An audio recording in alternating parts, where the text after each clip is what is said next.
Chapter 1. Deception. Deep in the heart of the village hidden in the leaves sat the third Hokage, Hiruzen Sarutobi, in his office, smoking his pipe while recalibrating his enchanted crystal ball. The man hailed as the professor of a shinobi world began drifting into deep thought while awaiting the arrival of his Jounin-level shinobis. Things have gotten very interesting as of late, he thought. If things continue on like this, the Leaf will certainly gain another highly skilled shinobi. But the answer becomes, what path will they take?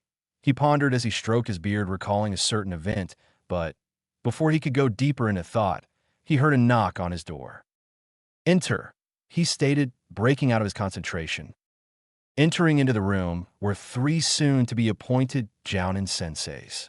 On the left, we have Kakashi Hitaki, a 5'11" man with gravity-defying silver hair that oriented to the left side of his face. He wears a face mask that covers his entire mouth. Additionally, his forehead protector covered his left eye in a slanted position, while his right dark gray eye remained visible. He wears the standard Konoha infantry flak jacket on top of a long-sleeved shirt and dark blue pants with a standard blue Konoha shinobi sandals, and a pair of fingerless gloves with metal plates on the backhand on each glove. "Hey, Lord Hokage, how's it going?"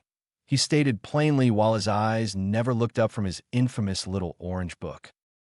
Next to him, we have Kurinai Yui, a 5'4" fair-skinned woman of slender build with long, untamed jet black hair that reached her upper back. She has unique eyes that are red in color and have an additional ring in them. She wears makeup consisting of red lipstick and purple eyeshadow. Her outfit consists of a red mesh armor blouse with only the right sleeve visible, while the rest of her body is wrapped in bandages and other broad materials with patterns resembling red thorns. "Good day, Lord Third," she said with a smile. Next to her to the far right was Asuma Sarutobi, a 6'1" man with brown eyes, olive skin, and short black spiky hair with a beard. His outfit consisted of the standard Konoha shinobi uniform with his sleeves rolled halfway with bandages wrapped around his arms. He wore standard black shinobi sandals and a black forehead protector. He also wore a sash with the kanji for fire marked on it wrapped around his waist. "What's going on, Lord Hokage?" he said casually. "As you three may already know, you will be appointed as the Jounin senseis of the soon-to-be graduated genins and future clan heads of Konoha," said Hiruzen. "I've called you three here so that you can tell me who you want to nominate to your teams and to state your case as to why. Later, when the rest of the Jounin senseis gather together here, I will take your nominations into consideration when I make the final decisions about those said teams," he said, looking at all three carefully to see who would be the first to speak. The first to step up was Kakashi. "I suppose I could give it a go, and would like to nominate Sasuke Uchiha, Sakura, Haruno, and Naruto Uzumaki to my Genin team," he said without lowering his book. "I chose Sasuke because he and I are the only Sharingan users in the village, and he needs the aid of someone far more experienced with it once it awakens. I chose Sakura because she was the top kunoichi in her graduating year, exceeding mentally, but she could use more physical training to get her on par with her graduating class and rid her of the reported fangirl tendencies that she has. Last but not least, I chose Naruto because based on what the Academy reported, he is considered very difficult to instruct, so I figured since I am arguably the most seasoned shinobi in the entire village, I believe I could bring out a lot within him. The three I have chosen could be a very great close-range combat unit with me as their sensei," he stated casually. You made quite an interesting case for yourself," said Hiruzen, knowing he had directed the idea towards him. Next to speak was Kurinai stepping up to speak. "I would like to nominate Shino Aburame, Hinata Hyuga, and Kiba Inuzuka to my team. Although these three genins have differing personalities, Shino always being stoic and not being able to resonate with others properly, Hinata lacking confidence in herself, and Kiba being overconfident in himself. I feel like I can get them over those barriers and turn them into one of the greatest tracking and receiving teams the village has ever produced with the powers of Shino's insects, Hinata's Byakugan, and Kiba's natural instincts," she said confidently. "Very well put. That sounds like a great tea dash." Just as Hiruzen was speaking, Kurinai cut him off. Apologies, Lord Third, but I would like to recommend another variation of this team as well, she said apologetically as here is in motion for her to continue. I would only be making one change to the team, and that would be instead of Kiba Inuzuka, I would like to nominate Naruto Uzumaki to my team, she stated, catching everyone in the room a little off guard. Why? Said Kakashi, whose book was even lower now. He lacks the ability to use Jinjutsu, and hasn't shown any ability to be a tracker as reported by the Academy. And with you being a well-known Jinjutsu specialist, how would he fit better on your team? He said with his voice laced with confusion. I believe he would fit very well on my team. For one, he gets along really well with both Shino and Hinata, and helps them ease certain barriers about themselves. Hinata, when around him, albeit is still relatively shy, but her infatuation with him helps her overcome that barrier about herself. And Shino has shown more emotion around Naruto than I've ever seen him do with anyone. And that is attributed to Naruto's uncanny ability to connect to others on a deeper level more than anyone else in this village.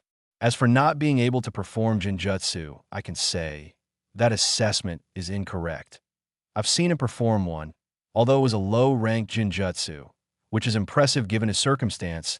It confirms that he still has the ability to preform them, which in turn is something I hope to help expand if placed on my team. With the addition of Naruto, I hope to establish one of the greatest tracking, receiving, and medium to close-range combat teams the village will ever produce with the power of Shino's insects, Hinata's Byakugan, and Naruto's use of not only Jinjutsu, but shadow clones as well, she said firmly while shocking everyone with her last statement. The shadow clone technique, huh? Looks like things will be a lot more interesting this year, thought Kakashi. He can use shadow clones? Kid has more talent than I initially thought. Is this year's rookie class greater than expected if the dead last of their class has that kind of innate potential? Thought is Soma. I just found out that he was capable of performing the shadow clone technique last night, but I didn't know he could use Jinjutsu too. Just how many things have you been hiding? Pondered Hiruzen. Kurenai, could you tell me more about his use of those techniques? He asked. Gladly, Lord Third, she responded. Asterisk Kurenai POV, start asterisk.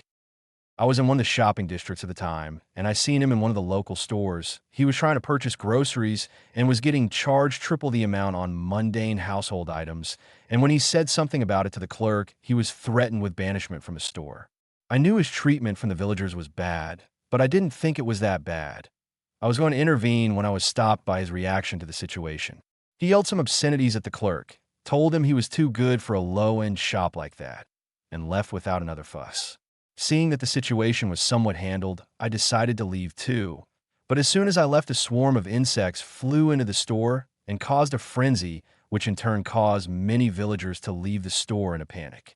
The clerk left the store too, only to find out that nothing happened with his store and money was left on his counter.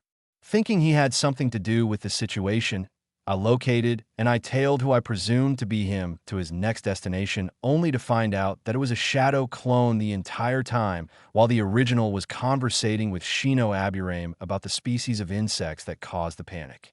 It turns out it was a unique Jinjutsu he put on the occupants of the store to get the grocery items that he wanted. Conveniently, or rather surprisingly, Hinata was nearby too, meekly observing them and marveling at Naruto. Asterisk Kurenai POV end asterisk. Wow, that's a pretty impressive feat, given his circumstances, said Hiruzen with a slight smirk. Yes, Lord Third, and I feel like I could expand that area even more if given the opportunity, said Kurenai.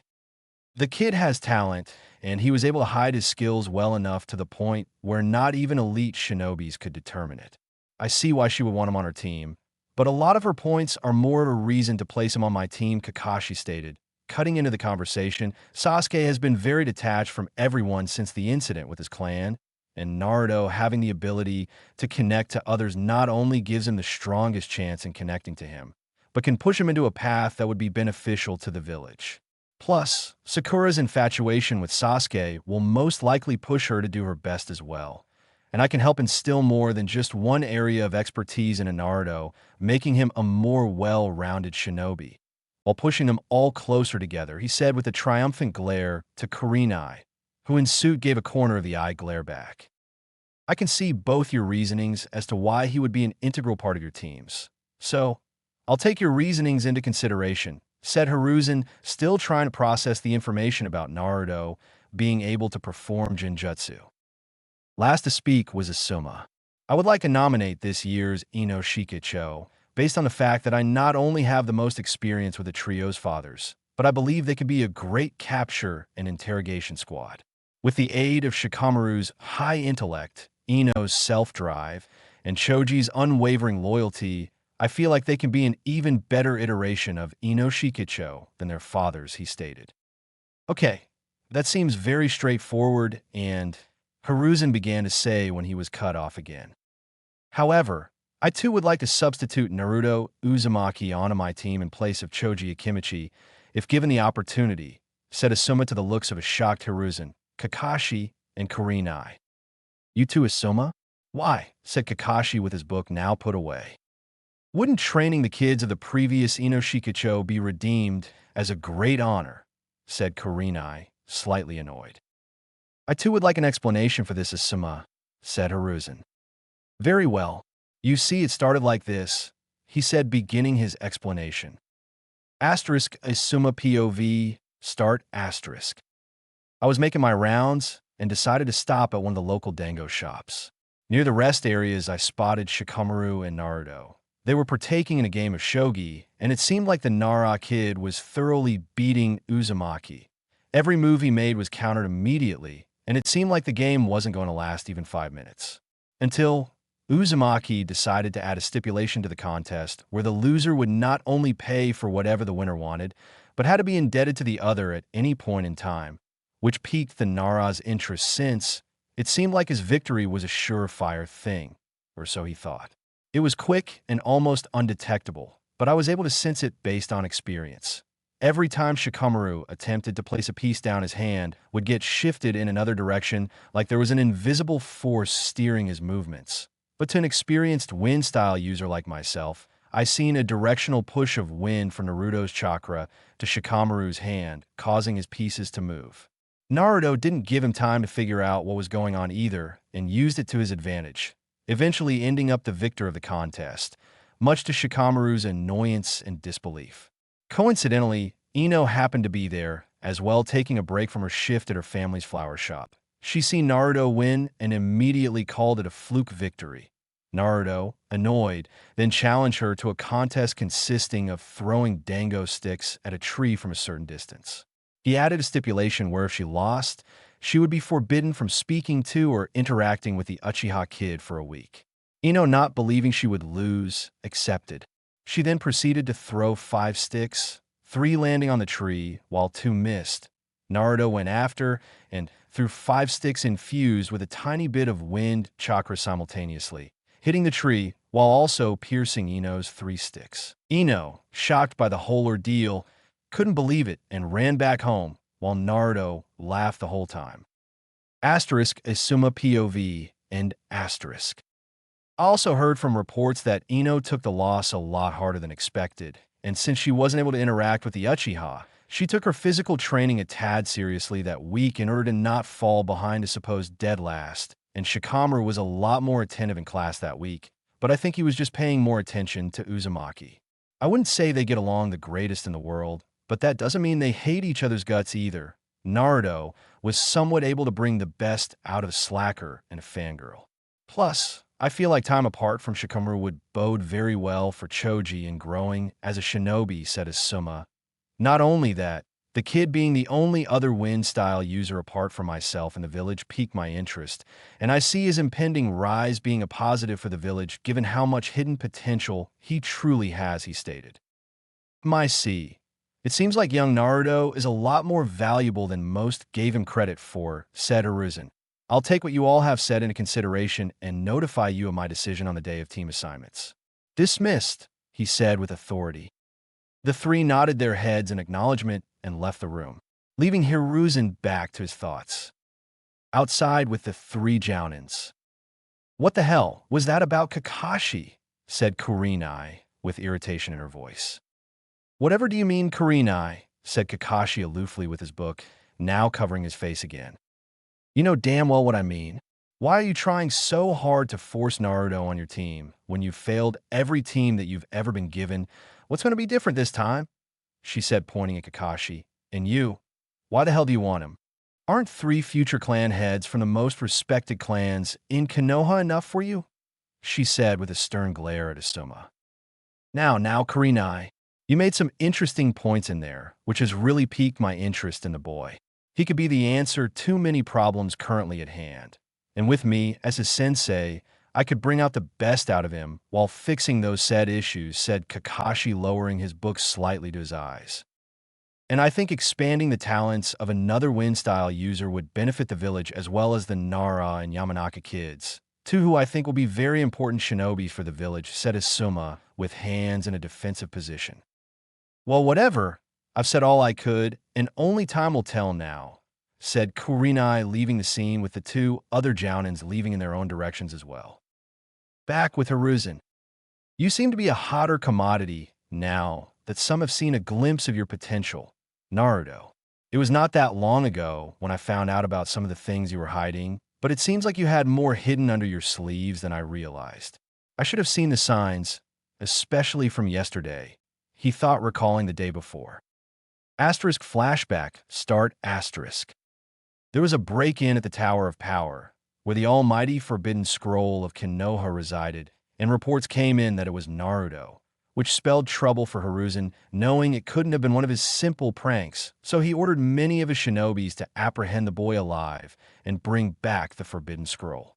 While that was going on, he went to his office and started peeking through his crystal ball, spectating the confrontation between Mizuki, Iruka, and Naruto, only to be shocked by what he saw and heard. Seen at the clearing. Do you know why everyone in the village hates you? Mizuki asked Naruto with a malicious smirk. No, Mizuki, stop, pleaded Iruka. It's forbidden.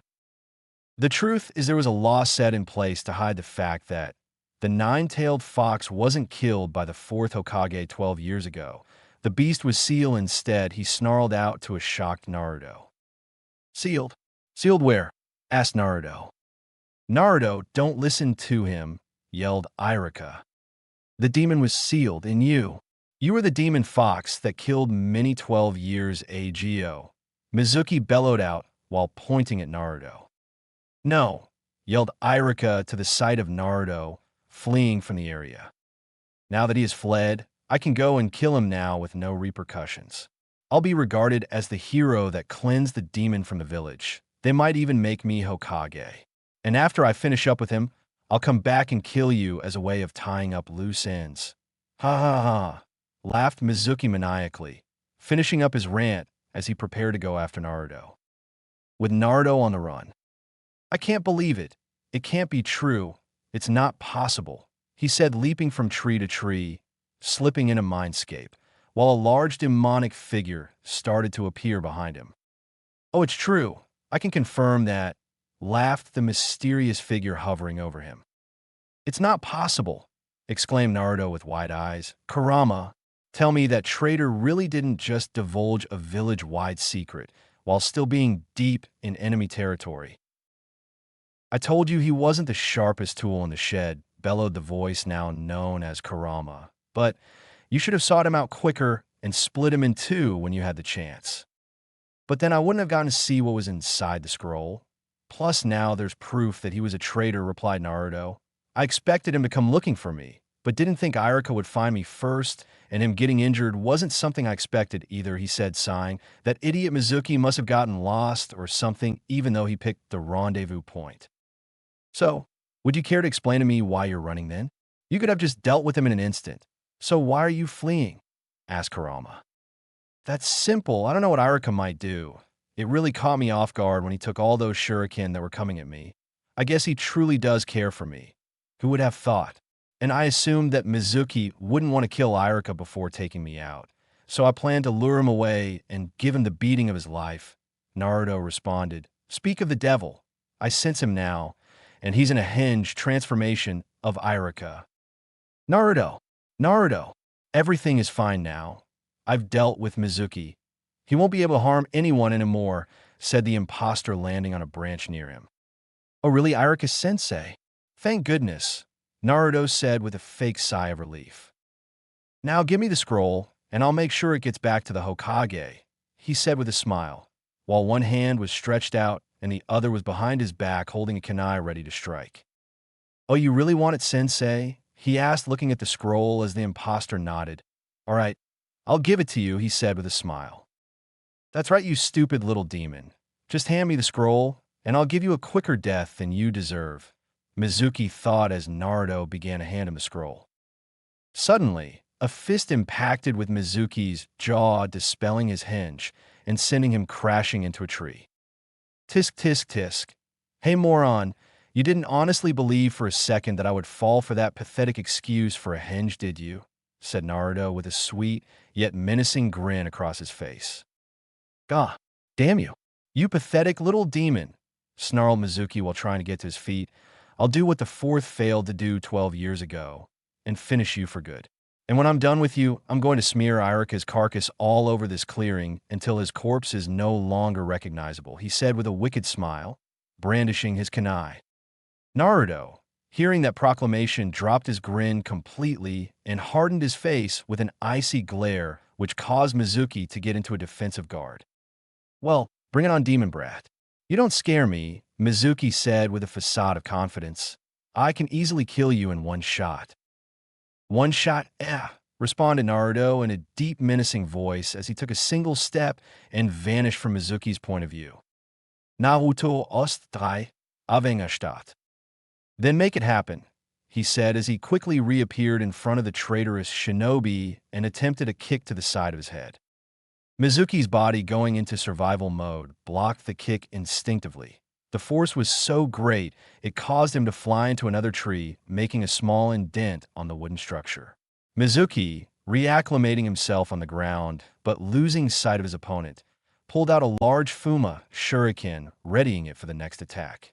His left forearm, being sprained from the kick he blocked earlier, put his senses even more on high alert, causing him to scan the area for even the slightest amount of movement.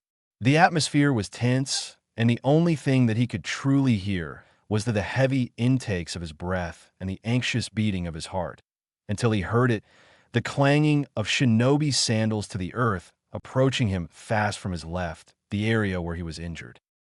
His eyes weren't quick enough to follow the yellow-haired miscreant approaching him, but his body, being in survival mode, instinctively threw the shuriken with all the power he could muster. Rot in hell, he snarled out, only for his assailant to duck under the shuriken before it could even make contact, and continued on his path. Seeing this, a sinister smile formed on Mizuki's face. Gotcha! Now die, he yelled as he unveiled wire strings attaching to the thrown shuriken and pulled them back to himself, hoping to decapitate and be rid of the demon child once and for all. Naruto, sensing this, jumped upwards as the shuriken approached and threw two kunai infused with wind chakra simultaneously, one inside the opening of the shuriken, causing it to stop in its tracks, and the other at a downward angle directed at Mizuki's head. The kunai came at great speeds, inching closer and closer to the terrified Chunin, who barely managed to move his head at the last minute as the kunai passed his head. Feeling relieved for the moment, Mizuki wanted to rub his survival in the face of the demon when he heard a poof sound coming from his blind spot. His face morphed into a look of horror when the visage of a smiling blonde appeared behind him, delivering a sharp kick to the back of his legs, causing him to fall to one knee. The blonde then proceeded to do a 90-degree turn and slammed the back of his fist onto the side of Mizuki's upper ribcage, causing him to hunch over. Mizuki, feeling angered that a mere runt could cause him this much pain, seethed in anger. Naruto OSD 3, Avenger End. Curse you, he snarled out. Hiruzen, viewing from his crystal ball, was simply in shock at what had occurred. Where on earth did he learn these movements from? He pondered, mouth slightly open in disbelief. Naruto, now standing over him, glared down at him with cold blue eyes and began to form a sickly sweet smile that sent shivers down Mizuki's spine. Sensei, he spat out menacingly. I recall you saying you'd kill me in one shot a few minutes ago. Well, scumbag, I'm about to pay you back 1,000-fold, he said while brining his index and middle fingers on each hand together in the shape of a cross. multi-shadow clone jutsu.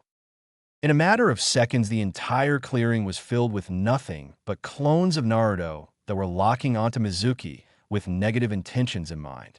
Shocking not only Mizuki, but Hiruzen too, who was still viewing the situation from his crystal ball. Then, Naruto commanded 2 clones to go aid Iruka while he dealt with Mizuki. "Ha ha ha! Let the carnage begin!" yelled Kurama from the mindscape as several clones began to rush at and savagely beat Mizuki to a pulp with a fury of punches and kicks. Imagine Iron Man versus Captain America and Bucky, but with 1,000 plus clones. All you heard throughout the clearing was the screams of pain and agony from the former Konoha Chunin.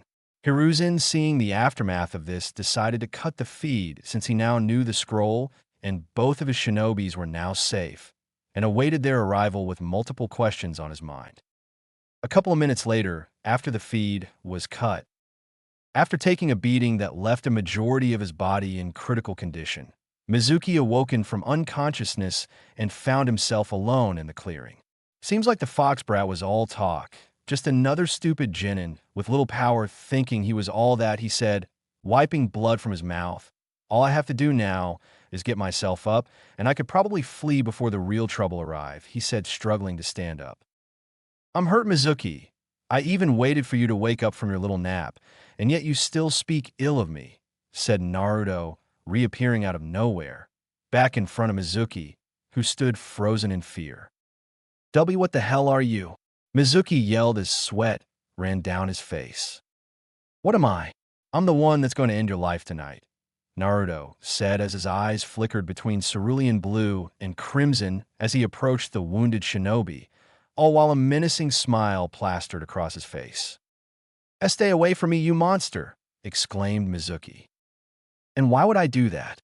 You had this moment coming, since the day those hate-filled eyes of yours fell upon me 2 years ago. And now that you try to take the forbidden scroll, it's given me more of a reason to end you right now." Naruto then placed his left hand in a half-ram sign. Then he placed his right hand flat on his left wrist, causing an intricate seal design to appear in which he pulled from it a wakizashi with a glowing saffron-colored blade, causing Mizuki's eyes to widen. Judging by the look on your face, you're probably wondering what's so special about this wakizashi.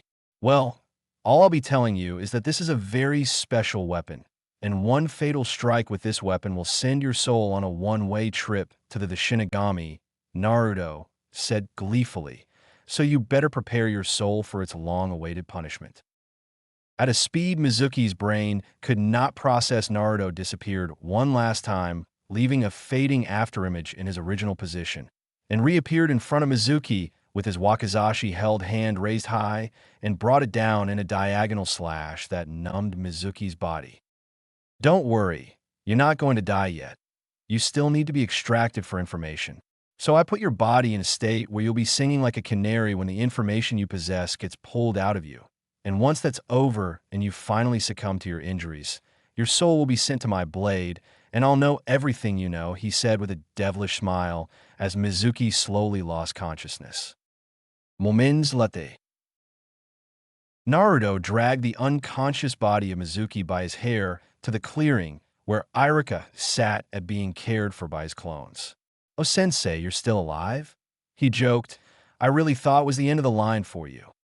"Naruto, don't say stuff like that," said Iruka, still a bit distraught about what took place recently.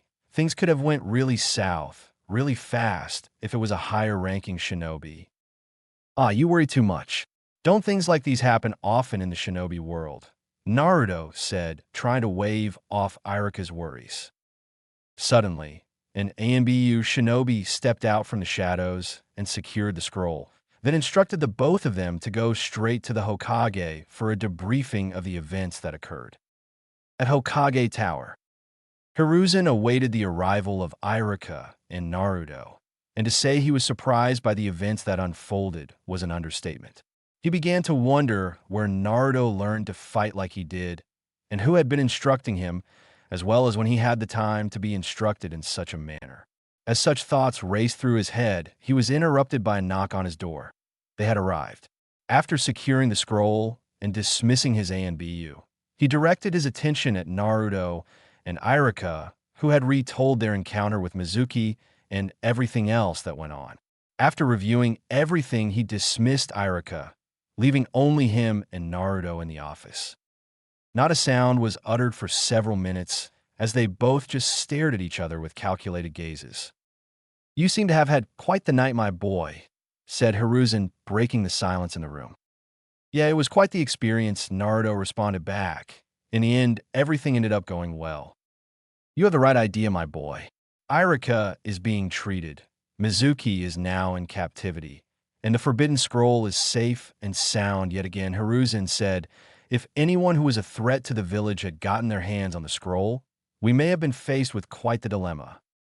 I'm sure the village would have been in trouble for sure. I looked inside and was only able to perform the multi-shadow clone jutsu, but the other jutsus in there looked powerful too. Yes, although it is quite impressive that you were able to perform the technique after studying the scroll in a span of a few minutes, it is also a cause of concern. Other shinobis that are a threat to the village who have a similar drive and desire for knowledge or power could accomplish the same result with a more destructive jutsus and village secrets from the scroll, which is why reclaiming the scroll was of high importance," stated Hiruzen. "You're right, old man. Village secrets are never good to let fall into the hands of the wrong people," Naruto said somewhat condescendingly, making Hiruzen more alert. "But I guess you know a lot about that, don't you?"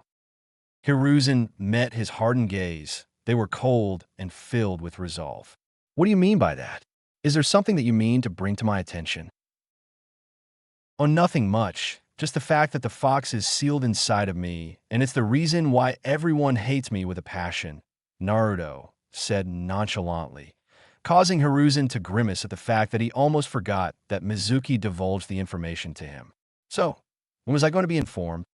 Hiruzen looked at the boy shamefully. "Forgive me, my boy, but I didn't feel like it was right time to tell you about the fox. You're still only but a child and should be able to live like 1 inch." Naruto snorted indignantly. "That isn't much of a viable reason," he said, pointing at his headband, acknowledging his passage as a full-fledged shinobi. "And you and I both know that as soon as the fox was placed inside me, I only had one true choice, and that's the path of the shinobi, and you know what that means, don't you?" Hiruzen looked down in shame again. "I know, and I'm sorry for that. I firmly believe that you'd overcome that and be seen as the hero the fourth Hokage wanted you to be viewed as, and that if you just continued progressing and becoming someone valuable to the village, then the villagers will see that those animals don't deserve a hero. If they can't distinguish me from the fox, then that's their problem. I'm much too valuable for that role." Naruto fired back. "And speaking of the fourth and things of value, I want what they left me," he said. Hiruzen stiffened. "A and BU, you're dismissed," he said as his hidden A and BU dispersed while he made a privacy barrier for the office. "You know about that too? Who told you and how?" said Hiruzen questionably. "Please, I'm not just a pretty face, you know. My brain works too. I pieced it all together, from the day of my birth falling on the exact date the village was attacked, to the man who sealed it into me himself looking like an exact copy of me. But all really came together when I was in the academy, and we learned about what type of person he was, and I don't think he would have asked someone else to sacrifice their own child if he wasn't willing to do the same.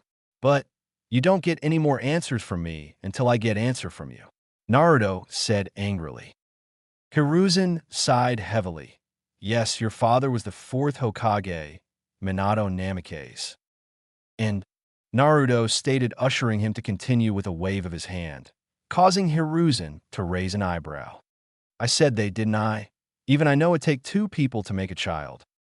Hiruzen, catching on to what he meant, continued. "Oh, and your mother was Kushina Uzumaki, though there isn't much information on her anywhere in the village due to some circumstances." Naruto simply shrugged. "It's fine for now. I'll find out more about her some way, somehow," he said as Hiruzen got up and walked to the picture of Minato on the wall and performed hand signs until a scroll materialized out the wall. "This scroll is inscribed with a blood seal that contains everything your parents have left for you. I don't know what you plan on doing with the information, but I do hope you find it in your heart to not bear any heavy grudges," he stated solemnly. "And about the fox, have you interacted with it in any way?" said Hiruzen with some worry. Naruto stared at him with an expressionless face and spoke. No. Am I supposed to be able to? Or does me not meeting it mean the seal is working? He lied casually. No. That's good, said Hiruzen with a sigh of relief. The fox is a being made of pure hatred and will do anything to escape that seal. Do not listen to anything it says, he said, missing Naruto's slight irritation at the last remark. Hey, I resent that, chuckled a voice in his head. Well, old man, it's been a long night, and I just want to go lie down, he said, yawning, and started to walk to the door. Yes, it has. Good night, said the third, who seemed to have aged even more in appearance as he deactivated the seal and watched as the boy left his office. Asterisk flashback end asterisk. Hiruzen rubbed his temple thinking about the events pertaining the mystery that was Naruto Uzumaki. The decisions I have to make regarding him moving forward have to be made with utter caution. And it all starts with these team placements. How troublesome, he thought as he blew smoke out of his mouth and began to make his official statements for team placements. Chapter 2. Voices. Rying, R-I-I. Was the sounds heard in the early morning as a fist connected to an alarm clock. Hey, Sleeping Beauty, wake your ass up already, said a deep, ominous voice. And a good morning to you too, Fuzzball, responded Naruto, sitting up from his bed and yawned as he stretched the tiredness from his body. After feeling out his arms a bit, he placed them behind his head and laid back down, staring blankly into space. A lot has happened in such a short span of time, he said, briefly recalling the events of yesterday night. Certainly, but I didn't expect you to lie to the old monkey about interacting with me, Kurama snickered.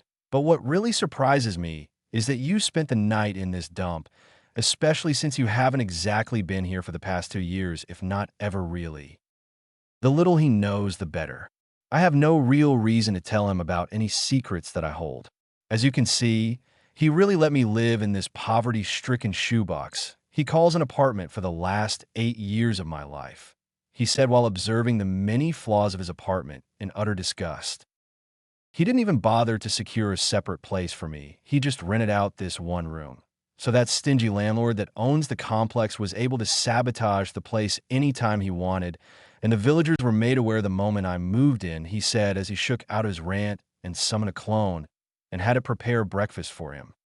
As the clone left to carry out its instructions, a giant rock, the size of a shuriken, smashed into the already dysfunctional apartment's window. What the hell? He shouted as he made his way to the glass-shattered window to see who the perpetrator was. He saw a few people passing by and glared down, but they did not look suspicious. Whoever threw that rock, count your days because when I find you, you'll be living in the ICU, he yelled out the window. They could have at least found a more creative way to drive their points across. I mean, who throws a rock at someone's house at 6 in the morning? This lacks creativity, he grumbled while walking away from the window. Well, it has always been like this. And since they can't really touch you directly because of the old man's law, this seems like the better alternative, said Kurama, as Naruto sighed and nodded in confirmation. It's really been 7 years since that fateful day, Naruto said as he reminisced about his life and the moments that changed him. Asterisk flashback, 7 years ago, asterisk. Naruto, age 5. The village hidden in the leaves, a village filled with life, love, and monster. A village that has endured the test of many trials and tribulations, and demon. A village like no other in terms of finding Fox Brat. These are some of the several murmurs heard around the village when it comes to 5-year-old Naruto Uzumaki. No matter where he went, he would be subjected to eyes filled with hatred, contempt, and fear. The glares from the villagers were intended to break the young child's spirit, to tell him that his existence did not matter. But to the dismay of many, the boy's spirit was not affected in the slightest. This is seen as he casually strolled throughout the village without a care in the world, with a smile plastered on his face. Disgusting was the vocal thought of one store vendor as he watched the blond boy begin to rush through the market district. Hey, bring out the salt and spread it around the area. That fox brat came by here, he said. I can't believe Lord Hokage would allow that thing to continue living amongst us. You know, we can't do anything about it, said another store vendor, especially since Lord Hokage implemented that law forbidding us from exposing the truth. I heard he is ENBU overseeing him, so nobody will be retaliating against him anytime soon, said a random patron passing by. That has to be just a rumor. Why would they protect that monster after all it's done? Rumor or not, we have to do something. We cannot allow our way of life to be desecrated by that flesh crawler, said another irate vendor. All right, everyone settle down. There has to be a solution to this problem, said the first vendor. But there is a solution, said the voice of a figure appearing out of the small crowd of gathering vendors. We must take this plight into our own hands and purify our home of that beast's wrongdoings. He was a slightly older man, decked out in casual civilian wear with a frown marring his face as he spoke. His most distinguishing features were his fully bandaged up left leg and the walking cane he used to not put pressure on it. For the last few years, we've had to recover from the devastating attack from that terrible night, while that thing gets to pollute and mock our village with its presence. Something must and will be done about it, he said, getting cheers of approval from the crowd. Now all we have to do is make sure he's around a busier district when the midday rush comes in, the man said with a sinister smile. With Naruto arriving at the park, Naruto was met with the sight of various other children playing while their parents watched nearby. Some were playing tag and other kid games, while others were playing at the playground. Naruto was excited at the thought of all the fun he could potentially have, but when he attempted to play with the kids, they were taken away by their parents, who glared at him and warned them to either stay away or not to associate with him. These actions confused him greatly because it wasn't always like this. It wasn't too long ago when he was able to play with the other kids without their parents getting worked up for whatever reasons they had. He didn't understand why they acted this way and why it was to only him, but he wasn't losing sleep over it. So now, with nothing else to do in the park, he decided to leave and stroll around the village for some excitement, which ultimately landed him in one of the entertainment districts. The district was loud and thriving. The vendors and merchants lined up in rows next to each other, trying to advertise their products and services. Naruto was deciding on what he wanted to do when his path was suddenly blocked by an individual he didn't know. "Hello there, young man," said a street vendor with a large, friendly smile that somewhat unnerved him. Hey, how's it going?" Naruto responded back impassively as he started to walk away when his path was obstructed again by the man. "What's the hurry? Don't you want to see something interesting?" he said while placing a hand in the young boy's shoulder. "Interesting? Like what?" said Naruto with slight interest. "I don't know. It might be a little too thrilling for you. You might not be able to handle it," said the man. This action piqued Naruto's curiosity and swayed that sense of danger that was gnawing at him from the back of his head. "Hey, come on now, don't be that way. I want to know what's interesting," he said. This brought a sinister smile to the man's face. "Well, if you're up for it, I just so happen to have this map that'll take you to a special place near one of the western clearings. There's going to be an exciting performance taking place there. Are you up for it?" said the man as he brought out a scroll. "A performance? What kind? Will there be action in it?" he asked. "Oh, you haven't heard about the performance?" said another vendor, overhearing nearby. "Everyone's been talking about it all week long." "Wait a minute. If it's been talked about so much, how come this is the first time I'm hearing it then?" Naruto questioned. The second vendor was slightly taken aback by the question, but the first vendor was able to answer quickly. "Because only a select few people can see it at one time, and getting an initiation to see it is pretty hard. Maybe you just don't want to see it. I understand. I'll just let someone else know about it." Wait. Hold on. I want to see it," exclaimed Naruto, causing the man to smile inwardly. "All right then. I'm sure you'll have a blast," the man responded, holding out the scroll for him to take. Naruto was about to take the scroll when he felt a tingling sensation in his head, like something was warning him not to trust the man. After a few seconds of hesitation, he shook his head up and took the scroll, which guided him off to the western part of the village, missing the absolute delight of the mysterious street vendors. Poor little fool. He doesn't know that That little show we have in store for him will be his last.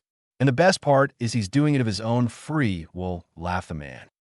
Naruto made his way towards the place as instructed by the map on the scroll. The map was leading him near the outskirts of the village, which he found weird but dismissed nonetheless because to him fun and excitement outweighed logic at the moment. He got to the designated area a couple minutes later, and to his surprise, there was nothing there. No performance, no people, no fun. Just an empty medium-sized clearing that consisted of rocks, trees, and shrubbery covering up most of the terrain, with a medium-sized waterfall flowing nearby, blocking out potentially loud noises. "I've been conned. Nothing here looks interesting at all," he cried out as he tried to figure out what was going on. Suddenly, his body started tensing up and warnings of danger started to clog his mind and body. Before he could react, the ground beneath his feet exploded. It turns out he stepped on a carefully placed explosive tag that activated once the scroll was opened at a specific destination, which set off the multiple other tags aligned in the area. This action caused the ground to cave in, and all that was heard was the fading screams of the young boy. Drip, drip, drip, splash, drip, drip, drip, splash, was the sounds he heard when he woke up. As he looked around, he saw nothing but darkness and murky water beneath him. The environment consisted of nothing but walls made up of a steel-like material and many corridors. "Where am I? And how am I not dead?" he asked, as his attention was captured by a light emitting from an enclosed area. He made his way toward the area and quickly noticed a few things, such as the space in the room being bigger than everything else he had seen so far. And in the middle of the room stood the largest golden bars he had ever seen. On the middle of the bars laid a paper with the word seal on it, and behind those bars was something very malicious. "Come closer, boy," whispered a voice that froze Naruto to his core. The presence he was feeling was not of this world. Who are you?" he asked, frozen in place from the malicious aura the creature was protruding. "Come closer and find the answers you're seeking," said the voice. Naruto then proceeded to inch closer to the cage, little by little, until he was able to see inside the dark structure. What he seen made his eyes widen to the size of saucers. "Welp, nothing for me in there," he said as he quickly turned around and tried to nonchalantly walk away as fast as he could. "Stop right there and back it all the way up," said the creature as the boy begrudgingly began to do as he was told without ever looking back. "Very good. Now turn around and face me," said the voice as Naruto did as he was told, now seeing that the creature in question turned out to be a gigantic crimson-colored fox with 9 equally large tails swaying behind. Naruto held an expressionless face, then closed his eyes and smiled. "This is the end. I haven't even lived a full life, and now this is how it ends. I'm really going to die in this dirty-ass place," he said as tears now began to flow down his face, like a rat. Suddenly, the fox's smile widens, causing the young boy to freeze in place. He then got closer to the bars and whispered a single phrase, "Boo."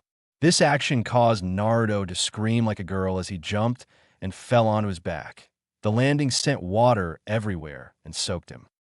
"Ah, what a weakling," said the fox, staring at the boy with pure apathetically. Naruto did not like what he heard. At first, he was embarrassed for screaming as he did, but then his embarrassment soon turned to anger hearing the fox's words. He jumped to his feet and pointed an accusatory finger at the fox. "What did you say, asshole?" he screeched at the fox, who just looked at the irate child with an expressionless face. "I said that you were weak, or did your pea-sized brain not understand me the first time?" A tick mark began to bulge on his face as the fox's disrespect started to get to the boy. "So tell me, who are you? Where am I? And how did I get here?" he asked as fear slowly began to leave his body. "Well, that's easy, you little simpleton. I am what you humans have dubbed me, as the great and powerful nine-tailed fox. And this place is my jail, which is located inside of you," he said, pointing. "And I brought you here after you blew up and fell into the cave, after foolishly taking that so-called map from that idiot civilian." "What? The fox? I thought the fourth killed you and were in my stomach?" "How is that possible?" said Naruto, frantically recalling all the stories of terror and carnage he heard about because of the fox disregarding the detail of him blowing up. You fool. No human can kill a power above them. Your puny fourth Hokage just sealed me into you because he had no other chance in defeating me. Besides, we're not in your stomach, we're inside a plane in your mind that connects us because of the seal that's on your stomach, bellowed the fox, shocking Naruto. He was then quiet for a few minutes. I see was all he said, contrary to what people might think. Naruto, even at the subtle age of 5, was a lot more intelligent than people gave him credit for.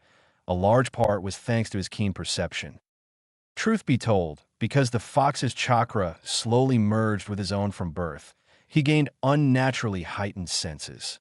So he was able to hear the murmurs and whispers of the villagers, but he just could not trouble himself to care enough to find out the reasons why. For some odd reason, he was as happy-go-lucky as they came. All who had observed him closely since birth had always been vexed by this and could never figure out why he was never hateful, spiteful, or frustrated by the clearly unfair situations he had been a part of. But now, with the answer to the ever-perplexing question being given to him in the form of the infamous nine-tailed fox, he now knew why, and for the first time ever in his life, he felt truly frustrated. So because you're inside me, they think I'm you, he said, sighing in frustration. That's right. And you're the sensation I always feel from time to time when danger is nearby. Correct. So, why have you been helping me? Because you seem a lot calmer than the big, scary, evil demon I've been hearing about, he asked. Oh, that's simple. I'm not helping you. I'm helping me, said the fox, bringing a raised eyebrow to Naruto's face. You see, that bastard fourth Hokage sealed my soul inside of you, and if anything were to happen to you, it also affects me. In short, if you die, I possibly die too. So it's in my best interest if you live long enough for me to one day break out this seal when it's most convenient to me. You know, less work for me and all pain for you, he chuckled lightly. This caused Naruto's eyes to widen. Why you can't do that? That's way too cruel.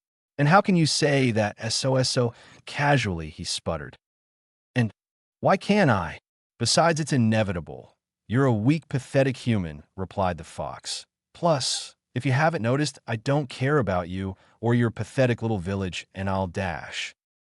The village? Forget about the village, what about me? Naruto responded with comical tears flowing down his face. What the hell did I ever do to you? Your problem is with the fourth, go deal with him. I didn't even ask for you to be sealed inside me. This stunned the fox a bit, causing him to raise one brow. Wait a minute. I thought that old fool who visited you from time to time was filling your head with that will of fire nonsense. Do you even like this village? Asked the fox. I mean, I wouldn't say I hate the village, but I wouldn't say I love it either. Besides, they don't even treat me like I'm human, said Naruto, sniffling and shrugging. Then tell you what, since we both don't care about this place, how about you do us both a favor and rip this seal off so I can level the place to smithereens, said the fox, trying his best to smile as innocently as possible. Naruto simply started at the fox in disbelief. You know, you're not that great at being persuasive, he said. You'll probably devour my soul or something the moment I rip that seal off or something. I mean, you're in here for a reason. The fox shrugged. Yes and no. You only know one side of the story. Plus, when have you heard stories of me attacking your village on multiple occasions? The fox said, someone from your village is the real culprit in this mess, and you and I are the ones suffering the most from it. What do you mean? You really think a person from the village caused you to rampage? Asked Naruto. Think. I know who it was. It was an Uchiha. He used his cursed Sharingan on me and caused everything. Then he framed me, snarled the fox as a halo appeared above his head, and a single tear appeared at the corner of his left eye, while one paw was over his chest while the other paw was covering his right eye. Wait, so you didn't kill anyone? And is he still alive? Asked Naruto with a confused head tilt. No, that was all me and my power. You puny peons stood no chance against my might. I'm just built different, said the fox, flexing and boasting with a mighty laugh. And yes, that man still living is a strong possibility. Then, you're just as guilty too. Besides, why are you telling me this? Nothing you can say will make me feel bad for you. It's probably some kind of trick to get me to rip off the seal, replied Naruto. To Naruto's confusion, the fox just laughed. Why am I telling you all this? It's simple, really. That person is the reason why you have no parents to care for you. You see, I'm not the only one responsible for their deaths. It was directly because of him. You have just as much of a reason to want him dead as I do, said the fox to a shocked and horrified Naruto. What? He caused my parents' deaths. And more importantly, why you know of them? Who are they? Please tell me, exclaimed Naruto. The fox stared at him for a moment. If you want me to reveal more to you, then rip the seal.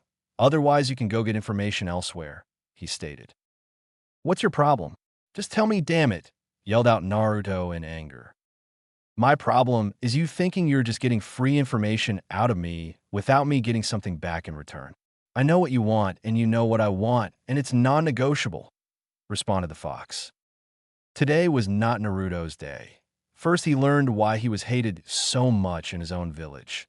Then he found out his parents' murderer may still be alive and roaming freely, and now the only thing capable of telling him about his parents won't do it without a steep asking price. His anger was starting to hit a high point. Listen here, you overgrown furball. This is my body, and you're the reason I'm hated. So how about you repay me back for all those times, and tell me what I want to know? Naruto exclaimed, now holding on to the bars. The fox stared at him for a moment. Wrong answer. As a matter of fact, I'm done seeing your face in my presence be gone with you, he said as he waved his paw dismissively, and the presence of Naruto was gone from his view. 15 minutes later. I can't believe the nerve of that stupid kid getting me that worked up, talking about repaying him back. Sound of someone slurping noodles. If anyone should be repaid back anything, it should be me. Sound of someone slurping noodles. I'm the one being forced against my will, being entrapped inside this weakling. Sound of someone slurping noodles. Once I break out of here, I'm going to dash. Sound of someone slurping noodles. What the hell is that slurping sound? The fox roared only to see the sight of the boy he dismissed earlier. How the hell did you get back here? I dismissed you, he said confusedly. You should have woken up in your real body by now. And where the hell did you get those noodles from? Oh, it's funny actually. After you tried doing whatever you try to do, I simply didn't want it to happen. It seems that I have a lot more control here than you.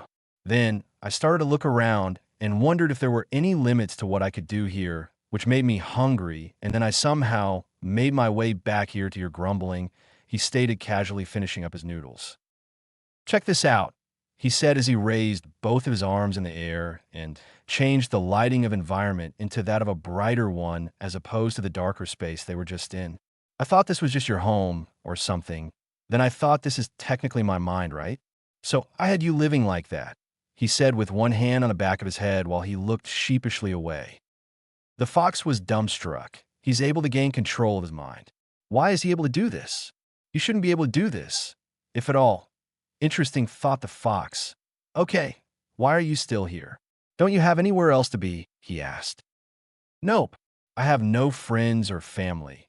Thanks to you, and everywhere I go I just get glared at or chased away, which is also thanks to you, Naruto replied. Besides, I had some time to think about some of the things you said, and you and I aren't so different.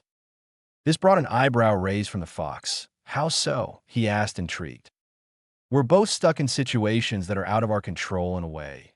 The way I see, we need to help each other, 'cause we're all we got, said Naruto. Plus, we have some common enemies. The man who killed my parents and set you on that rampage, and the fourth Hokage. This statement caused the fox to stare at the boy in surprise.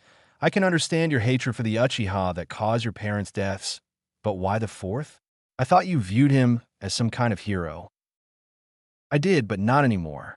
Well, I do admit that I still think highly of him as a shinobi, but other than that, he's the person mainly responsible for my grief. I still don't know how he ended up persuading my parents to give me this burden, but I've decided to not only surpass him, but I become the strongest shinobi that the world has ever seen, he responded with determined eyes. Now are you with me? He asked while sticking out his hand. The fox thought deeply about this proposition. On one hand, he didn't want to help this weak human with anything. It would be too bothersome.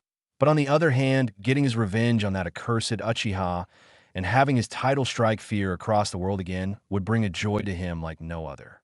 Plus, if the opportunity presented itself, he might be able to free himself from his confinement. After he weighed all the pros and cons, he sighed and finally decided. If I agree, then you have to do exactly what I say, without putting up a fuss. And don't worry, it's not about the seal. Your life isn't the only one at stake anymore, he said. Besides, you're representing me now. I just can't allow my container to be weak, he said, sticking his claw through the bars of the cage. Slight blushes stretched across their faces as they grinned and looked away like a couple of shy schoolgirls. Like how Amaru and Veldora partnered up from the time I got reincarnated as slime. It's kind of embarrassing shaking hands like this, but this is a beautiful moment because it's the start of a beautiful partnership, Naruto said, smiling proudly. Yeah, and to really strengthen our partnership further, you should wake up in your real body and experience a feeling like no other, the fox said, smiling innocently. Naruto nodded and did as he was told. And when he woke up, the fox was right. He was experiencing something like nothing he had ever experienced before. He was experiencing great pain. Ah, my body feels like it was set on fire, he said as he heard the laughter of a despicable fox in his head. Oh, stop your whinnying. Let this be a preview for the first 2 lessons that you'll learn from me: pain and deception. You're only feeling pain now, 'cause you didn't feel pain earlier, which would have hurt way more than it does now, he said. And you're only hurting because you decided to trust that street vendor so foolishly. Now get up, we have some work to do. Naruto gave a mental nod and did as he was told. Brushing the debris off from the fall, he noticed that the area he was in was a lot bigger than he had anticipated.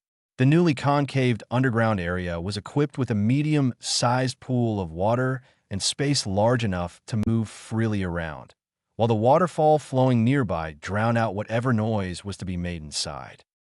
Well, it seems you stumbled upon your new training ground, said the fox. Look around the area for a bit, and after that we'll get started. Already? Shouldn't I rest up some? My body is still recovering, responded Naruto. No, I can heal whatever injuries that you sustain, so you'll be fine no matter what. Also, that damn Uchiha and any other enemy won't take it easy on you just because you're a kid, replied the fox. So, you need to be in top form by the time you appear in his presence.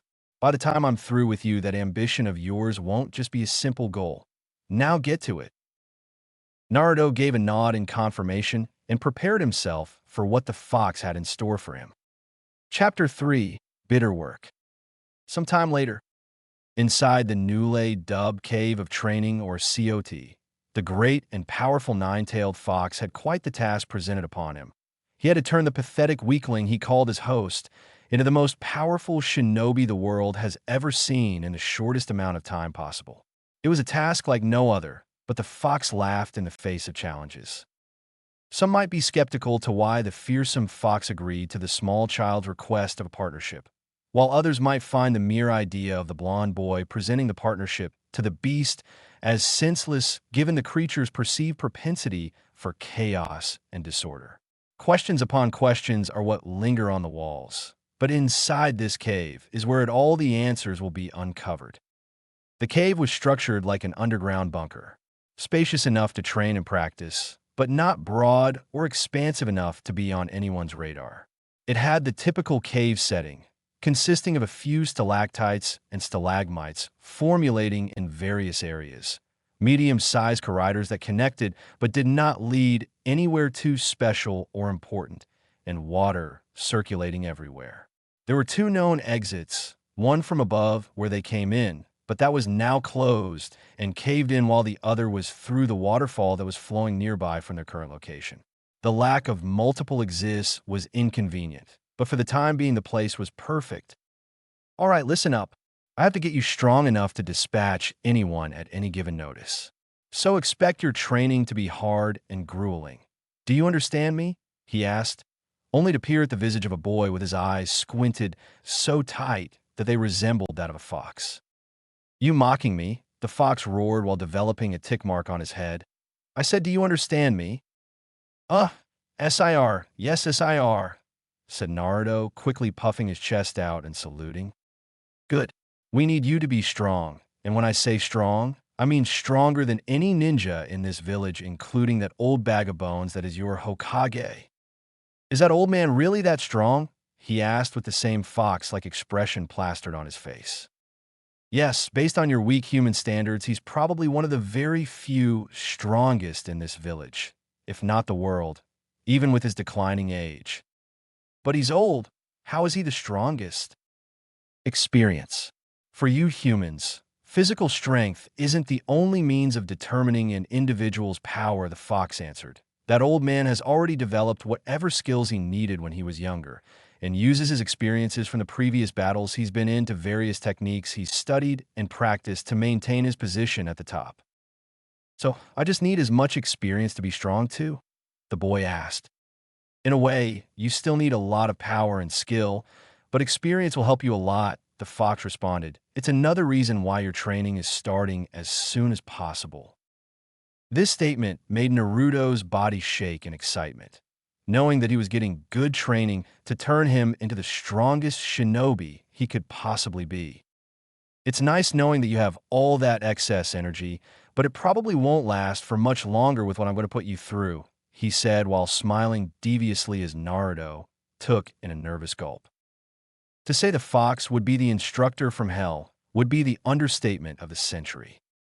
Before any physical training had occurred, the fox stated the importance of a shinobi's intellect.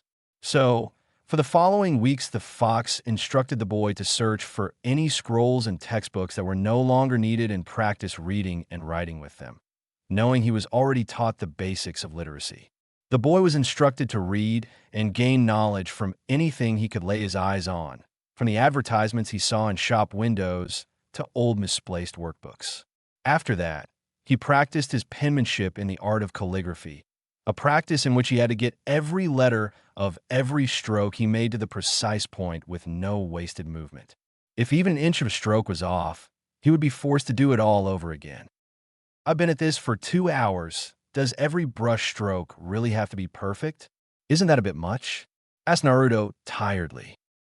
No, this will help you learn how to focus on a specific task, responded the fox to a visibly groaning Naruto, who threw his hands in the air in exasperation. Every stroke I put on this paper feels like I'm adding to a life sentence. And this is just studying to him. What the hell does actual training look like to this tyrant? He thought as sweat started forming on his face.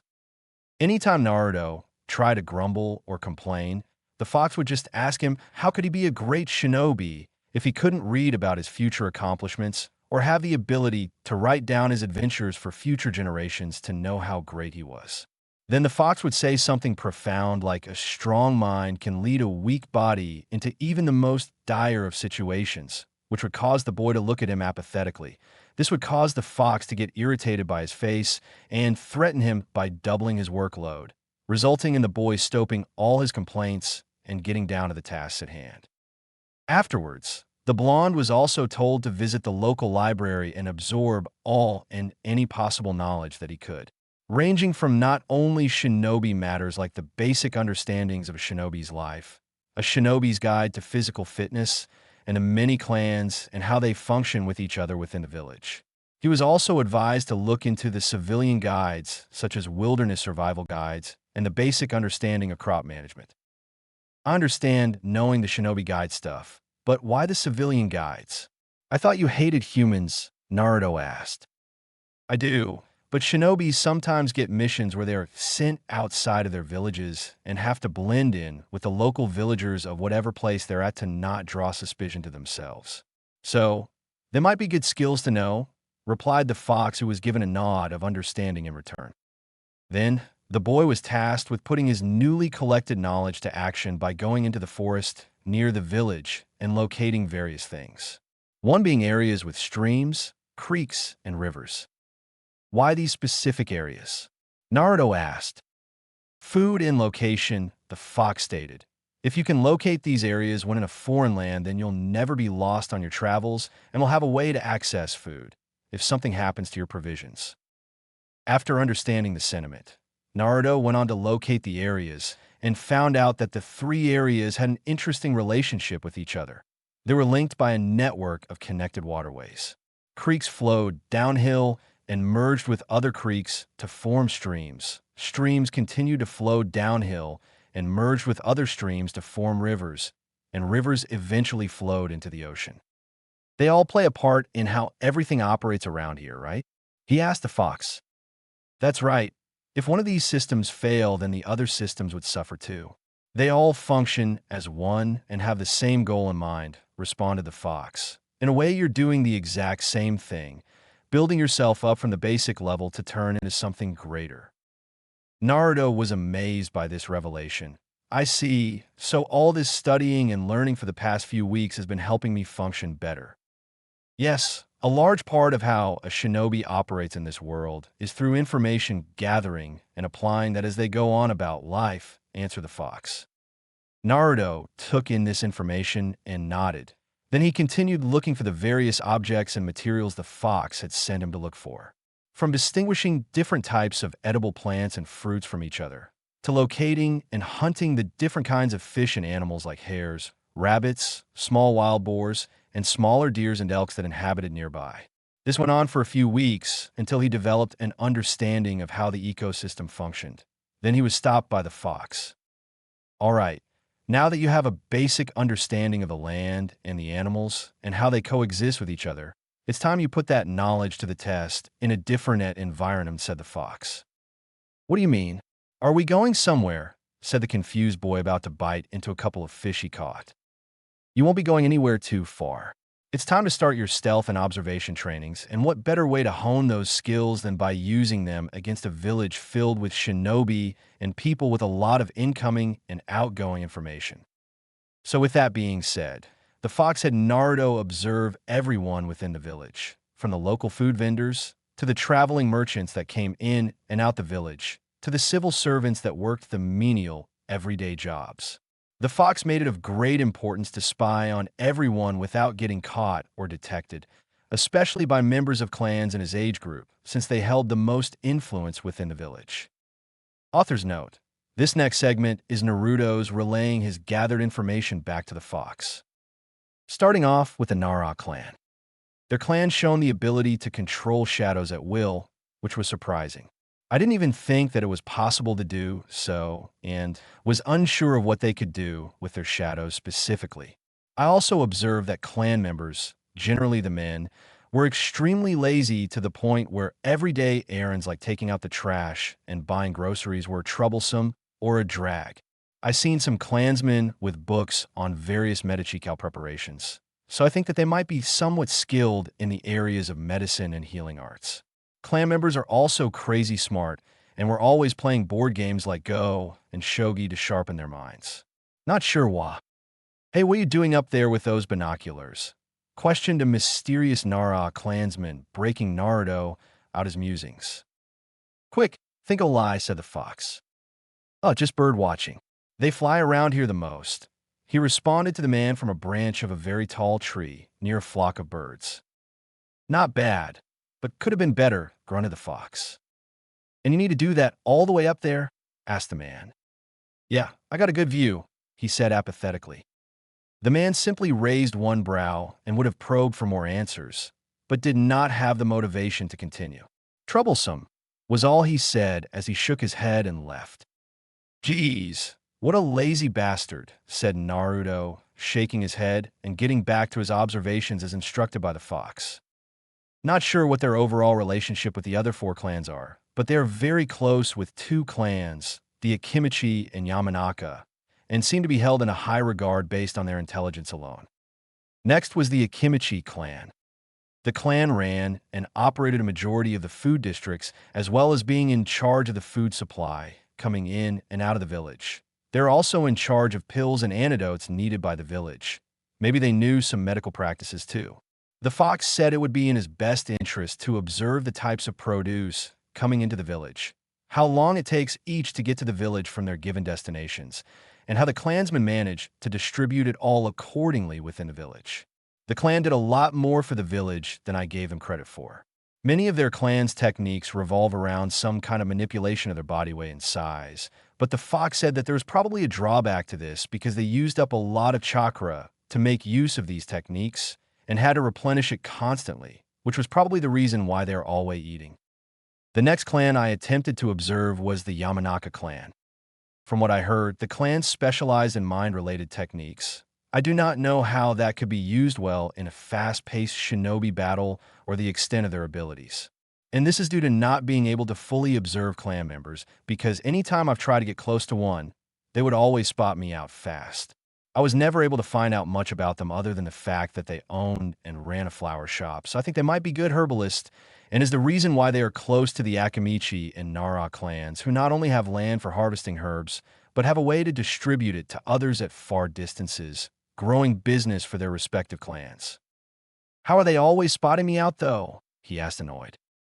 "They probably just sensed you," responded the fox. "They sense me? They can do that." "Yes, mindwalkers are usually adept sensors, but that's not why they were able to find you fast." "It's not? What do you mean?" asked the blonde. "Sensors have the ability to detect others by sensing their chakra, and can do it whenever they feel like it, even during non-combat situations, as well as telling individuals apart by their unique chakra signatures. A very skilled sensor can detect any chakra within a radius of several dozen kilometers, as well as hone in on a specific chakra signature to perceive movements in greater detail. It's also possible for them to tell if a person is lying by detecting any fluctuations in their chakra. You probably tried spying on a skilled sensor, but even if they weren't as skilled, any sensor type would still be able to find you," stated the fox. Naruto was stunned by Sensor's ability. "What? Why is that?" "You're letting out a lot of my excess chakra. You're like a homing beacon for anyone to find," answered the fox. "You need to learn to stop doing that so you're not found easily." Naruto was dumbfounded again. "How can I do that? I didn't even know I was letting it out." "Relax, it's fine. You can do that later. But for now, get back to spy. Observing," the fox told the young blonde indifferently, who begrudgingly nodded after a few seconds. I then observed the Inazuka clan, who are a clan known for their use of ninja hounds as fighting companions and are easily identified by the distinctive red fang markings on their cheeks. Members are able to communicate with their companions somehow, and I assumed that they had some sort of link like the fox and I have, or maybe it is some kind of jutsu or mind seal implanted in them at a young age. I quickly found out that they have a great sense of smell, which makes them not only great for tracking, but also specialized sensors, being able to sniff me out immediately when I approach their vicinity. The fox says they probably do this by instinctively concentrating chakra to their noses. I wonder if I could do the same thing with more practice. Following that was the Aburame clan. The books I read regarding the clans said that they played a big part in the village's ecosystem, which confused me because how could a whole clan play that much of an important role to something filled with several different species that had different functions in the ecosystem of the land? Then I learned that they have the ability to control different kinds of insects and use them for any purpose, so I can see how that kind of makes sense, but it's still a bit hard to imagine them controlling a whole place with other species of animals. They seem more private than other clans because I never see them interacting with other clans or people in general, and they aren't talked about that often, but they are held in a high regard based on what the shinobi say about them. Clan members are known to wear glasses that cover their eyes, or some kind of eyewear, as well as wearing clothing that usually covers up most of their body. I'm not too sure why, though. "Excuse me, what are you doing?" came the voice of a young Aburame clan member watching the blonde stare at a couple insects intently. The kid was a boy who had on dark round sunglasses and a light gray jacket with a high, upturned collar and a taupe-colored hooded jacket covering his head. He appeared to be fair-skinned and have dark brown hair from what Naruto could vaguely see. "I'm watching them operate. What's it to you?" replied the blonde. "Just curiosity," replied the boy. "I've only ever seen people from my clan give insects that much attention. They do a lot for the environment. I want to know what other purposes they serve," said Naruto, causing the boy to nod in understanding. Naruto noticed the boy carrying some kind of container filled with insects in it. "What's the container for? You a collector?" "Yes," The boy responded with a nod. It's for collecting, studying, and finding new species. Where'd you learn that? Did someone teach you how to do that? Naruto asked. The Aburame boy was quiet for a moment, slightly taken aback by the blonde boy's questions about insect knowledge. My father and fellow clan members instruct me, was his short reply. How are you able to control insects easily then? Is it a jutsu? At birth, members of my clan are offered several special breeds of insects as a nest, and they get placed under our skins. These insects will then live in symbiosis with us, allowing us to control them while they feed off some of our chakra. He said factually, almost forgetting that the person he was speaking to may not have been as adept to insect knowledge as he was. I see. Then collect and study away, replied Naruto, storing away the newly learned information. The Aburame boy simply gave a nod in confirmation and left to meet up with another boy who was somewhat older and was donned in all black and eyewear with a similar container. Must be another clan member, was what was going on through the blonde's mind. Next was the Hyuga clan. They are considered to be one of the strongest, if not the strongest in the village, and are supposedly the best at taijutsu, hand-to-hand combat. And I heard that they're in charge of the political affairs of the village because of their Ketkikai Genkai, bloodline limit, called the Byakugan. I am unaware of the full abilities and what they can really do with it, but all I really know is that when their faces gain bulging veins around their eyes, they can see through walls or something based on how they were able to somehow spot me out anytime I was around their clan house. I guess it's really good for surveillance or something. Speaking of their clan house, it's heavily guarded and is a bit hard to sneak in and out of the complex, so I wasn't able to find anything of much importance I could learn from.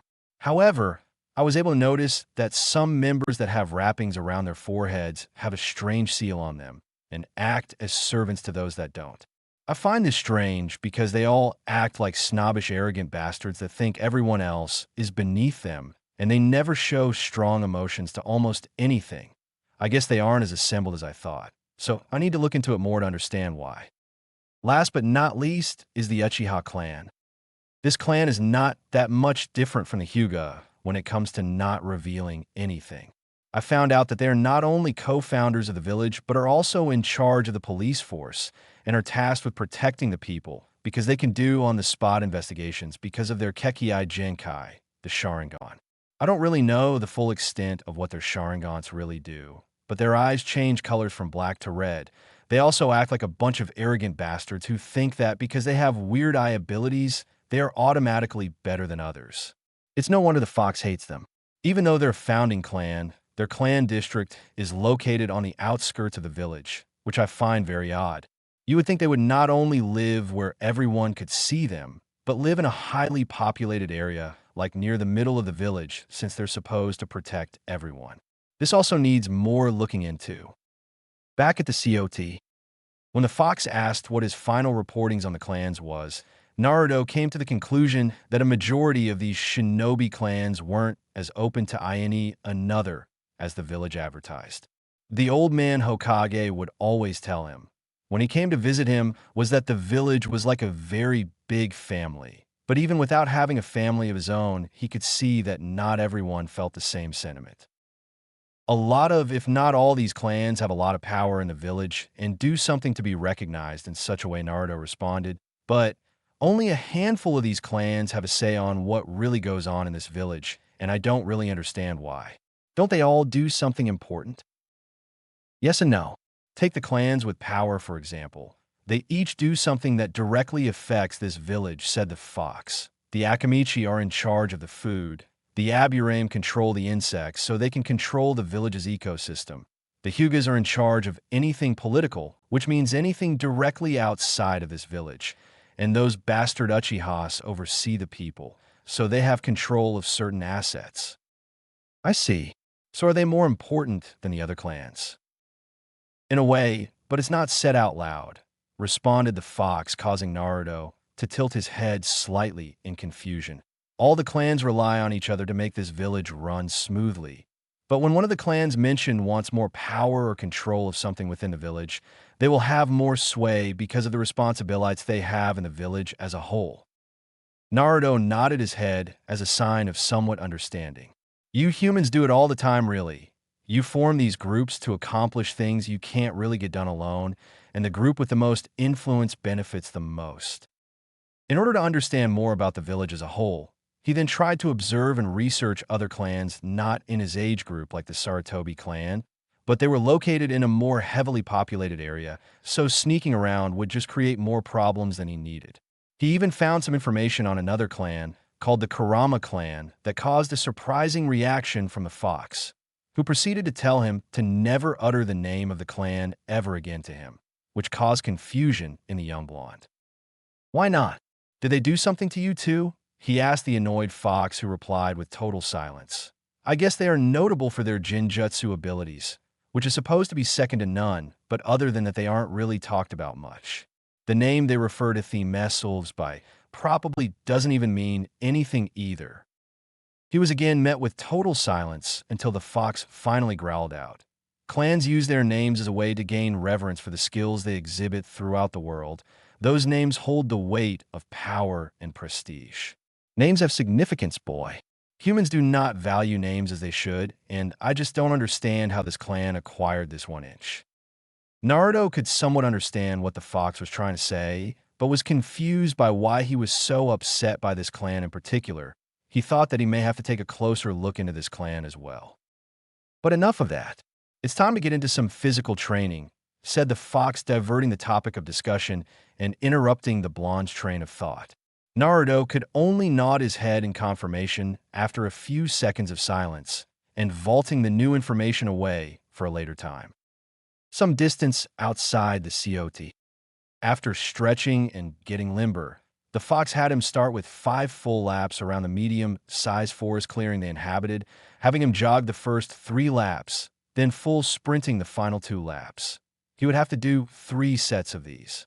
He would run into and would have to avoid all the obstacles in his path training areas of stamina and endurance. But the main objective of the exercise was to get his body warmed up for the tougher exercises. After the laps, he would stretch again and have to do 3 sets of 50. Push-ups, sit-ups, pull-ups on a tree, squats, and mountain climbers. 2 sets of 50 burpees and 2 sets of 2-minute planks. All exercises he gained from reading and researching workout exercises aimed to empower his strength and conditioning. He recognized he needed to purchase a set of dumbbells and other weights for more advanced exercises, but for right now, this was fine. Later, the fox told him to find an isolated training ground with a training post to work on his fighting technique. After finding an area, he was told to throw 2 sets of 20. Jab pooches on each arm, cross hook punches, side kicks on each leg, knee strikes, elbow strikes, and 5 minutes of freestyling, meaning a combination of all the strikes he worked on for a 5-minute period without rest. He was at it all day, and it was a lot of hard work, but with the strength of future enemies looking unclear, it seems like the only thing to do was to get used to this training regimen. Only time will tell if this endeavor to power will be worth the torment of the exerted effort. Chapter 4. Ehi. It was a day like any other. Hiruzen Sarutobi sat in his office going through his daily tasks of maintaining the order and balance in the village. Stacks upon stacks of paperwork piled on his desk as he went through them like they were just another daily occurrence. As he went through the somewhat endless filings, the image of small young child began to enter his mind.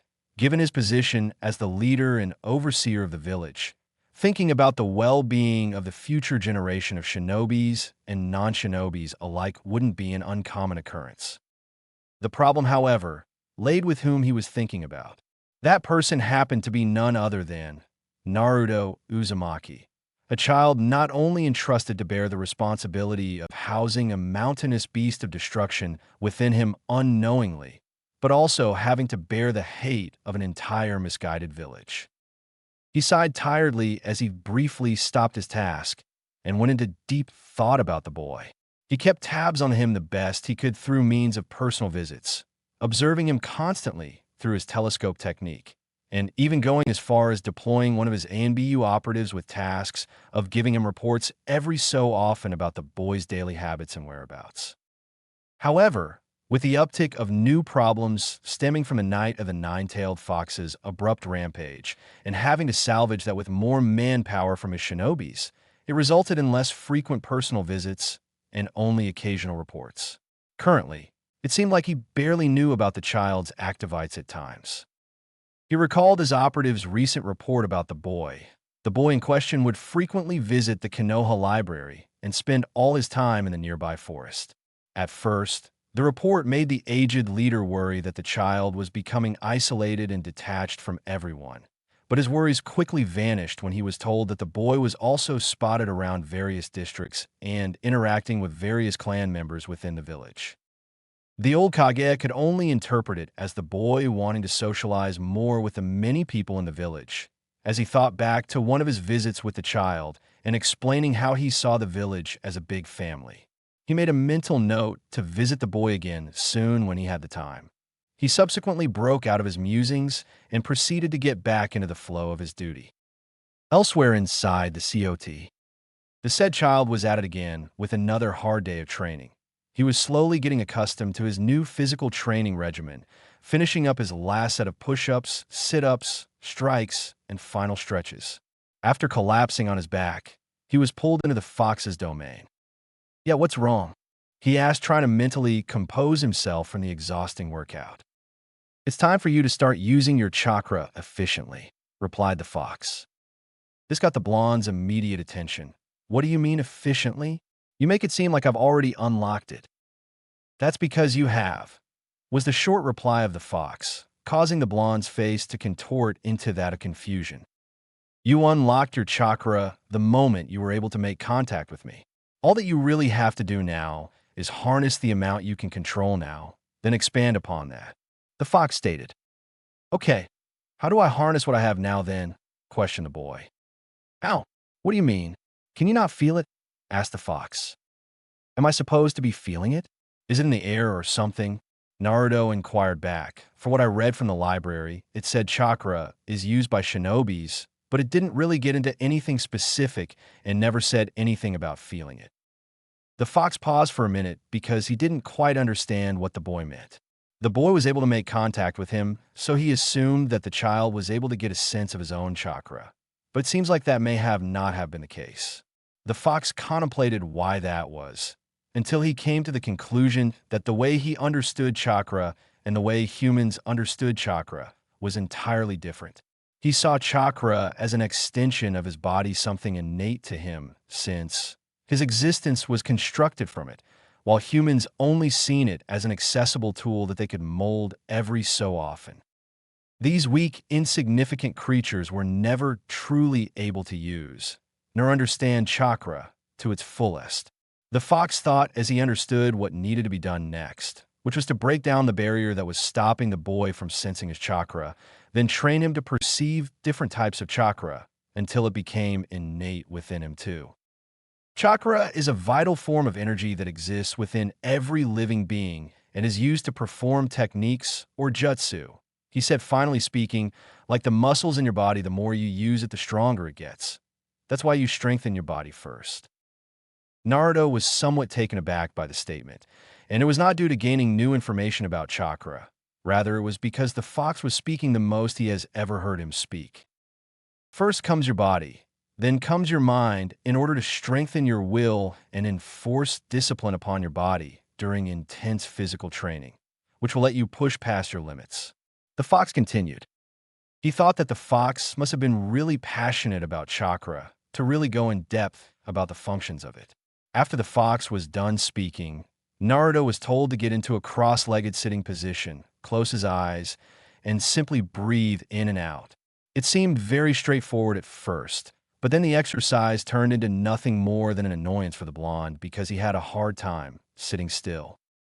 When he asked the Fox why he was having such a hard time, the Fox rationalized it as a lack of focus.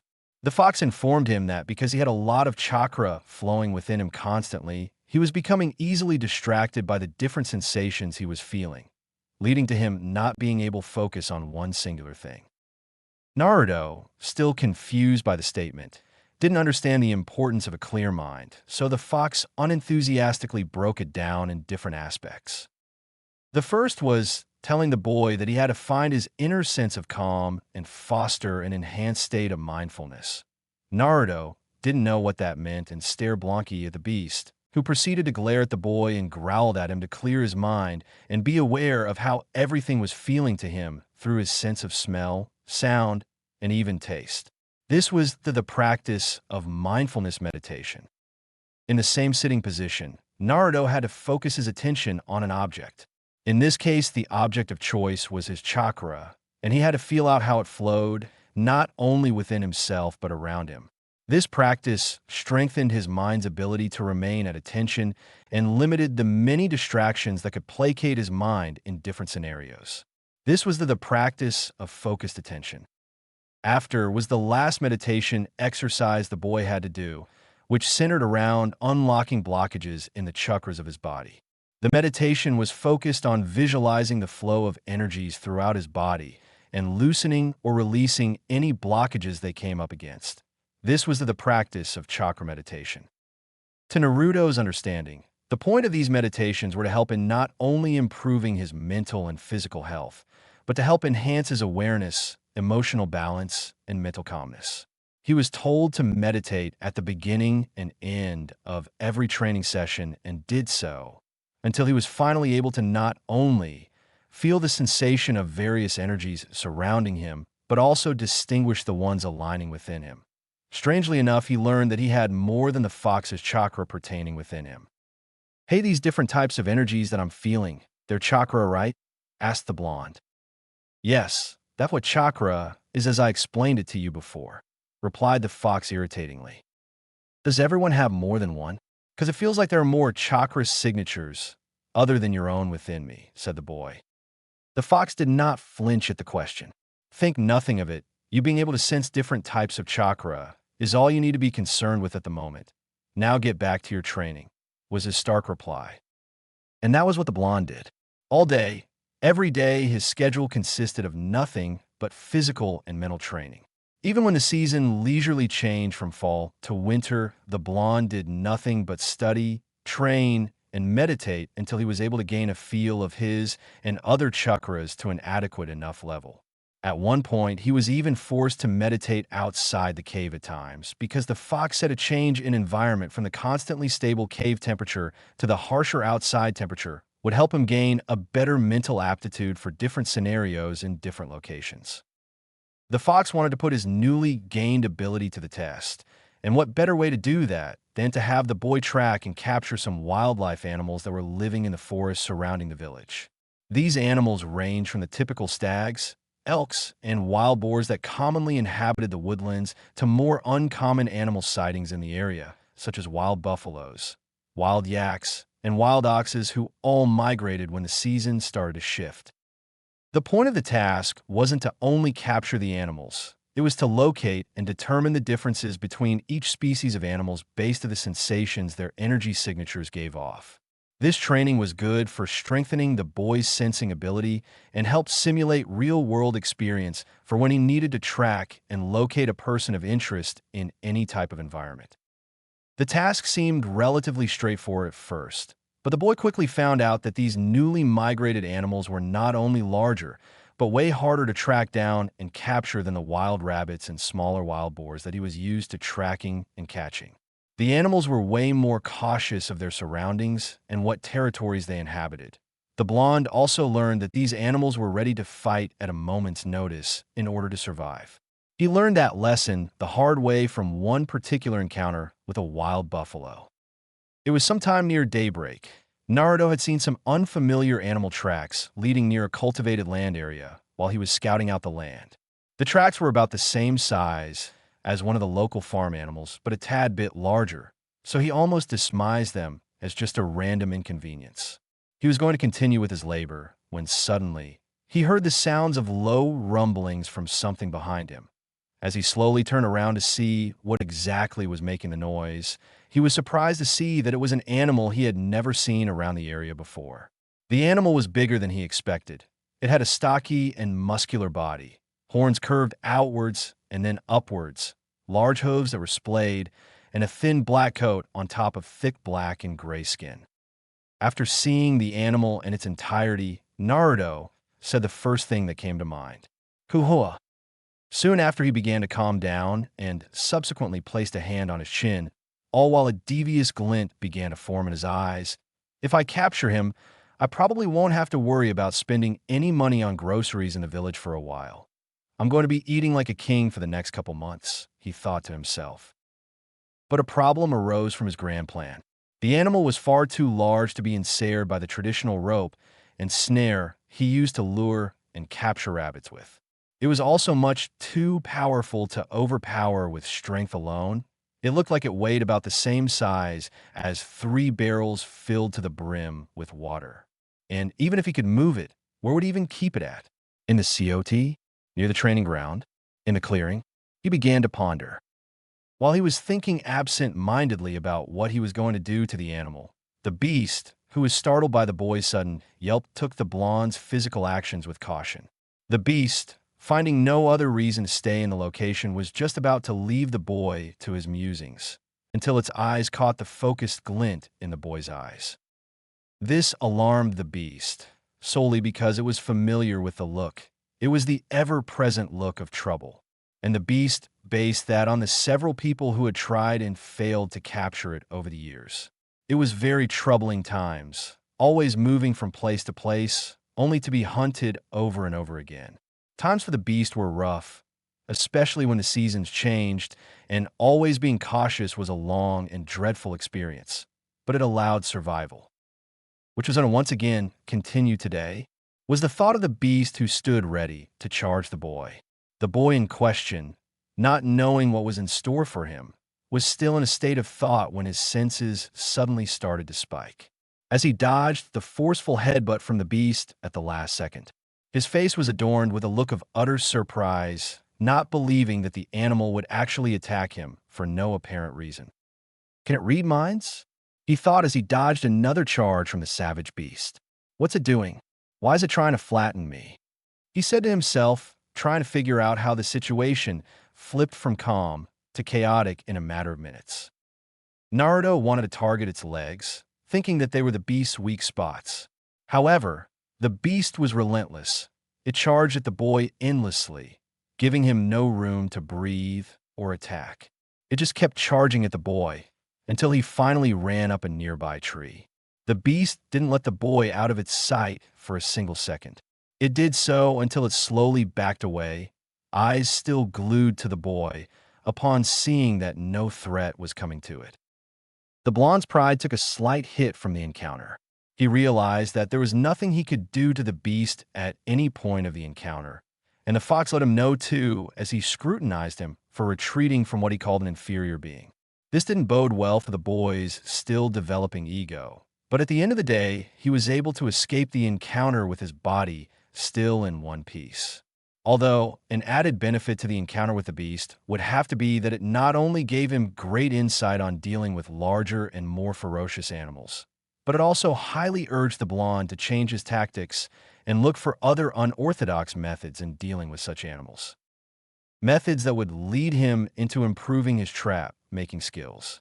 The experiments with the beast showed him how he was unintentionally hyper-focusing his senses to the people and animals that were common to the areas that he was in, and not everything beyond that, leading to unfamiliar animals and people being able to easily come in contact with him without him noticing, such as how the beast was able to get behind him without him knowing. It was a major drawback to his new enhanced sensing ability, but it was something manageable and easily fixed with more focused training. One other drawback about his new enhanced sensing ability would have to be the effect on his continuously developing mental fortitude. Throughout the various meditation exercises, the fox was able to see areas in which the boy may have been lacking when the boy was feeling out his chakra. He would see the boy unknowingly tense up when waves of negative emotions hit him when he made his way through the village. The boy, having been used to it his entire life, thought nothing of it and dismissed it as a side effect of mental strain from his training. The fox, however, saw it as what was a major weakness that could be exploited by more experienced shinobis and sought to eradicate it before it became a significant issue. So on one quiet winter evening, after the boy had finished another day of training, the fox brought him into his domain. As the boy entered the now familiarized area and noticed that the sector was a lot darker than it usually was. The air also felt very hollow and thick, with a very eerie feeling permeating from the large sealed-off cage. He tried dismissing it as nothing more than a usual occurrence when it came to how the place felt, but as he made his way closer to the cage, his body began to tense up. He saw nothing but darkness until two blood-red eyes opened simultaneously and peered down at him. The fox didn't say a word to the boy. He only continued to stare at him while his frame was shrouded by the dark recesses of the cage. Something was very off, was the thought of the boy who was waiting for the colossus to speak. As the blonde's patience began to waver, he suddenly felt an enormous wave of malicious energy hit him like thunder, striking on a calm, cloudy day. It was like nothing he had ever experienced before, causing him to freeze in place. His mind could not comprehend what he was feeling. It felt like his soul had instantly been erased from the world, but his body was left behind to experience everything else. His legs had finally gave out, and he fell backwards into the ankle-deep water of the cage. His face was laced with sweat. His hand clenched his chest as he tried to control his breathing. But the more he breathed in, the harder it was to stabilize himself. His body felt weaker with each passing second. He heard nothing but the rapid pounding of his heart, which felt like it would burst out of his chest at any moment. As his breathing started to get more controlled, the malicious wave slowly started to dissipate. After a few minutes of trying to steady himself up, his eyes landed on the fox with an angry glare. The fox, in turn, reciprocated with a look of disgust on his visage. Before the boy could get a word out, the fox uttered one word: pathetic. Confusion laced the boy's face as the fox continued on. I knew you were weak, but I didn't expect you to be this pathetic. I mean, look at how easily you cower at even the slightest bit of intent towards you. The blonde didn't understand what the fox meant. Do you think I wouldn't notice how you recoil like a coward every time you enter the village? The question hung in the air for a while until Naruto finally spoke, breath still somewhat ragged. I don't know what you're going on about, but I ain't no coward. The fox was not amused. Think back then to every time you entered this village and passed by those despicable villagers, he said as he conjured up memories from certain events that the boy had subconsciously stored in his mind. Why does your body always react in a certain way? What about it? Naruto responded, swiping away the memories. That was just fatigue from the training I've done. Nothing more. Why do I have to explain that to you? Is that what you tell yourself? Pathetic. The fox bellowed. Hiding behind naivety won't get you anywhere. I'm not hiding behind anything, Naruto said as he was finally able to get his legs to respond to him. I don't even understand why you're doing this. The only thing you need to understand is that weakness of any kind will be dealt with straight away, stated the fox. Whatever, he answered back, waving the colossus off, who in turn gave out an annoyed glare. If that's all, I'll be leaving then. Before making his way out the domain, he turned to the fox and asked a question. By the way, that feeling you hit me with just now was strong. It's not going to be a regular thing that's going to happen from now on, will it? It is, and it will. You need to see the errors in your thinking, responded the fox as the blonde grimaced in dismay and exited the domain. Naruto was still feeling the effects of the sensation as he attempted to get up from his cross-legged sitting position. His legs were still somewhat unsteady. He had goosebumps all around his arms, and his body felt drained and exhausted. He thought that the fox was full of it and was being a real jerk, so he decided he needed to ease his exhaustion with some ramen, a little reward for what he's been through today. A short while later, as he made his way out the forest to the nearest district of the village, his contemplations about the fox were interrupted when he bumped into someone. It was a man as drunk as day, which was very apparent by the alcohol spilling from the bottle he was holding. He was a fairly tall man with a stocky build and a stomach as fat as a plump pig, barely fitting his clothing. As the man wobbled back and forth, trying to get an understanding of what had bumped into him, he quickly started to somewhat sober up when his eyes fell upon the person, or from his perspective, thing that intruded upon his path. as his facial features began to morph into various expressions of anger and confusion. The blond boy tried to walk past him only for his path to be obstructed. "And where do you think you're going?" the man slurred out to the blonde, only to receive no answer and a look of utter confusion in return. "Are you deaf or something?" said the man, starting to speak more coherently, only to yet again receive no answer and a roll of the eyes in return. This did not please the drunken man one bit. When the boy attempted to walk past him again, the man quickly looked around for any signs of any passing bystanders, then proceeded to grab the boy by the collar of his little jacket and threw him into a nearby alleyway. "It's already bad enough the Hokage allows you to live among us, but you not understanding your place in this village is where I gotta draw the line," he said, deciding it was time the demon child learn a lesson in overstepping its bounds. When a man grabbed his jacket, Naruto was a little surprised by the man's actions. It wasn't every day that a village local would physically confront him like this. At any other time, he would have just let it go. But today, he wasn't really in the best of moods, and when the drunkard threw him, he got right back up and expressed his grievance the best he knew how. "What's the big idea, you big tub of lard?" he exclaimed, holding the back of his head. "You don't belong here," the man declared as he gripped the top of his bottle, "taunting us every day with your presence, like what you did never happened." He began to swing the beverage container wildly at the boy, pushing him backwards deeper into the alleyway. "What are you doing?" bellowed the fox. "Are you really this weak, being unable to even handle a simple drunk?" "I can handle him. There's just no reason to hurt him, you know," Naruto responded back, dodging a swipe to the head. "He's trying to kill you. What other reason do you need?" "He's drunk and not thinking clearly," he said as he dodged another swing. "What good would hurting him do for me?" "What good?" questioned the fox in disbelief. "You deal with him now, and others will take notice of it and never consider attempting this again." "I can't do that. He's a part of this village, you know. Hurting him just because he hurt me would be wrong. It would only bring more problems for me," Naruto said, dodging an uncoordinated punch from a man. "There it is again. That weakness of yours. Your naivety is going to get you killed, and I won't tolerate it," roared the fox. "If you don't deal with him, then I will." "What does that mean?" Naruto asked nervously. "What are you going to do?" "I'll do what must be done. Now end him now," the fox roared out as he let some of his chakra pour into the boy's system. Unable to take the incessant goading of the fox and the uncertainty of his actions while dodging the swings from the inebriated man, the boy finally lost his composure. As the drunk man went in for another swing, Naruto slipped in between his guard. He got into a very low crouch and sprung upwards, extending both arms at the man, pushing him away. The force of the push was greater than he expected. It was so great that it sent man's body soaring backwards until it finally crashed into one of the buildings that the alleyway was occupying with a great big thud sound, leaving a brief echo.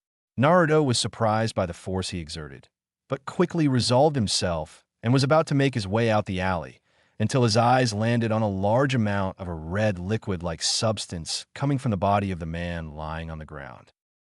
As he made his way to the body, he saw that the substance was coming out from the man's head area. "No way," he gasped, realizing what he had just done. "Finally, you should have done that the moment he threw you in the alley," the fox stated, not caring about the state of the man. Naruto's body quickly tensed, not knowing what to do. He stood glued to the spot, sweat rolling down his face, not believing what just unfolded. He wanted to cry out to the man and ask him if he was all right, but before he could let out a single word, the fox spoke. "Why are you still here? Leave the area now, before someone comes." Naruto slightly hesitated for a moment, but was finally able to move his body away from the area. As he fled from the scene, he tried rationalizing the situation. "It was an accident, you know. I didn't mean to do it. He just kept attacking me, and you kept telling me to do something," the boy said, trying to clarify his actions. "Do not waste your breath trying to rationalize your actions with me. Accident or not, what's done is done," the fox voiced. "What's done is done. Are you insane? What if he's dead?" Naruto exclaimed, finally stopping in an area far away from where he was. That was a living person, you know. How could you be so heartless? Heartless. I've been the one keeping you alive all this time. Your simplistic view on the world is what keeps attracting you to chaos. The fox replied, and you better hope he's dead. What do you think they'd do to you if they find out you were the one responsible? Naruto gained a defeated expression on his face. Is this all there is? He asked exhaustingly. Killing people?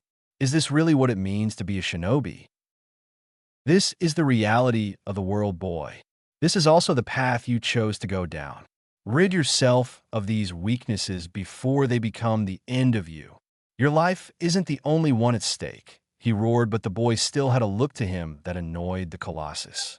Getting tired of the pitiful visage of the boy, the fox cut off the link between them, leaving the boy to reflect on his general state of being. The fox's behavior was something Naruto could never figure out. Sometimes he was the knowledgeable instructor that gave him great insight to new information he probably wouldn't have gotten on his own, and other times he was a cruel, disinterested creature with selfish morals. Naruto thought and thought, until it finally dawned on him. This creature had no concern for human lives whatsoever. He didn't care about anything other than himself. There was no sympathy, there was no empathy, and there certainly was no compassion whatsoever for him. All this beast saw when he looked at him was a means to an end.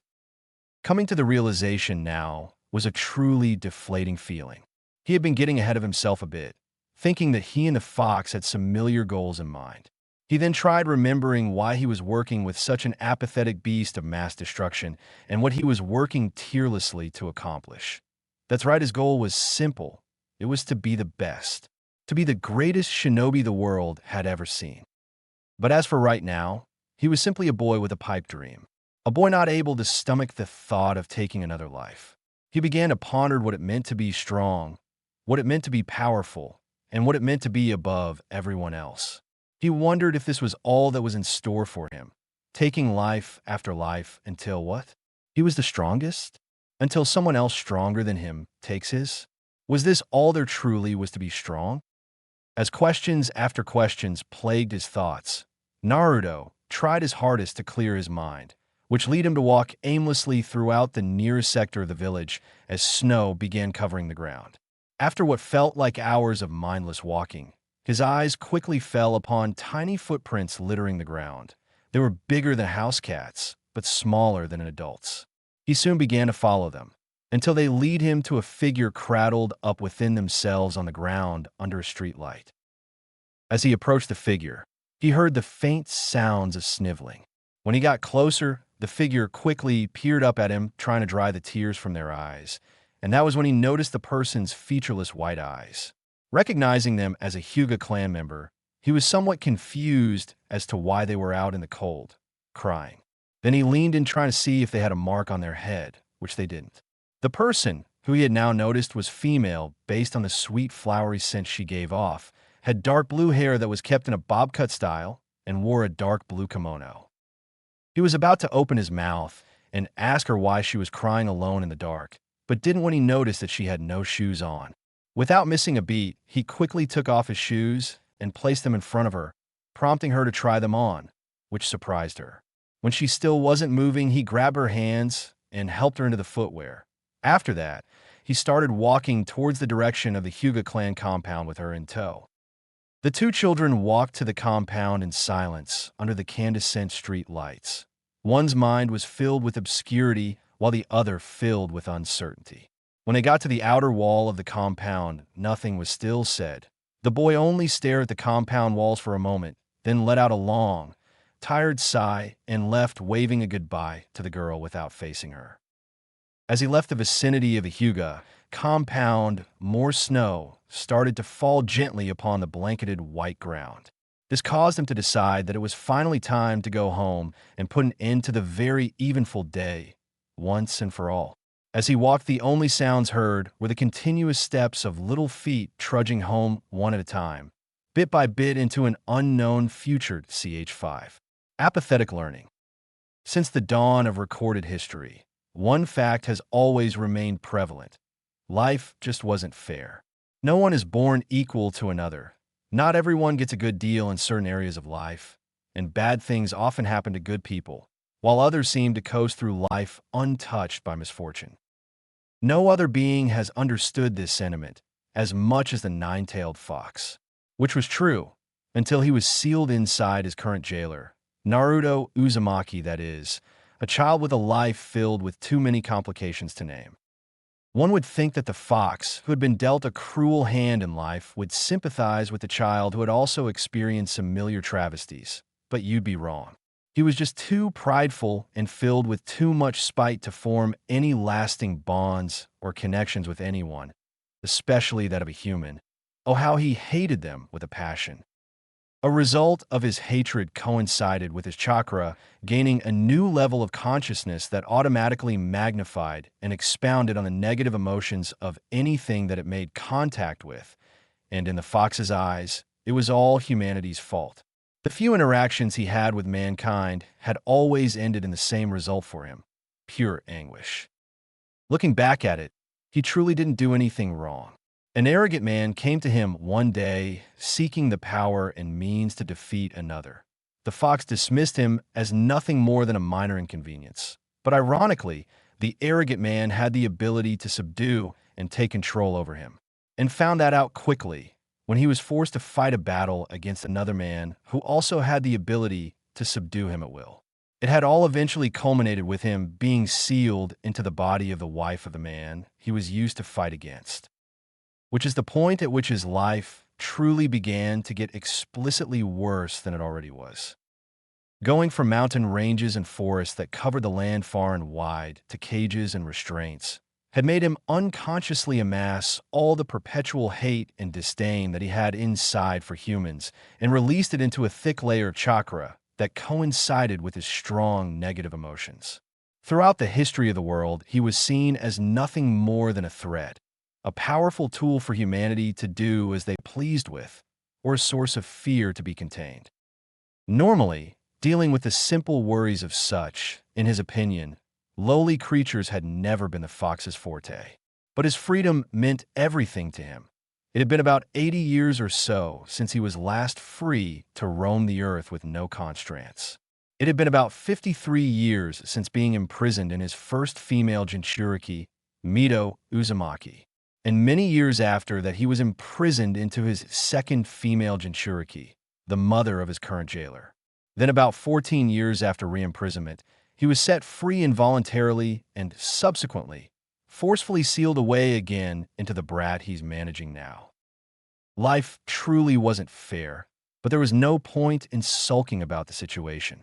Through his many years of existing, the fox knew that different situations created new opportunities in various aspects of life, and one big opportunity stood before him engaging in his routine exercise. "Hey, brat," he spewed out as he watched the boy in front of him hit a training log absent-mindedly. The boy did not give a verbal response. It had been a couple days since the alleyway incident, and it seemed like the boy's mood wasn't getting any better. The fox could only shake his head in irritation. In his mind, the boy should have been more adaptable given the profession he would be getting into. It also didn't help that he had continued to blast his bloodlust at the boy anytime he entered his domain. "Hey, I'm talking to you, weakling," he called out to the boy again, only to receive no response yet again. The fox was starting to get annoyed with the boy's current attitude. He could not for the life of him figure out why the boy cared about the life of some brute who attempted to end him. "I don't even know why you're still upset about what happened with that human. Be fortunate he died," he finally said. That did not please the boy. He learned of the confirmation of the man's, in just a day after the incident, which came at a great shock to him.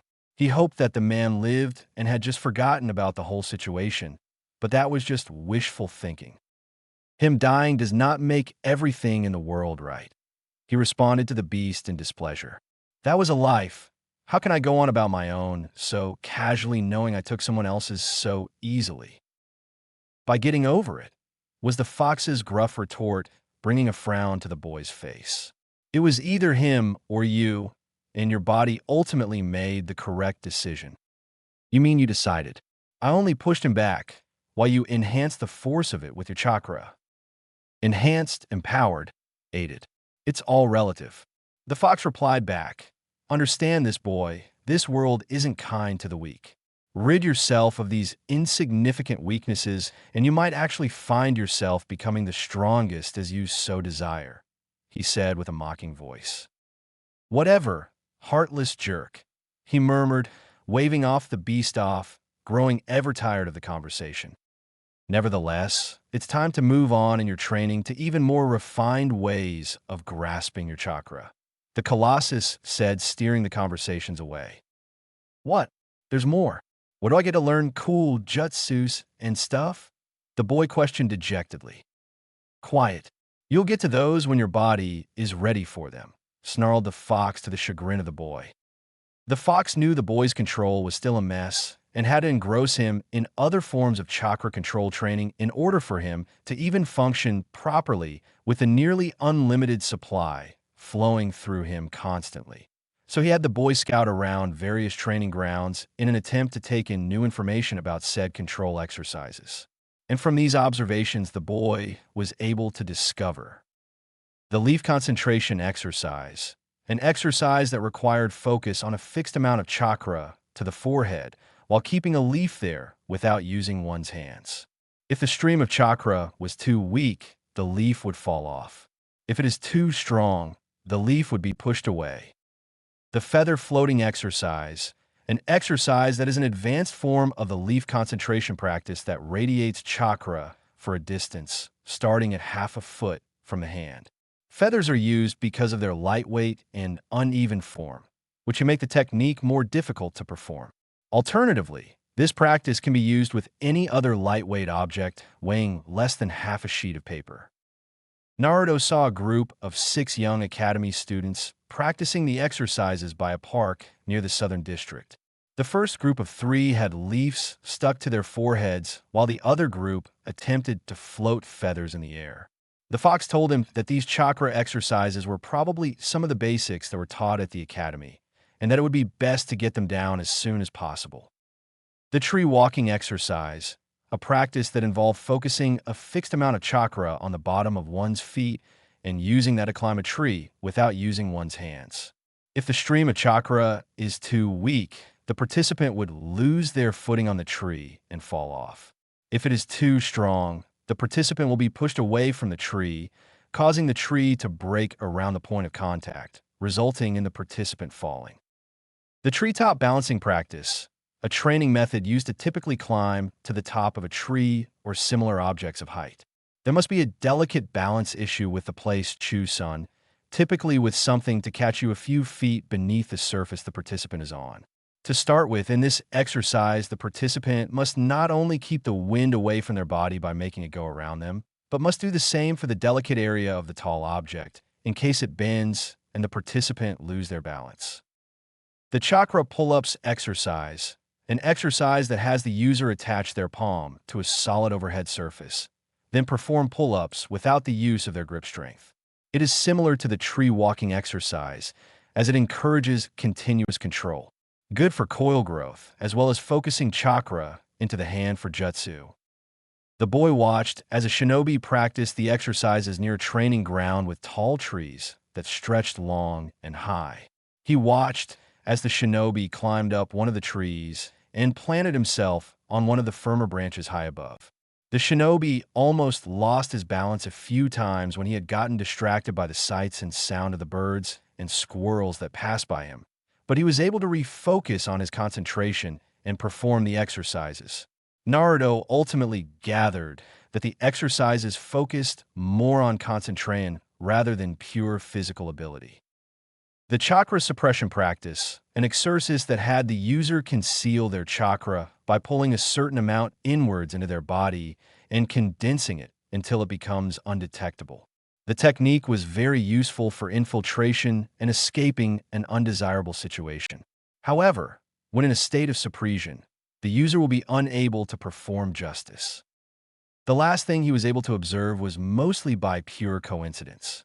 He happened to be in a training ground observing 2 people at a time.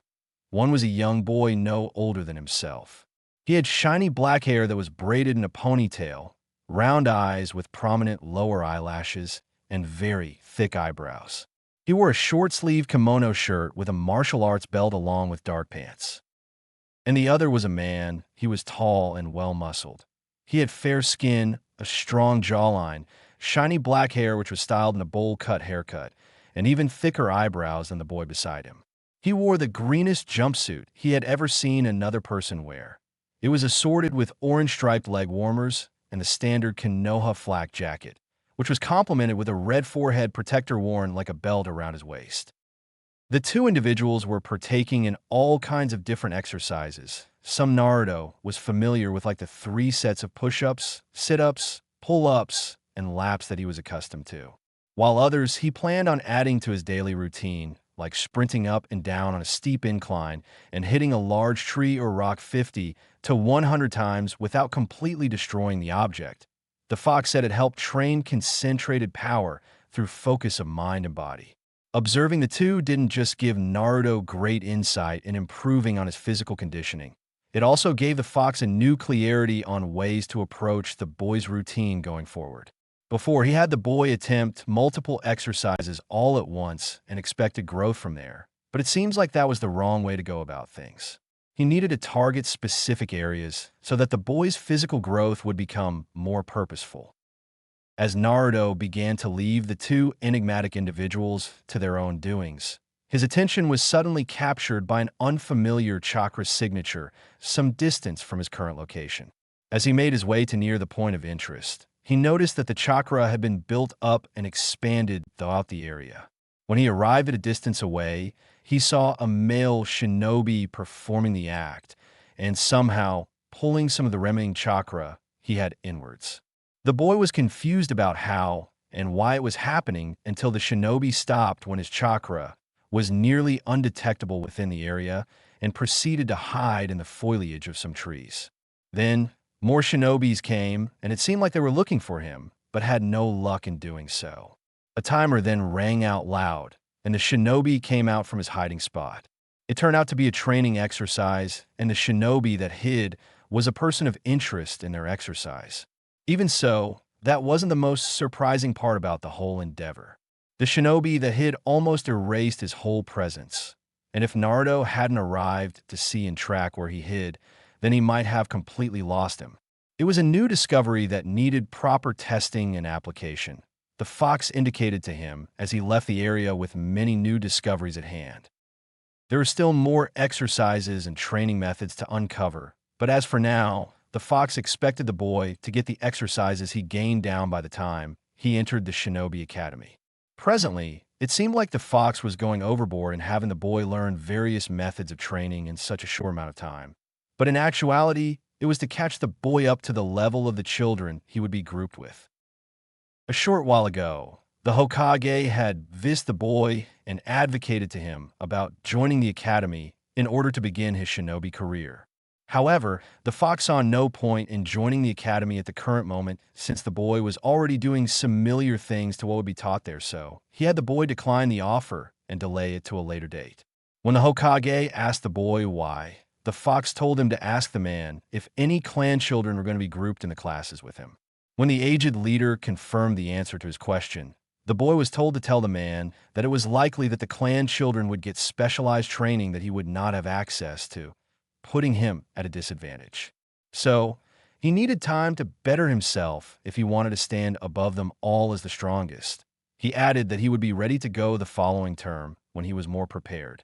The man contemplated the boy's words for a brief minute, until he finally agreed, seeing the thought behind the process. The Fox also knew about the brief grace period for new students at the beginning of the first 2 terms.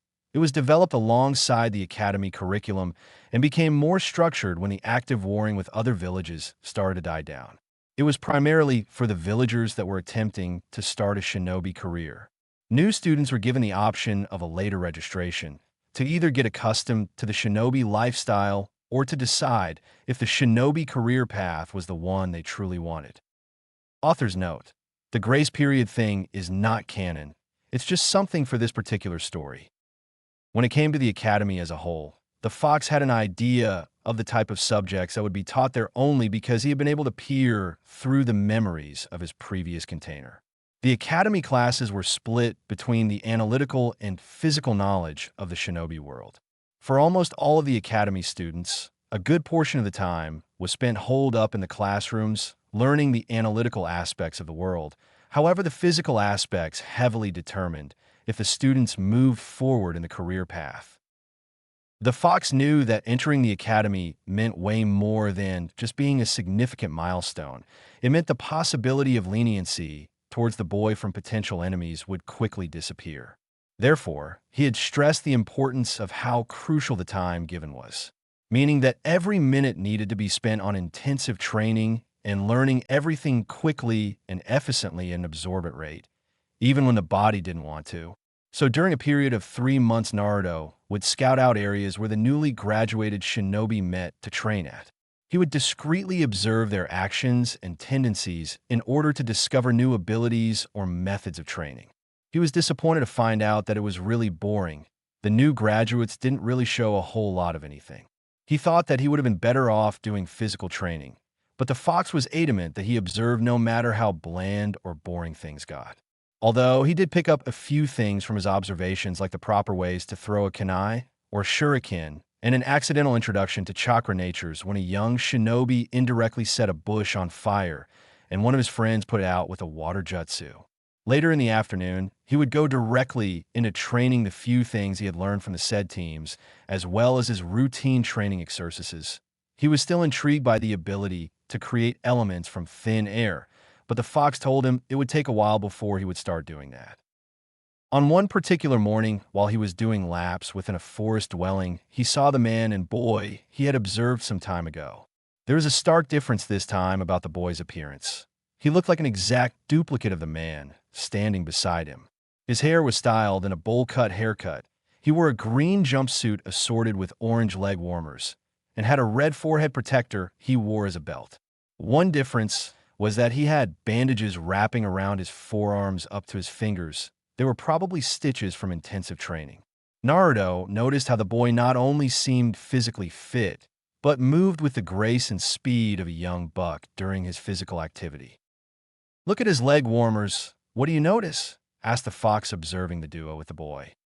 Naruto studied the leg warmers carefully, but couldn't find anything out of place with them until he heard a loud clank when the boy struck a training log with a great amount of force. He was able to see the hidden item more clearly when the bushy-browed boy unveiled it in an attempt to realign it on his leg. Training weights. The Fox deduced. What do they train specifically? Naruto asked. Does it have something to do with endurance or conditioning? Perhaps. Did you notice that the boy seemed faster than the last time you seen him train? The Fox questioned. You're right. Is that what it's for? Speed, questioned the boy. Maybe. Acquire some later today. The Fox responded. It could be a key in accelerating your body further. As for now, observe the two and gather what you can from their training. Naruto gave him a mental nod and continued watching the pair. He found that the duo would find various ways to kick their physical training up a notch, from handstand sprints to one-handed push-ups with heavy objects on their backs, to normal laps around the forest dwelling that had them run until failure. The pair were very interesting to Naruto, especially the man. He was always filled to the brim with a contagious energy he couldn't quite explain. He just felt very motivated to continue with his own training. Watching the two train together and motivate one another to push past their limits always made him feel this strange, bittersweet feeling of envy and elation. The bushy-browed boy had someone who cared enough to train him and wanted the absolute best for him. It was a position that he would have desired, but life wasn't always going to give you what you wanted. Soon after, he left the area to finish up his laps, as per the Fox's instructions. He was just about to wrap up his last set when a particular place caught his eye. What's in there? The boy asked as he saw large gates surrounding a forest near the northern area of the village. A forest filled with very large and dangerous creatures, responded the Fox. Really, just how big and dangerous are these creatures? The boy mused cheekily. Forget it. Stay out of that forest, said the Fox, getting irritated by the thick-headed child. Those big gates are there for a reason, to keep idiots like you from rushing to your death early. But wouldn't that be a good place to train then? Naruto questioned the Colossus. The creatures in there are unlike what you have faced in the foils of the surrounding forests. The fox voiced, besides you can't even beat a creature that would be common prey in there. How would you match up to the real predators? The last comment hit its mark. Naruto hated to be reminded about the incident with the wild buffalo, and the fox knew that. He felt like he had to redeem himself after his pathetic showing against the beast. And the next best way, he thought, was to take on a creature that was even greater than the buffalo. He didn't know what the creature was yet, but all he knew was that it had to be big. I don't care how fierce they are. I'm taking them down. Believe it. He bellowed as he rushed towards the gated area.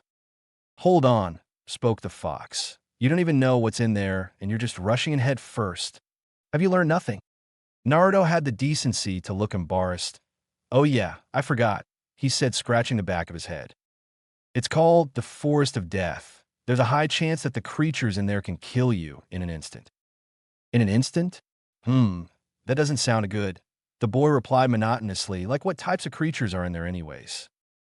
That's one of the many questions that need to be answered. But to be able to even traverse that area, you need to be able to what lies in it first, stated the fox.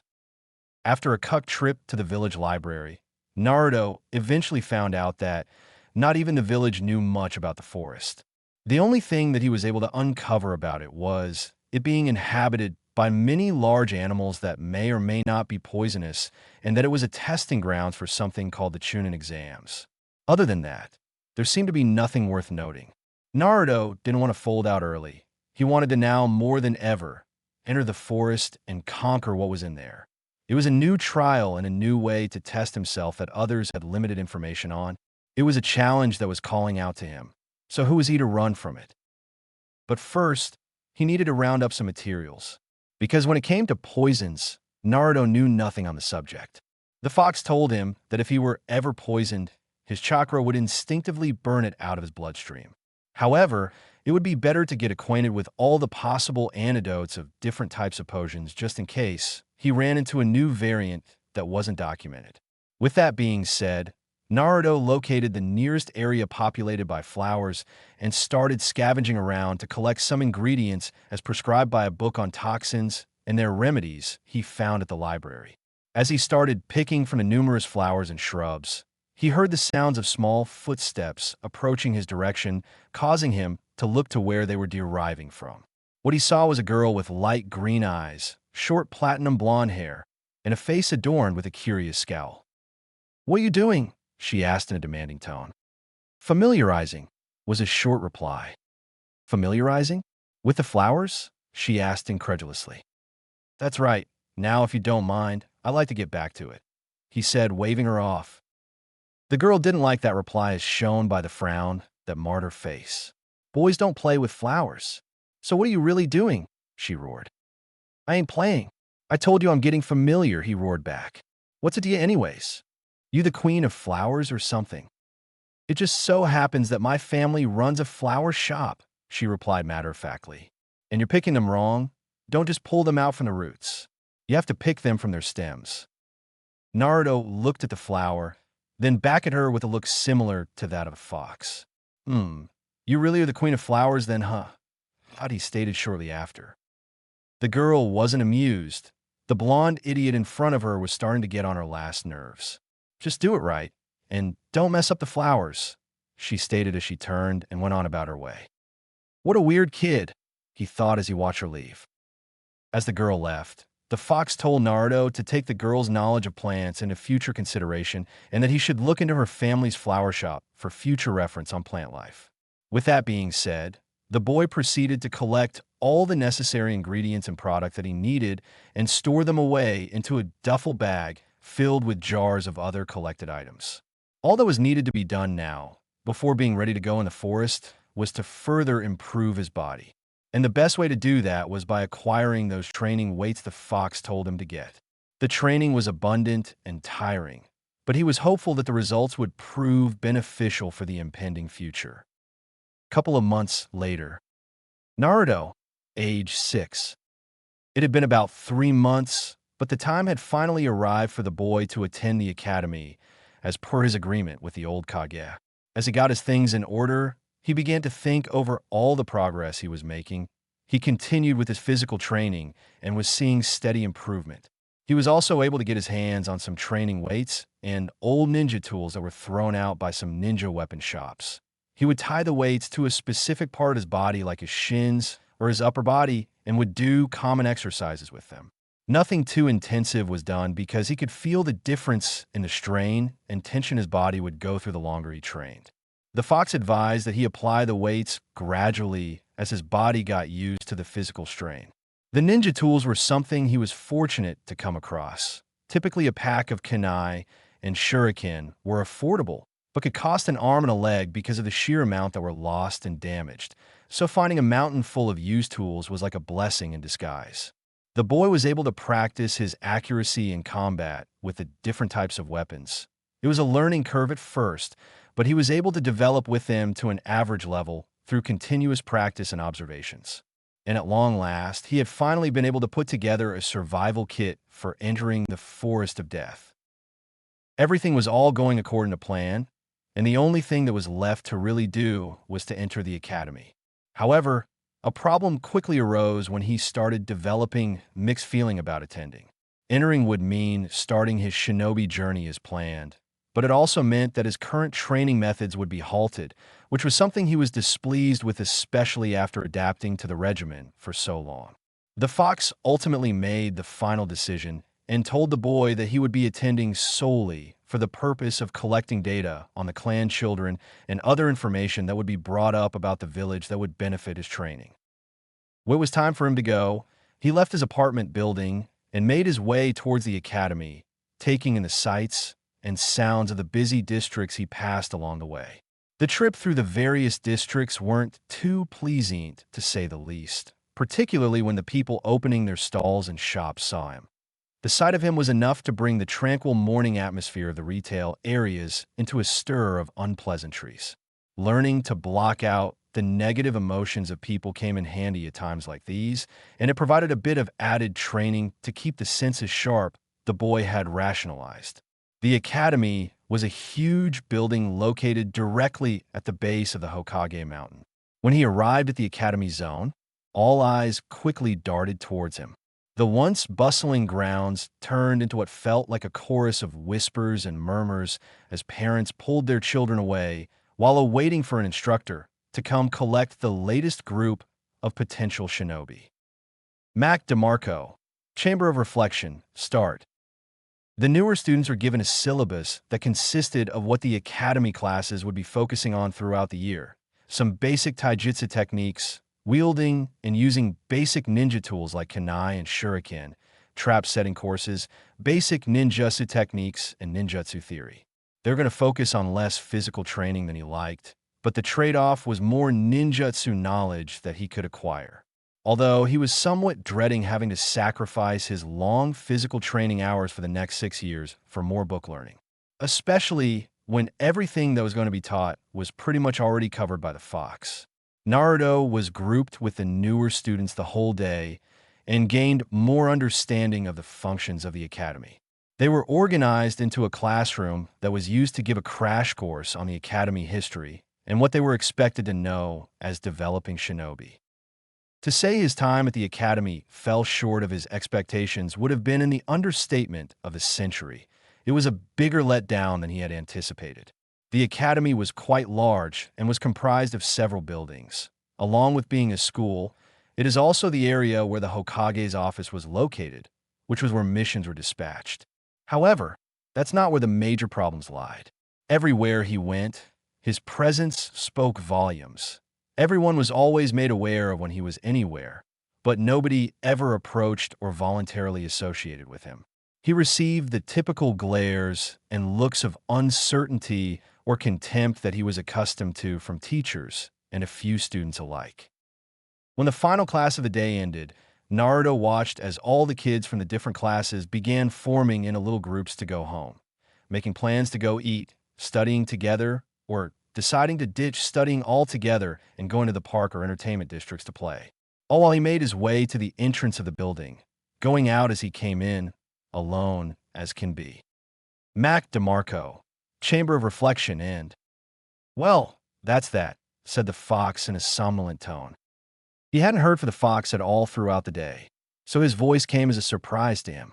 "You just waking up?" he asked.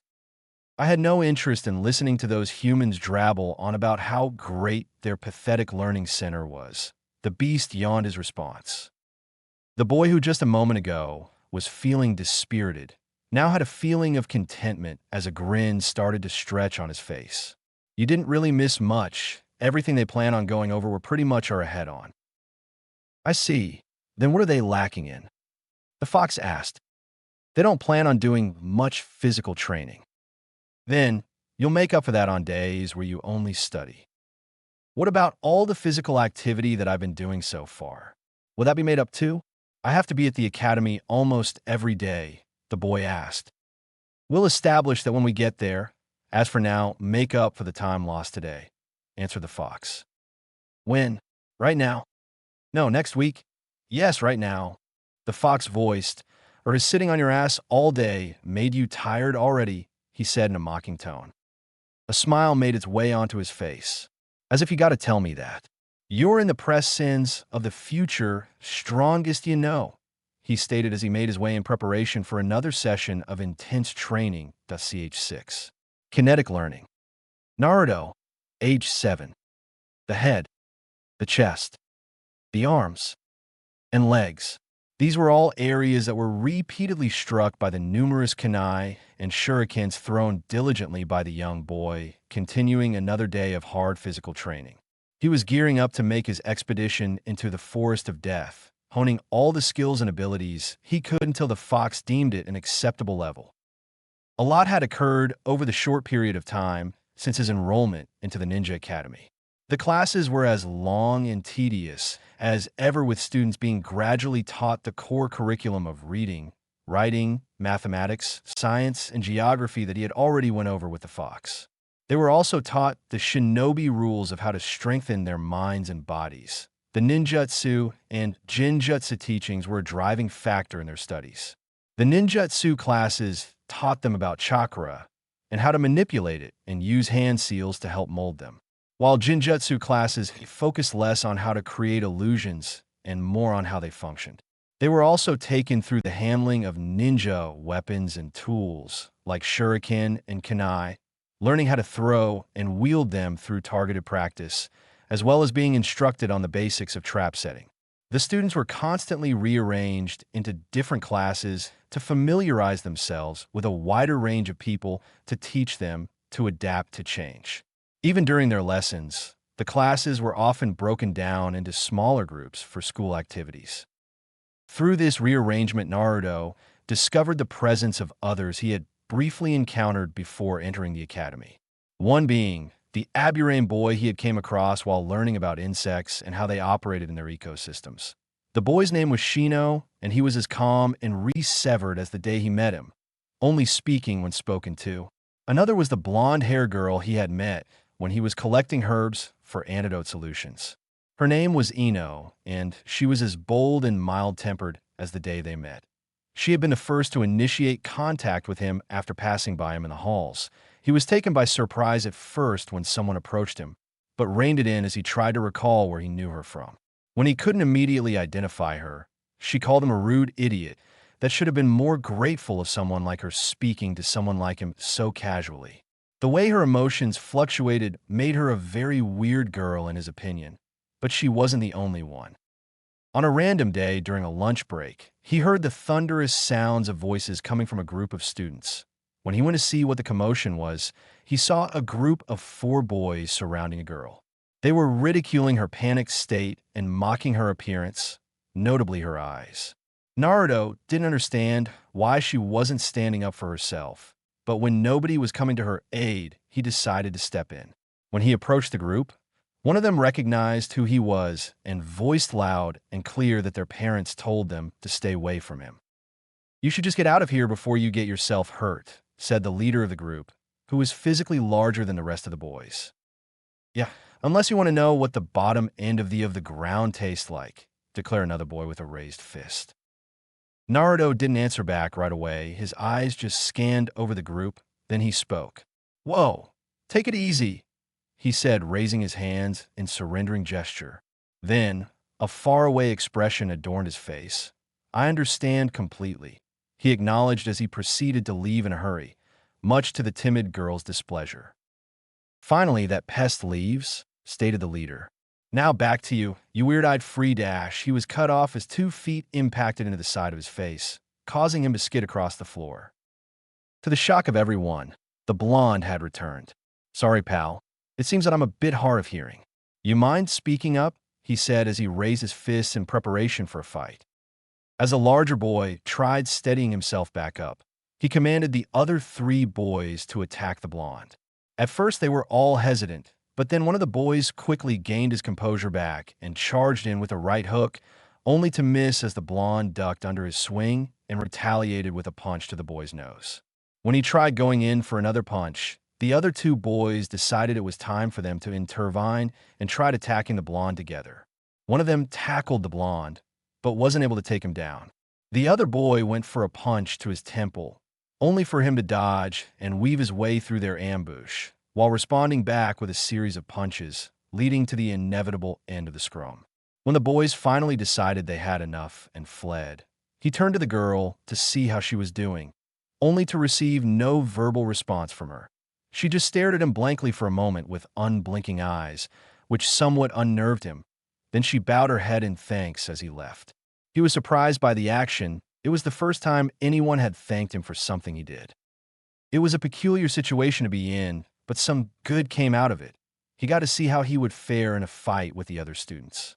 And he had to say, they weren't all that, but the fox quickly reminded him that they were simply weaklings that weren't even clan children. Naruto, however, brushed it off since the Colossus considered everyone as a weakling. Naruto thought that he would be able to easily sit at the top of the class when it came to hand-to-hand combat. However, that thought was quickly dismissed when he found out that those particular group of students were just as average as the fox stated. It all happened during the taijutsu portion of the class. Sparring was a common practice, and Naruto experienced firsthand why the fox wanted to intensify his training. He was paired against 6 other students during the course of the training exercise, 3 clan children and 3 civilians. He faced relatively no problems against the civilian kids, but against the clan kids, it was a whole nother story entirely. He first went up against an Akimichi boy named Choji. He was somewhat portly and had a very kind personality. He was surprisingly very durable and was deceptively strong, packing quite a punch when he was angered or agitated. Then he went up against a boy with a Ninkin named Kiba from the Inuzuka clan. He was short-tempered and had a very impulsive personality. He was surprisingly fast and ferocious with his attacks, trying to not give his opponents any room to breathe or counterattack. Last but not least, he faced an Uchiha boy named Sasuke. He had a mild-mannered personality and often talked about his brother and his accomplishments. He wasn't as fast as Kiba or as strong as Choji, but he was a good balance of precision, strength, and speed, being able to deliver a powerful attack and move swiftly to either counterattack or defend. His matches with them, compared to the civilian children, were very night and day. They were not only much faster and stronger than the civilian children, but had fundamental techniques that could not be easily penetrated, which is why he lost all 3 matchups so soundly. His biggest problem lied within his predictability. He could not counter or match any of the clan children's fighting styles with his own predictable brute force alone. They were just too disciplined, so he needed to find his own way of fighting to be able to stand toe-to-toe with them and eventually surpass them. The fox made it abundantly clear that observing the kids' stances and habits would come as a great benefit in the long run. As for now, he determined that it was finally time for the boy to step inside the forest of death, thinking that it would benefit his developing instincts. Naruto, with his survival kit on hand, made his way into the forest through a little entry point of the cage surrounding the forest. When he stepped into the forest, he immediately felt a surge of negative energy hit him like a punch to the gut. It was very strong and was filled with this malicious stench of death that permeated the environment. Before he continued on, the fox advised him to take off some of his weights. When he did as instructed, his body felt the results immediately. It felt like he removed a heavy layer of muscle that he had been holding on to. All he had to do now was replicate the activities he had done in the regular forest surrounding the village. It was going to be a breeze, he thought. Little did he know, the dangers that awaited him within the woodland were more than he could have anticipated. Everywhere he went, he encountered animals that were either very large or very ferocious. Sometimes he even encountered a mix of both, such as when he went to find a drinkable water source. He came across the largest crocodile he's ever seen, and it tried to swallow him whole. Then he got attacked by a pack of large wolves when he tried searching for plants and consumables. He was only saved when the wolves were distracted by a pack of giant tigers whose territory he happened to fall into. He suddenly realized why the place was deemed the Forest of Death. It was a place where everything died and nothing was meant to survive.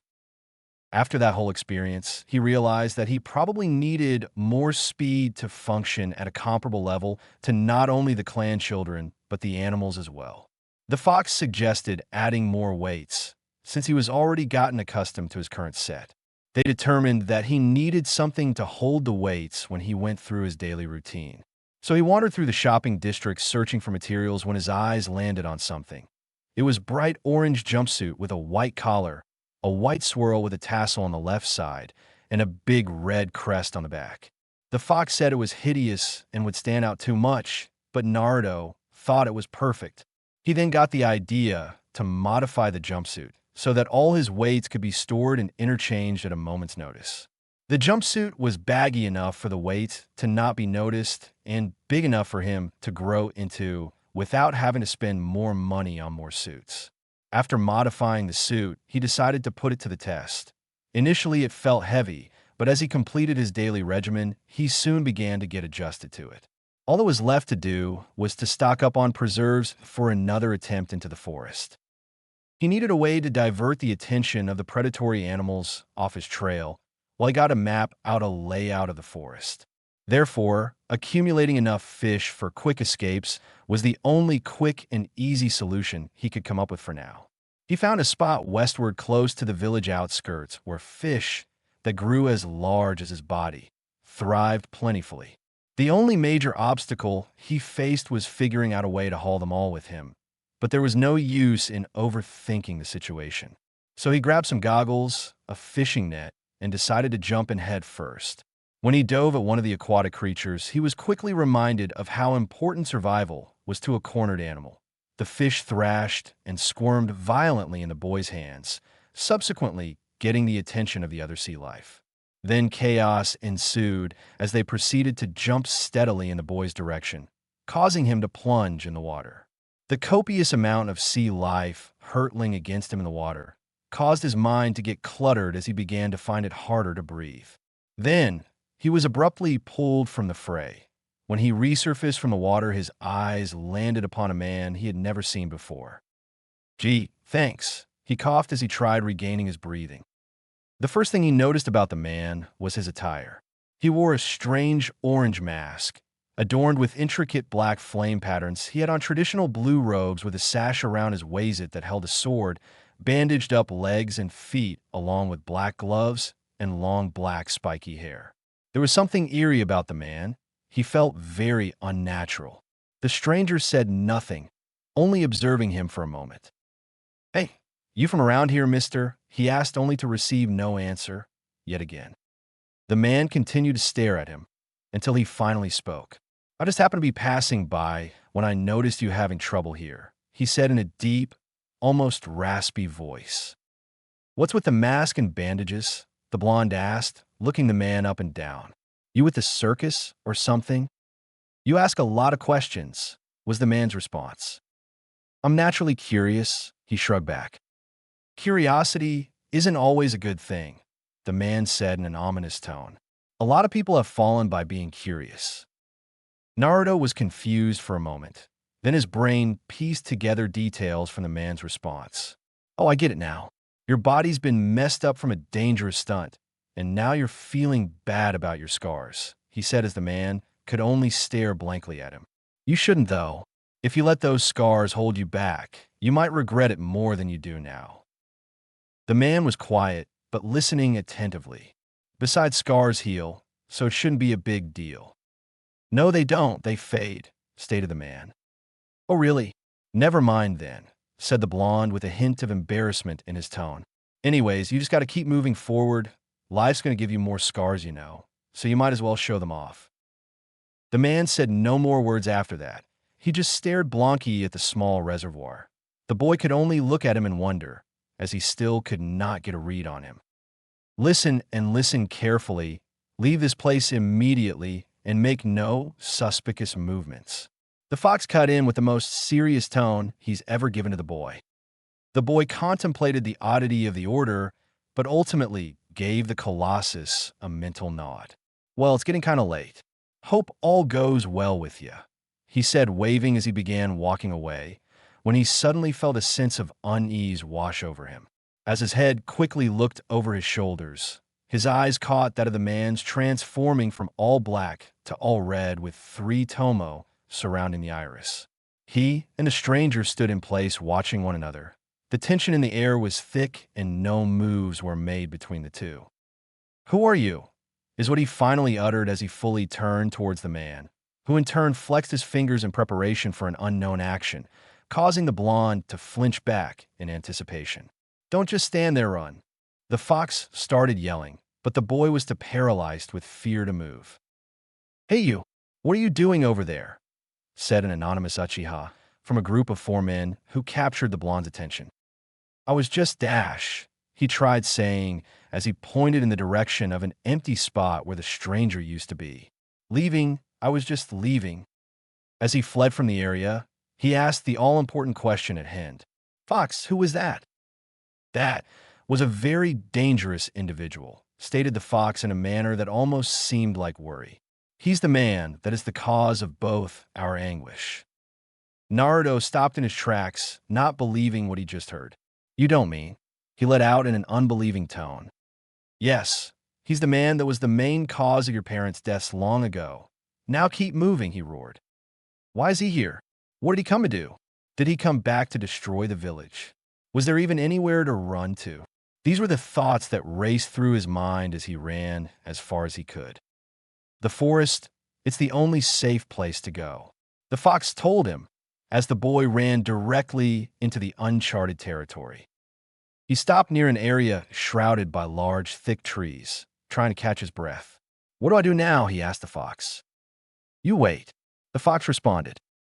"Wait, have you lost your mind?" the blonde exclaimed indignantly. "The man who killed my parents and nearly destroyed the village is walking around here freely, and nobody has noticed. And what do you expect to do about it? Confront him?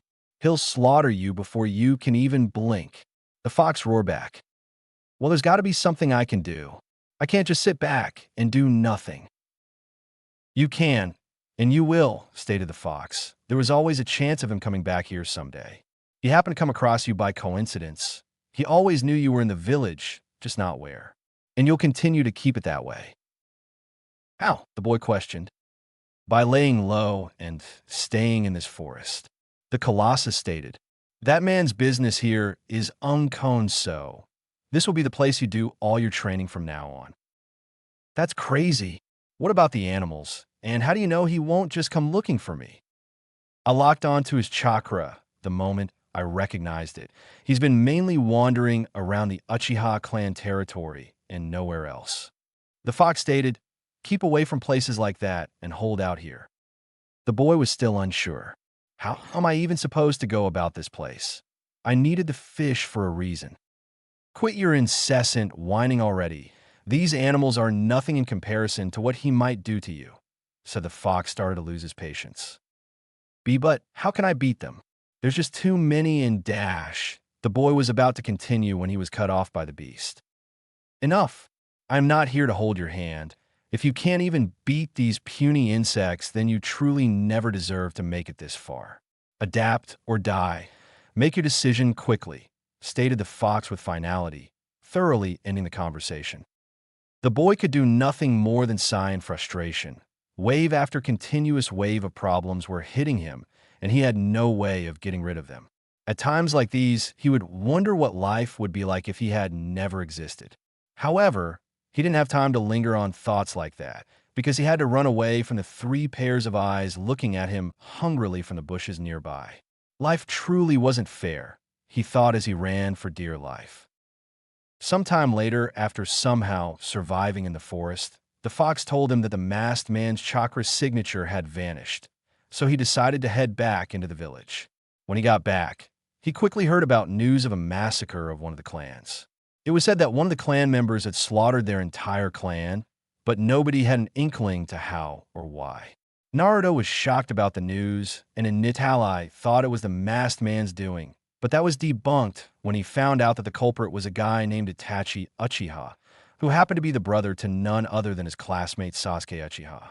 The fox confirmed that he and the masked man were two separate people, which confused Naruto even more. He didn't know the true goal of the masked man, nor could he figure out why Itachi slaughtered his clan.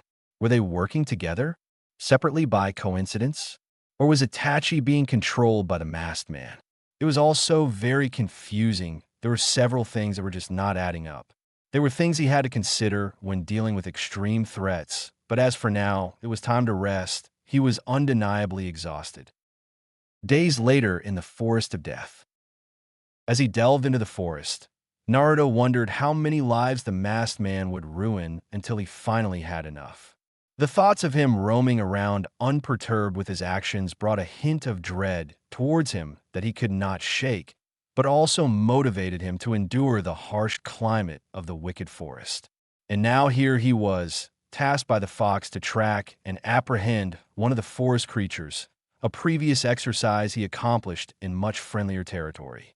The time spent in the forest allowed him to get an understanding of how the ecosystem functioned. The area he was in right now was a territory occupied by large bears and wolves. His objective was quite simple: capture a smaller bear or wolf cub before their sleuths and packs realized they were missing. The only problem was that the smaller animals tended to stick real close to the larger ones, and the larger ones stayed united in groups for a higher chance of survival. It took some time, but he was finally able to isolate a sleuth of 3 bears. They were all young. As he readied his net, he heard movement from behind him. He jumped away as giant teeth almost deboned his spine from his body. The assailant was a huge bear. It must have been related to the younger ones. It looked like it weighed well over hundreds pounds, long sharp claws, and scars adorned. This creature was a fighter, and taking it on would be very detrimental to the blonde health.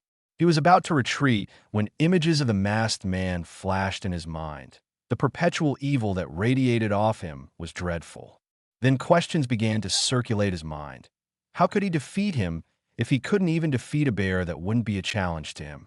Was it even possible? Then, the sound of the fox's last words to him hit him.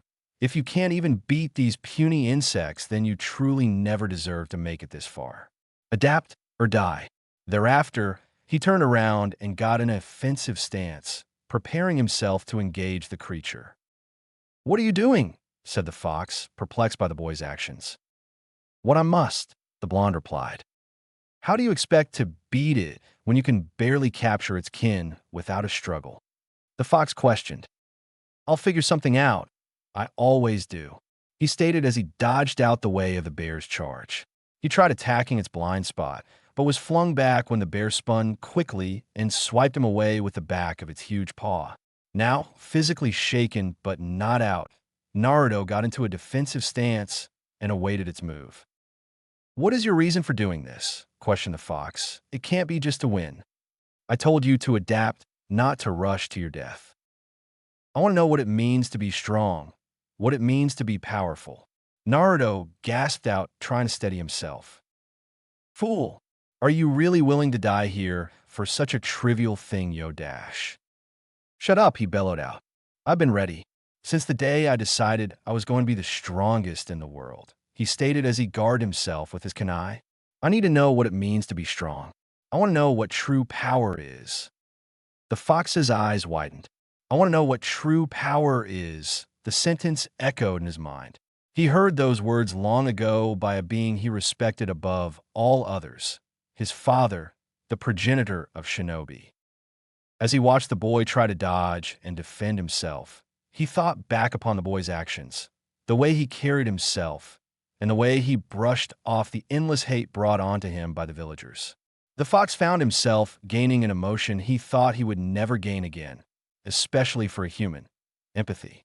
This child exhibited things that he could not stand: weakness, helplessness, and sentimentality. And yet here he was, risking his own well-being for the sake of wanting to know what it was to be what he wasn't. It was infuriating because he respected it. After internally debating with himself about how to proceed, the fox finally gave in and poured his chakra into the boy, helping him regain his strength. Naruto was surprised. He felt the chakra surging through his system. He didn't think the fox would ever assist him in a manner like this. "I thought you wouldn't help me," he communicated. "Never you mind that. Now go," the fox stated as he watched the boy speed into the bear's guard. It tried swiping him with its claws, but the blonde was too fast.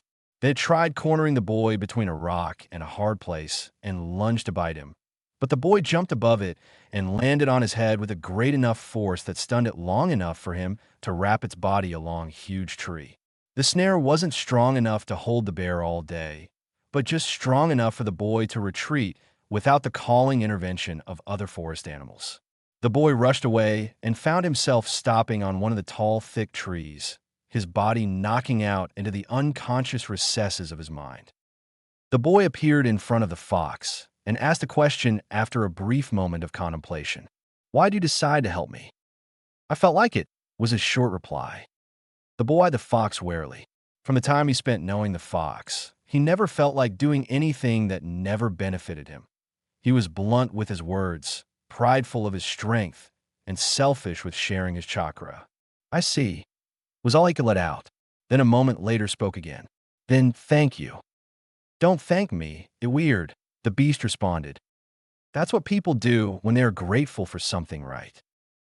That's what you humans say to other humans. Not other beings," he stated. "Doesn't matter. You decided to do it, so it's worth something," the blonde said, bringing a steady gaze from the colossus, like he was being reminded of something. After a moment of deliberation, he made up his mind and spoke again. "Kurama," the fox stated, confusing the boy. "Huh," was his reply. "That is my name, Naruto. Remember it."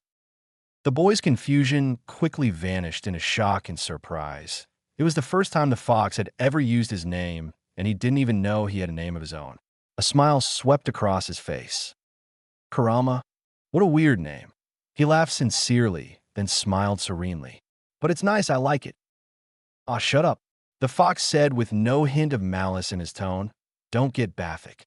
Prepare yourself. There's much work to be done if you claim you want to be the strongest," he said, bringing a balled-up paw in front of the boy, who in turn nodded and returned the gesture.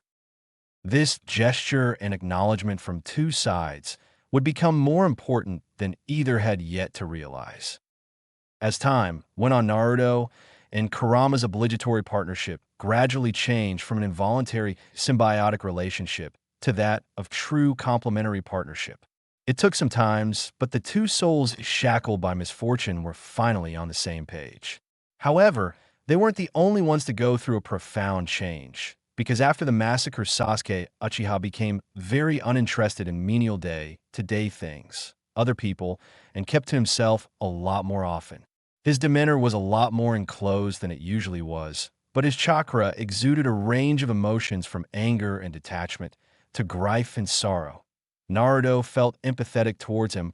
Losing everything you cared about in the span of one night was a very tough thing to experience. But one had to adapt in order to deal with such things, as the blonde learned. Life was cruel, and it would only get crueler if one let it. Inside the concave of a tree in the FOD. Naruto, age 8. The conditioning of his mind and body in the forest was long and tiresome at times, but it was worth it. Waking up each day to train, eat, sleep, and repeat the process became a routine in which Naruto had gotten used to until they became practically his everyday standard. However, on one afternoon day, a question that had been plaguing his mind came to him while he was in the middle of one of his meditation sessions. "Hey Kurama, something's been bugging me for a while now," he said, entering the domain. "Yeah, what is it?"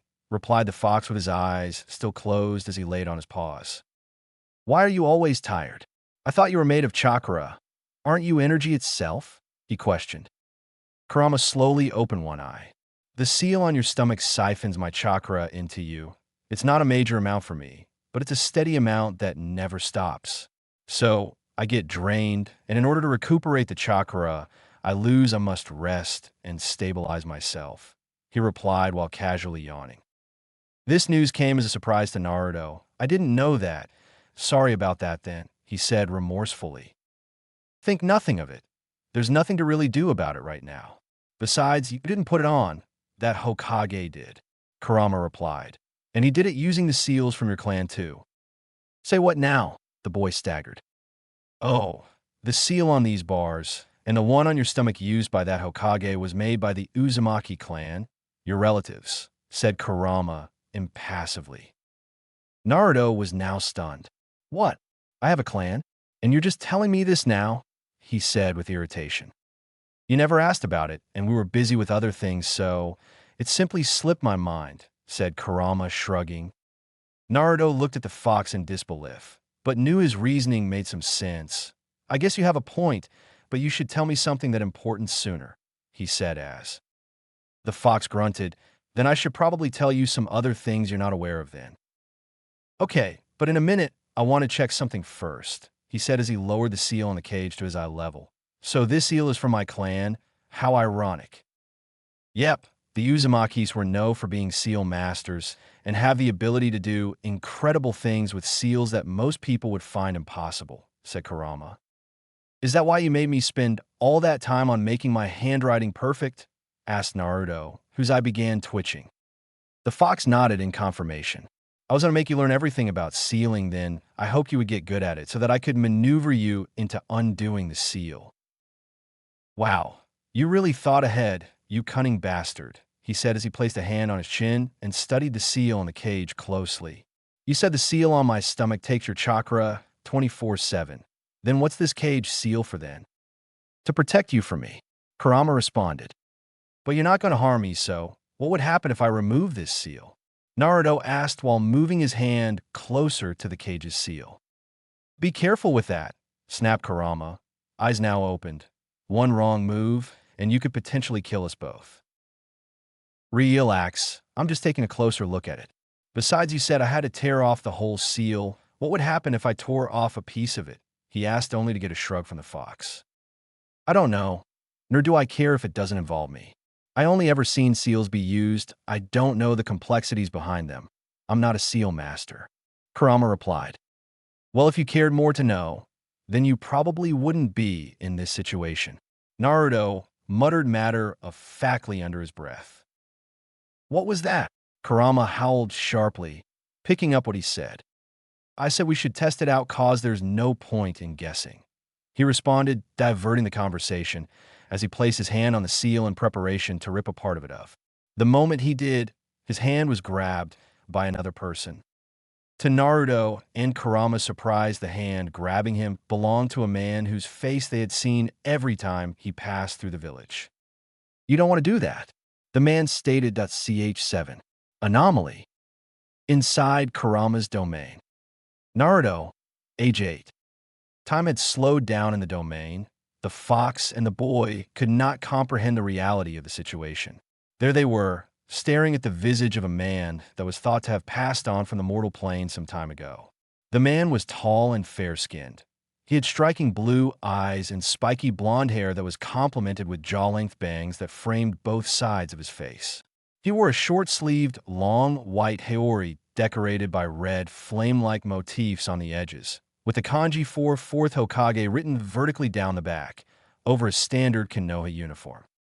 Still holding on to the boy, the man carefully reiterated his last words.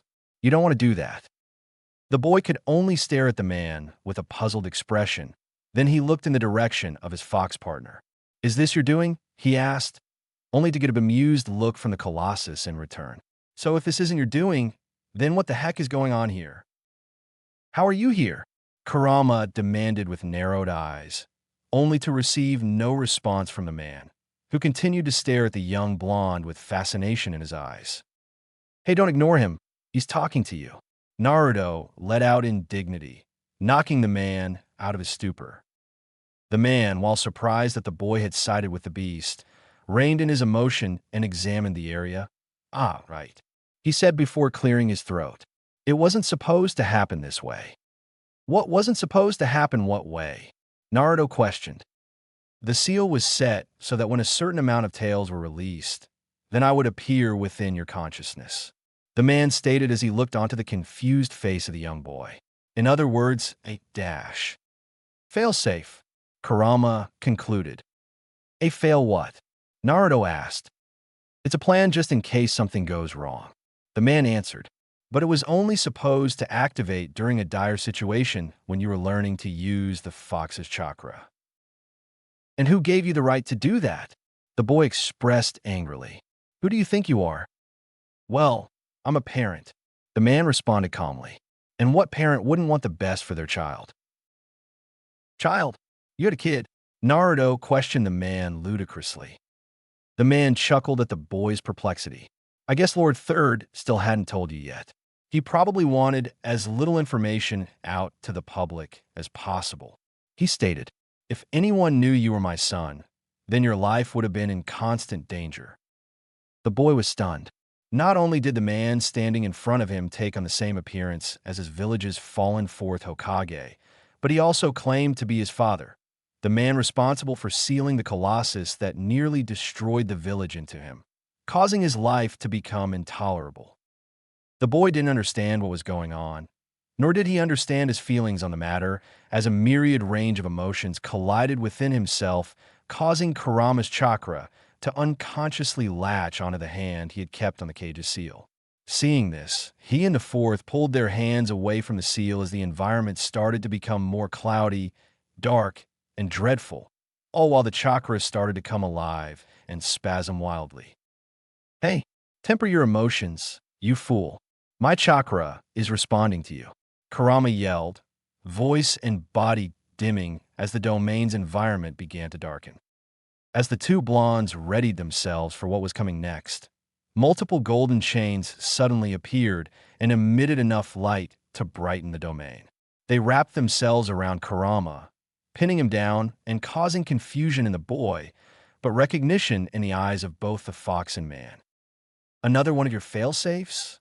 Naruto exclaimed as he created distance between the man and himself. This isn't my doing. The fourth replied as he looked in the direction of a figure materializing from out of nowhere. But I know whose it is.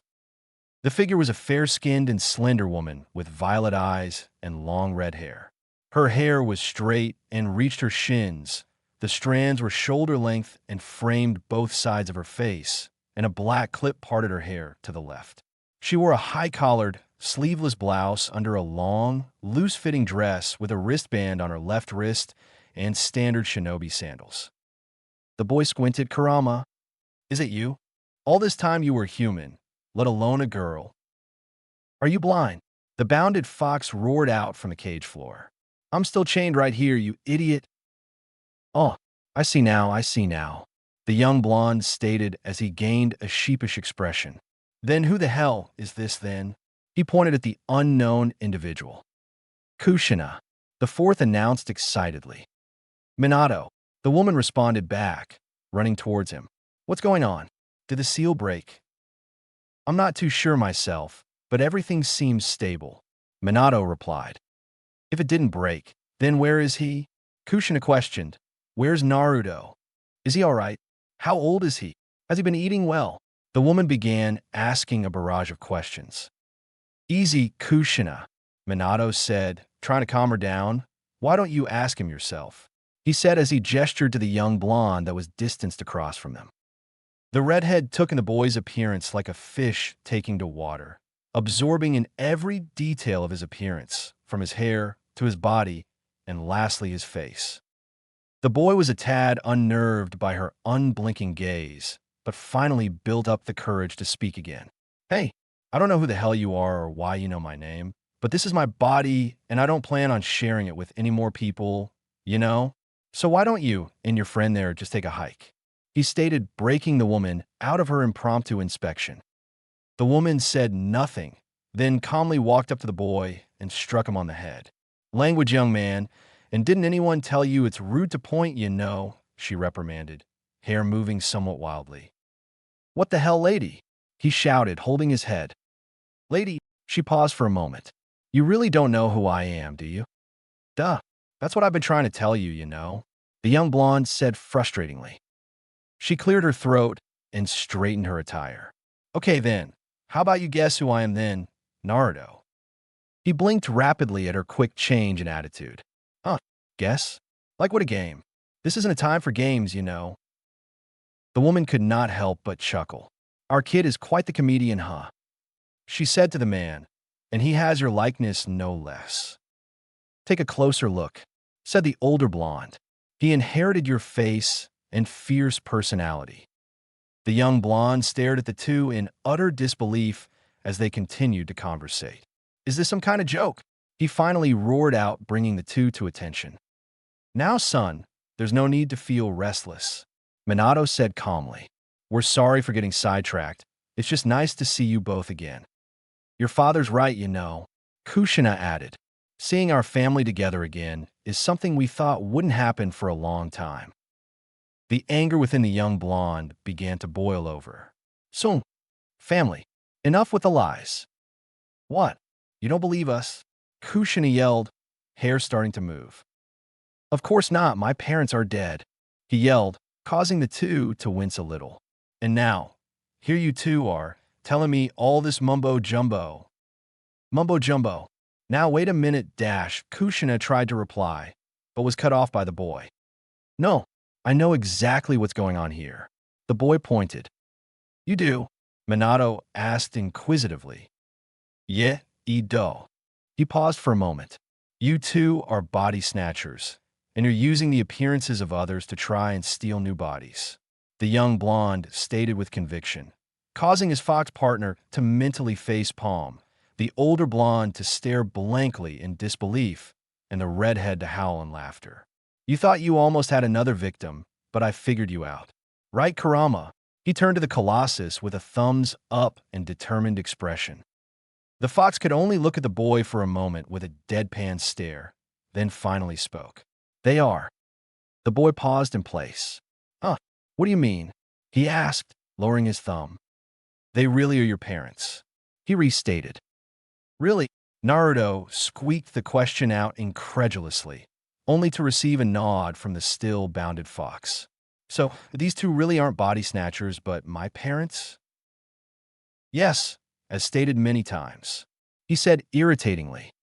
He looked over at the two individuals with unblinking eyes and began to examine them closely, finally seeing the physical similarities the three of them shared. The duo, for their part, slowly but surely, crossed the distance that was between them and their child. Nothing was said for a moment, until the boy closed his eyes and started to laugh. As the laugh ran longer and became more hysterical, the two adults quickly began to worry. For the longest time, I've always wanted to know who my parents were, and they turn out to be people I least expected them to be. He continued to laugh until he fell to his knees and clutched his stomach from the lack of oxygen. Naruto, exclaimed the duo. You have to steady your breathing, said Kushina, crouching next to him and placing a hand on his back. Minato, on the other hand, could only look at the state of his child with a downcast expression. I was hoping that our reunion would go a lot better than this. But it seems that I've done nothing but cause you grief, some father I am. I can do nothing but apologize. Yeah, you're terrible, Kurama said from the background. Don't put it all on yourself. If I wasn't so weakened, the situation could have gone better, Kushina said, trying to alleviate his distress. But it didn't, thus you died, Kurama added again. No, you did what you could under those extreme conditions. If I was more prepared that day, none of this would have happened, Minato stated. I should have been better. But you weren't and lost everything.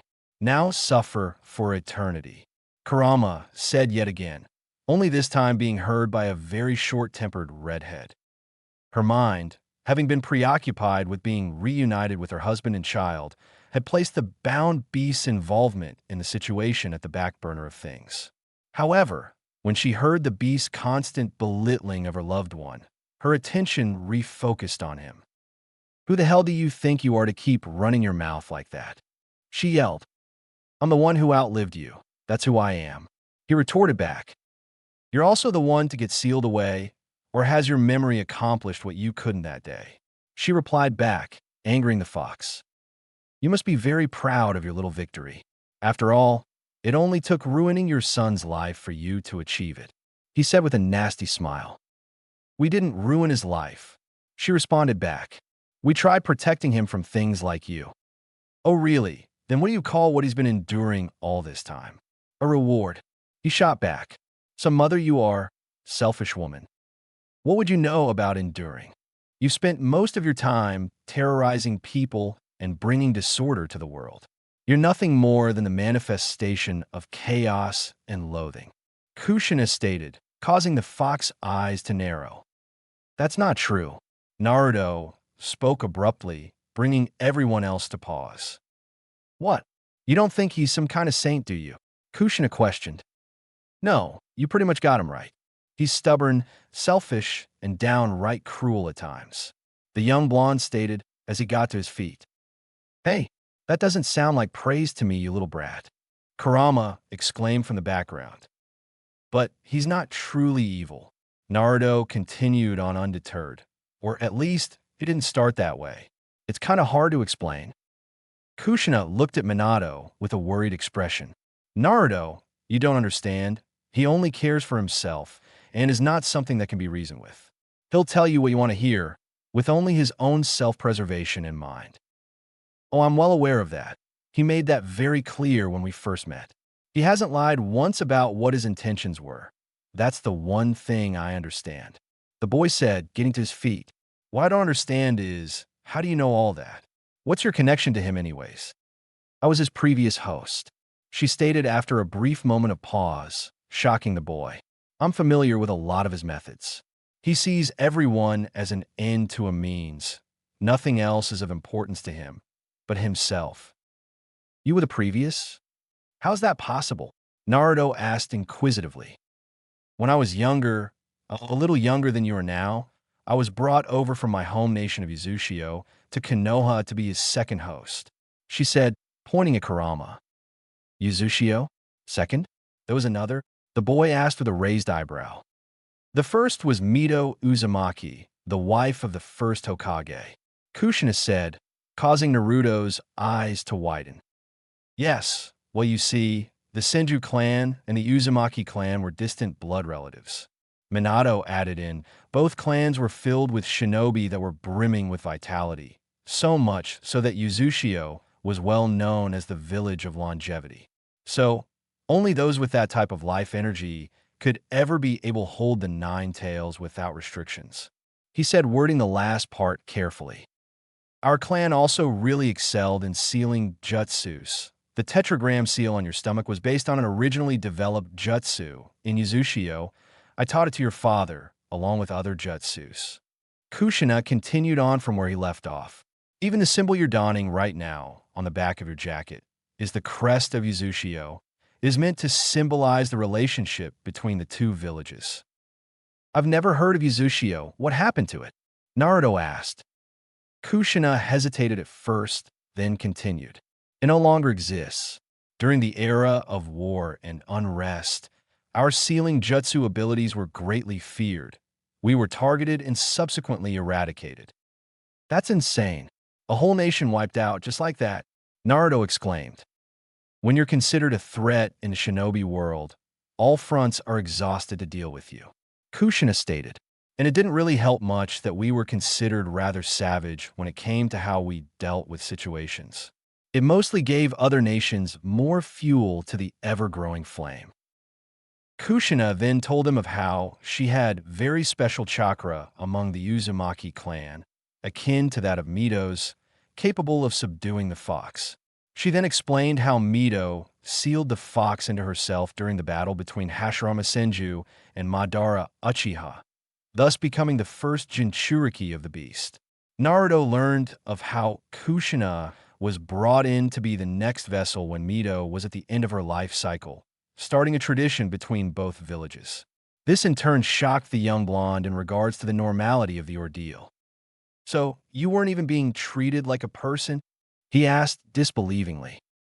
Sometimes one's happiness may be sacrificed when the lives of many are at stake. She stated as if the statement was rehearsed numerous times. A sharp laugh emitted from the cage. Nothing more than walking cargo for storage. Karama said, eliciting a glare from Kushina. So that's it? You sacrifice yourself, your happiness for others, and got suffering in return. The boy asked angrily, what's the end goal in that? When I initially found out about what was planned for me, I was shocked and hurt. The experience was terribly lonely, and the weight of the responsibility almost ruined me. She spoke to the young blonde honestly. But then, Lady Mito told me to be able to overcome my burden, I had to fill myself with love. Love, Naruto said with a puzzled expression as he turned to the fox. That's your weakness? Those chains holding you down, are they filled with love right now? He asked innocently. I'm going to get out of these chains eventually, and when I do, it'll probably be the last time you get to breathe normally again. The fox growled at the young blonde. The boy turned his attention back to the redhead. And how did you fill yourself with the love she told you to? She smiled at him. By finding happiness with your father. And a little later, I found even more when you were born. Naruto couldn't help but smile. The thought of someone being happy about him being born was a change of pace from what he usually experienced. It felt nice. Then it was all taken away in an instant. Kurama cut in abruptly, causing Kushina to glare at him. It's true, everything you endured and fought to gain, taken away instantly by a masked assailant. That guy really caused so many problems back then, huh? And he's probably going to cause more problems now that he's returned. Naruto added, bringing both adults to attention. Returned? Have you seen him? Minato asked. Naruto nodded and proceeded to inform them about his encounter with a masked individual and how he went through the village undetected and unperturbed. So he came back, Minato said, and this quickly no less. Is that why the seal reacted like this? Kushina posed a question to him. Who exactly is he? Naruto cut in. I'm not too sure, but he was a formidable shinobi that claimed to be a man that was supposed to be long dead. He had great knowledge on many things, including the one and only time the seal significantly weakens. The only time it weakens? The boy questioned, perplexed. Yes, during childbirth. Kushina stated. During the months, a female Jinchuriki gets pregnant and gives birth. The energy used to maintain the seal is diverted to the growing baby. I knew he'd return, but I didn't think it would be this soon. Minato said, confusing the boy. What do you mean you knew? Naruto exclaimed. That guy almost destroyed the village, and now he's back for another unknown reason. Most likely to capture me and use my power again. That's the most logical conclusion to be made. Kurama cut in, especially since he got rid of other potential competition. Confusion laced Naruto's features until he finally understood what the fox was referring to. The Uchiha, you really think he caused their downfall, but why? He asked. It's a possibility. Only one man from their clan was known to be able to use his eyes to control me. Who's to say they hadn't discovered new means to do the same? Kurama stated, then peered at Minato. However, that's not the only thing that needs to be addressed at the moment. He said, gaining an inquisitive look from the older blonde. Enlighten me on why you decided to seal me into your child. The fourth's face went from a look of total concentration to briefly surprised by the Colossus's question. Because I believed in him, was a short reply after regaining himself. Are those the empty words you comfort yourself with? Kurama asked.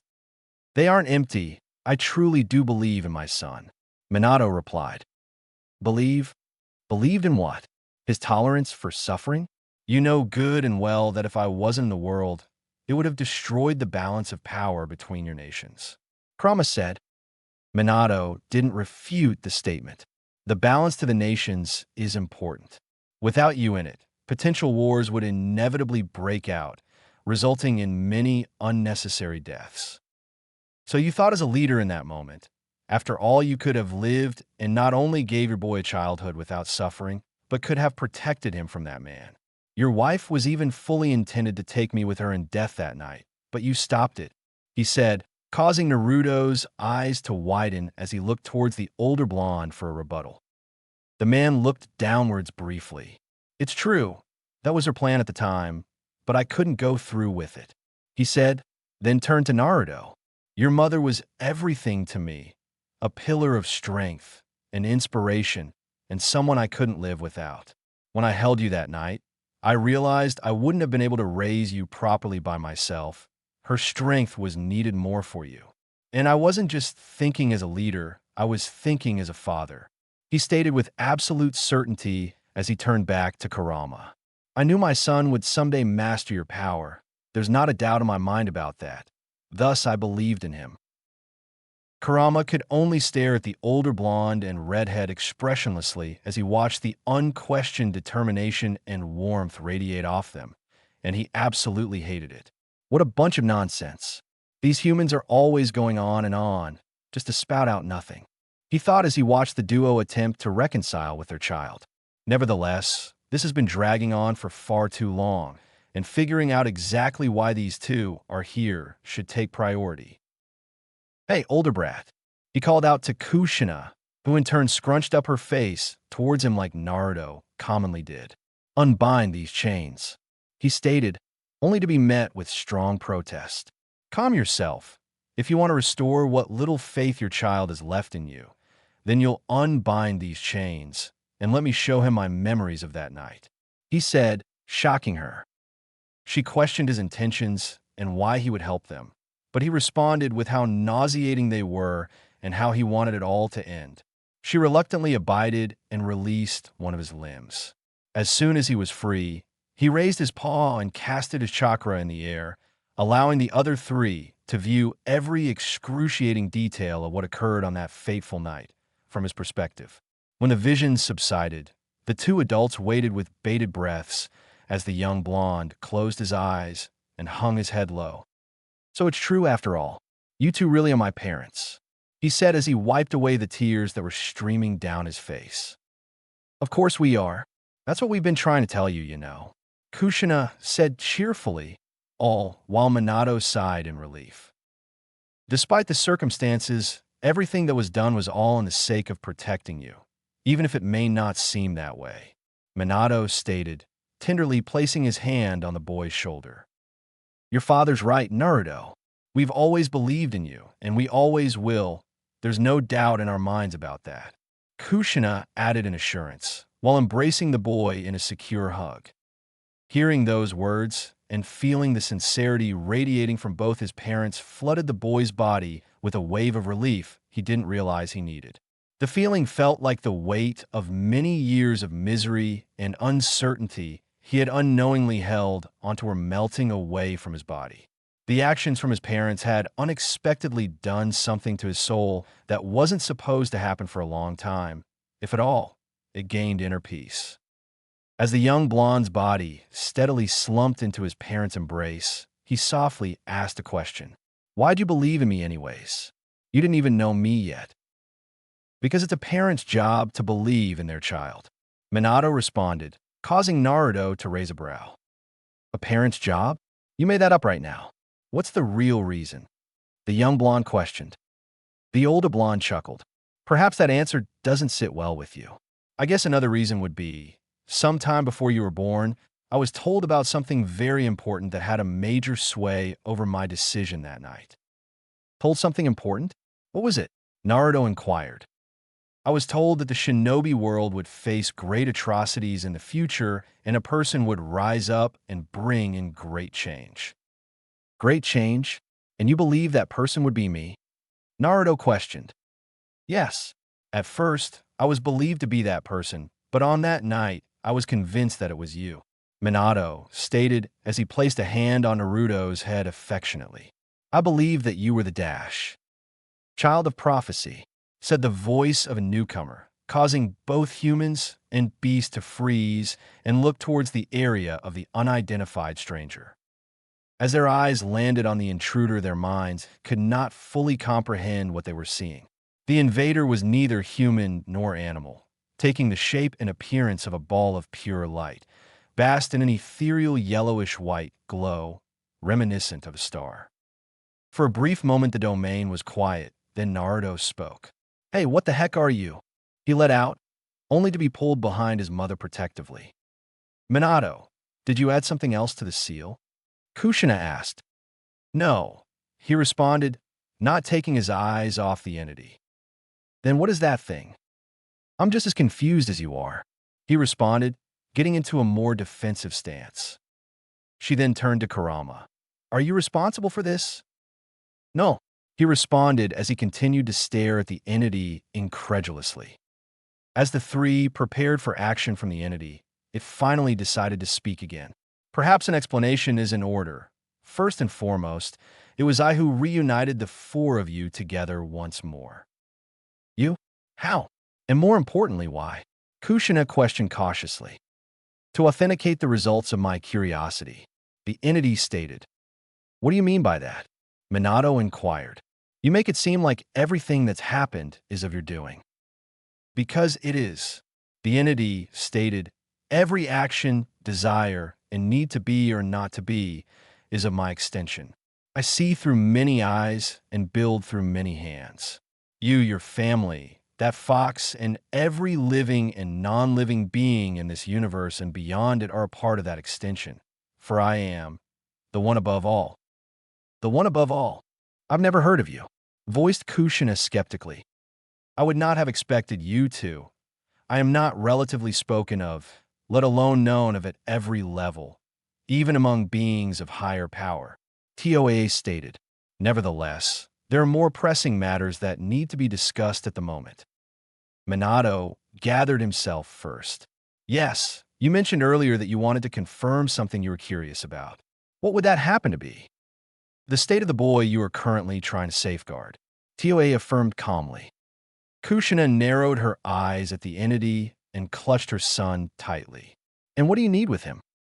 "Well, to put it simply, your son is very integral to the state of affairs of future events for this universe." "He is? How?" she questioned. "As your husband deduced earlier, that boy is the child of prophecy of this world." "So that prophecy thing is real," thought an astounded Kushina. "Hold on a second.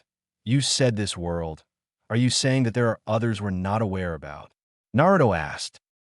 "Various, all extremely far and wide from one another, and even coexisting throughout multiple galaxies, each beyond anything your minds could comprehend. The Supreme being stated as it formed a luminescent human body in the blink of an eye. As the entity raised one of its newly formed arms, the domain instantly flooded with a seemingly endless amount of moving images, each filled with different variations of everyone present, showing how they all walked paths that were either extremely similar or completely different from one another. Then the images condensed into each other, forming a big bright ball of light. Within the ball were smaller spheres of varying lights. "These are those galaxies I was referring to, and you all reside in this one," Toa said as one of the spheres came forth, expounded and shaped itself into a solar system, amazing the other occupants. A/N. What Toa is holding looks like a nebula surrounding a cluster of different colored atoms. After getting out of his stupor, Minato ultimately asked of the intentions behind the entity's visit, after witnessing the exuberant amount of galaxies that needed to be accounted for. Toa then explained how the paths taken by everyone were ingrained within themselves and protruded like branches sprouting from a giant tree. "What does all that even mean? I still don't even know what the heck you are, you know," Naruto exclaimed indignantly, only to quickly get chastised by his mother. "It means that even though the paths of the multiple may relate or differ, all their initial points are very much the same no matter what." "Huh? Initial what?" was Naruto's reply. "I think what they're saying is that even though there are many versions of everyone split off in different worlds, they all originate from one singular source. They all have their own linear starting points, and as they go through the various trials and tribulations of life, then other paths start to open up for them, differentiating them." Minato summarized. "Correct, well deduced," Toa said to the man, then turned to the young boy. The various Naruto Uzumaki that you bore witness to a moment ago are some of all parts of yourself. You're all the same person. You all just follow different paths, even if some paths may seem extremely similar. Then what's so worrying that your attention was needed here? Kushina questioned. From what we've all seen, our paths really are no different from most of the others. From a surface level, your paths seem no different from some, but from what I can see, this boy has multiple starting paths open simultaneously, and all of them are entangled within themselves. What? I'm not going to blow up or something, am I? The boy asked as he giggled, all while beads of sweat started forming on his face. Perhaps, Tioe uttered, causing unease to spread through the group. Or perhaps not. This particular occurrence has not happened to any other variation of yourself, which was what garnered my attention. If this hasn't occurred before, then what will be the plan of action moving forward? Minato asked. To ask a question I already know the answer to, Tioe said as it beckoned Naruto forward. Yeah, what is it? The boy stated bluntly, eliciting a stern glare from his mother. I mean, at your service, sir, or ma'am, or whatever you are. How do you feel about your parents? Tioe asked, bringing a puzzled look onto the boy's face and a troubled expression on the faces of his parents. You were left behind to fend for yourself, tasked with a duty you did not ask for, hated by both men, and for a time, beast alike. Do you not feel any malice or rage towards them, after being bestowed with a damnable fate? The boy was quiet for a brief moment. Growing up in the village was difficult. Almost all of the villagers hate me. I have to go through everything by trial and error, and I have less than a handful of people I can really depend on, he said, causing looks of hurt to adorn his parents' faces. But even with that being said, I don't. Why not? The entity asked. The choices they made have brought great grief to your life. The young blonde shrugged. Choices are always hard to make. The ones my parents made that night were very difficult. Lately, I've come to realize that choices aren't always a simple thing to decide on. But what is simple is my choice right now. I think it's a pretty easy one, he stated resolutely. Besides, it's not like they left me behind on purpose. I can deal with it, you know. I'm their son after all, he said as he pointed a thumb at the duo, bringing a reassured smile to both of them. As expected, now what about you? What are your feelings on this matter? Tioe inquired as it turned to Kurama, now unbounded by the chains that held him. You've been quiet for a while now. The fox was silent momentarily, still trying to process what the being in front of him was. What effect would my opinion have here? Well, you both are currently tied together, so his answer certainly has a great effect on what is to come for the both of you. And what is to come? The fox questioned. A possible world-altering phenomenon, Tioe stated as it somehow pulled the beast from its imprisonment without disrupting the seal. The fox, now truly believing in the powers of the being, spoke sharply but carefully. I bear nothing but apathetic feelings towards the man, woman, and any other living being. Their lives are no concern of my own. They simply do not deserve an ounce of my attention, being as weak as they are, he stated haughtily. However, the brat's reunion with his progenitors have brought him immense joy, so I'm fine with whatever he decides to do, he stated, eliciting surprised looks from the older blonde and redhead. It seems that your pride still won't allow you to express yourself freely, even during a moment such as this. Nevertheless, an opportunity has arisen, the supreme being stated. An opportunity? For what? Questioned the fox. An opportunity for further informational advancement, Tioe replied as it began to explain how practically all variants of Naruto had never truly achieved their long-term goals in their respective universes. All of them experienced some kind of hurdle or complication set in by the results of actions taken in those worlds. Even when almost all of them achieved a dream they had, their goals afterwards never lasted as long as they envisioned, creating a never-ending cycle of unbalance in those universes that was hoped to be eradicated from both good and evil variants. And now, with you being a divergent from your other variations, I can proposition you with something that will not hinder whatever goals you may have in place for yourself, while gaining knowledge of what your evolution may mean for future variations with a similar disposition. In other words, a test subject, Kurama stated frankly. In a literal sense, yes, but so much more than you may realize. Toa replied as it turned back to the young blonde. Tell me, child, will you accept my gift and become the champion of this universe? Toa asked, stunning the older occupants of the room. The boy squinted his eyes in a manner similar to that of a fox and tilted his head in thought. Champion? Gift? Am I going to have to fight someone for you? He asked. Champion is the appropriate title to define what you'll be. You will eventually have to be a sum of everything, from a pacifier to a herald, and even an equalizer when the situation demands it be. Right, whatever you say, Naruto replied, disregarding the information. Will I have to do anything else if I accept this deal? A few things, but nothing too different from what you've already been doing. Continue to do what feels natural to you, and everything will eventually open up for you. Really? What are we waiting for then? Let's go. The young blonde replied incautiously. Wonderful. Now if you could just come forth and dash. Now wait just a darn minute. Kushina said promptly before any further action could take place. You can't just spring something like that on him, all-powerful, all-knowing being or not. He hasn't even lived a full enough life to be given that type of responsibility. Then she turned to her son. And you, just a minute ago, you didn't even know what they were, and now you're blindly going with what they say? You don't even know what the price of this so-called gift they want to give you is. They're very persuasive, Naruto shrugged. That's not the point. Kushina argued. You should be more mindful when dealing with matters like these. Your worries are acknowledged, but unnecessary. Toa stated lightly. This calling is much more of a benefit, if anything, especially when it can save your world from utter annihilation. Annihilation, Minato uttered nervously. What do you mean by that? Kushina asked apprehensively. You see, the paths within you are not just something that can be observed, they serve as a way to monitor any irregularities in your existence.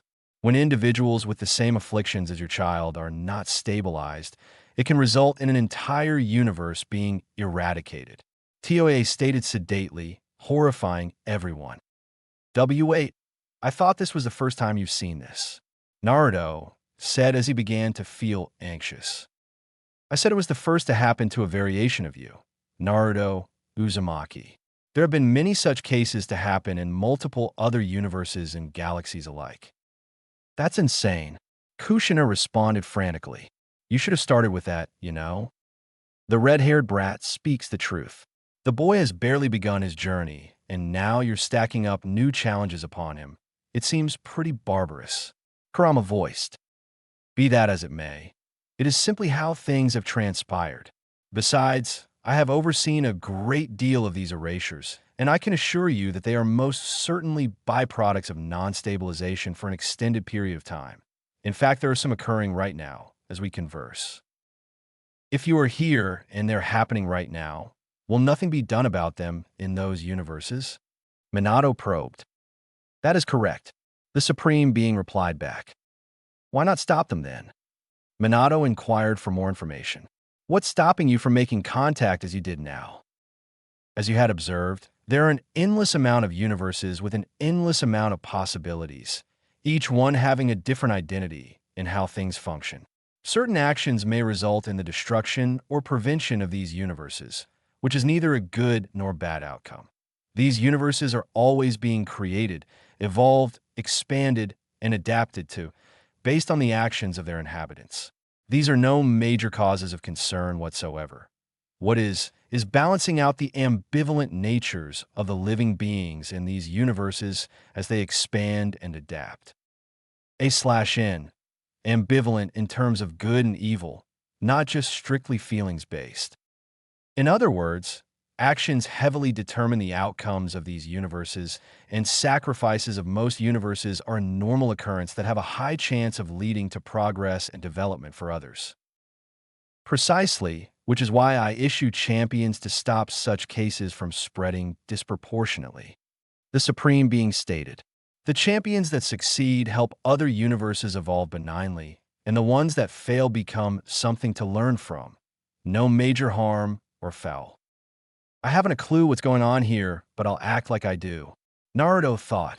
So basically accept or die, right? He asked and received somewhat of a confirmation from the entity. Then he turned to Kurama. Well, what do you think I should do? Accept it.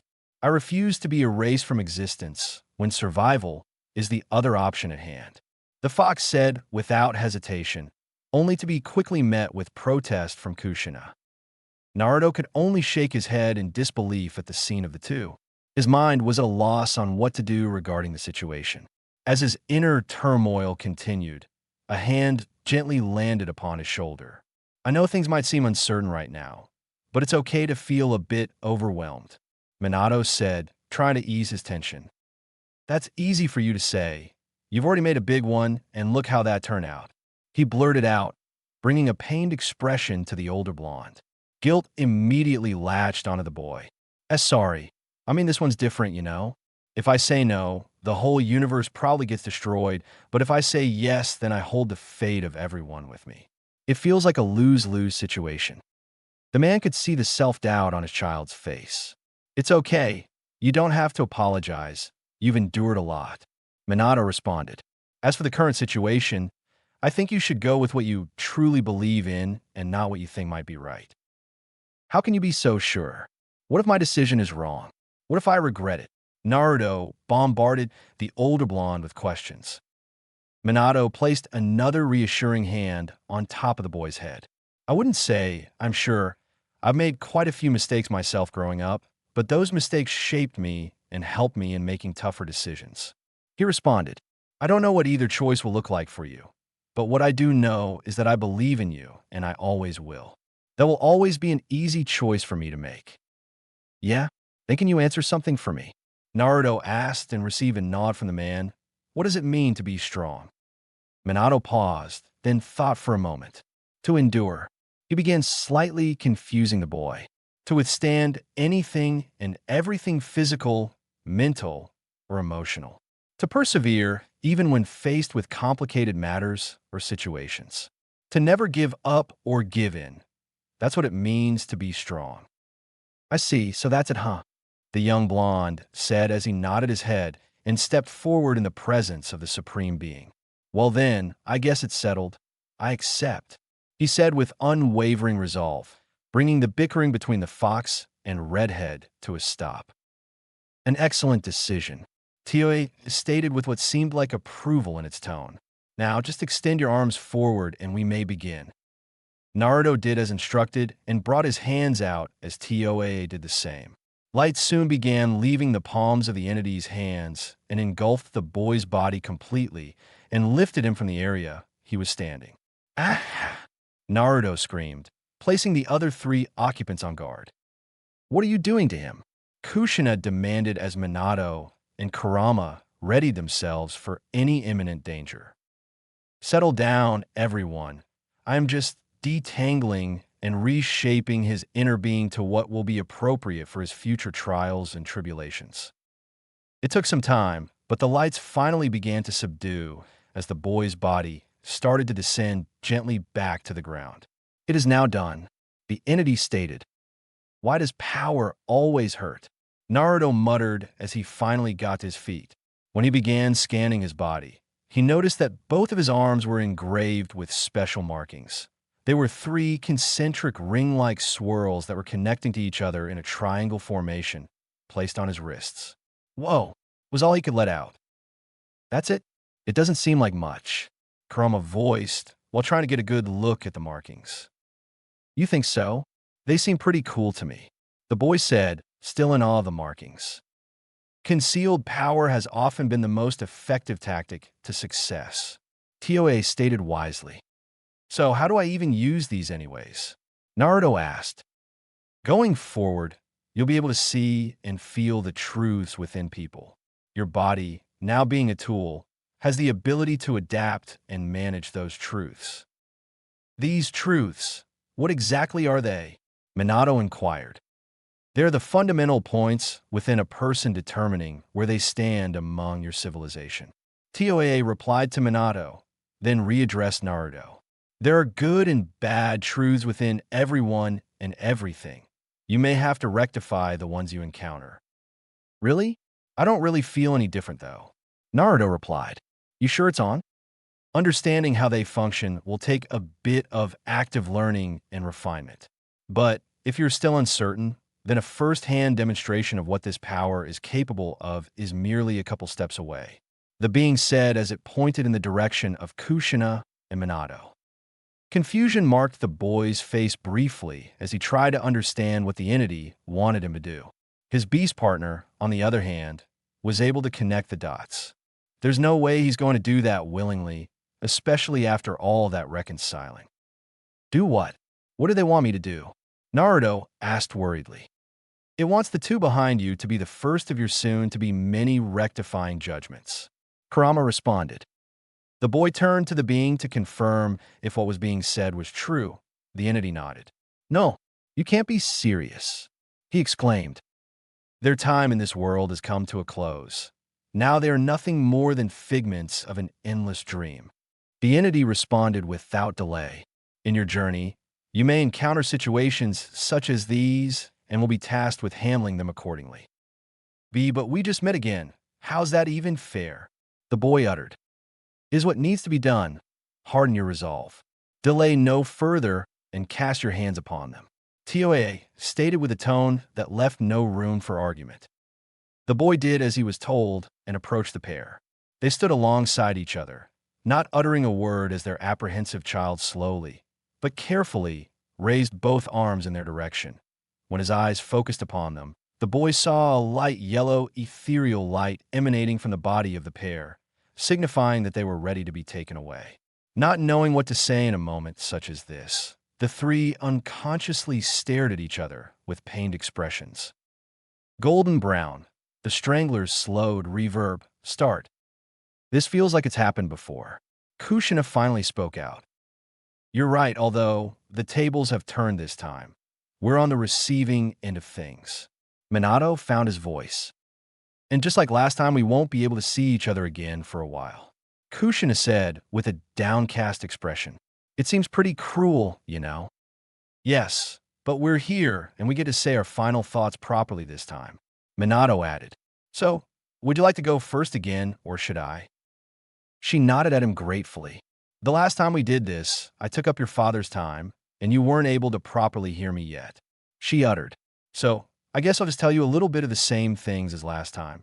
Take care of yourself, follow whatever dreams or goals you have, never feel discouraged about yourself, and find love through people and places you'll go to.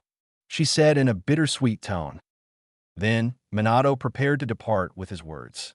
There's not a lot I can say right now that wouldn't resemble an apology. I'm the reason why you're in a predicament like this again, especially on a day like this. He said sorrowfully. You don't need to apologize. I really don't blame either of you for anything that's happened, really. Naruto said, shocking them again. But we left you. You became something hated when you shouldn't have. Minato said, slightly losing the composure he was trying to maintain. That doesn't matter now. You both died for me. The boy voiced out. I'm glad that I'm your kid. Knowing that you always loved me makes me happy. That's all that matters to me. Minato teared up as his form began to deconstruct. We always have, he said, moving in closer.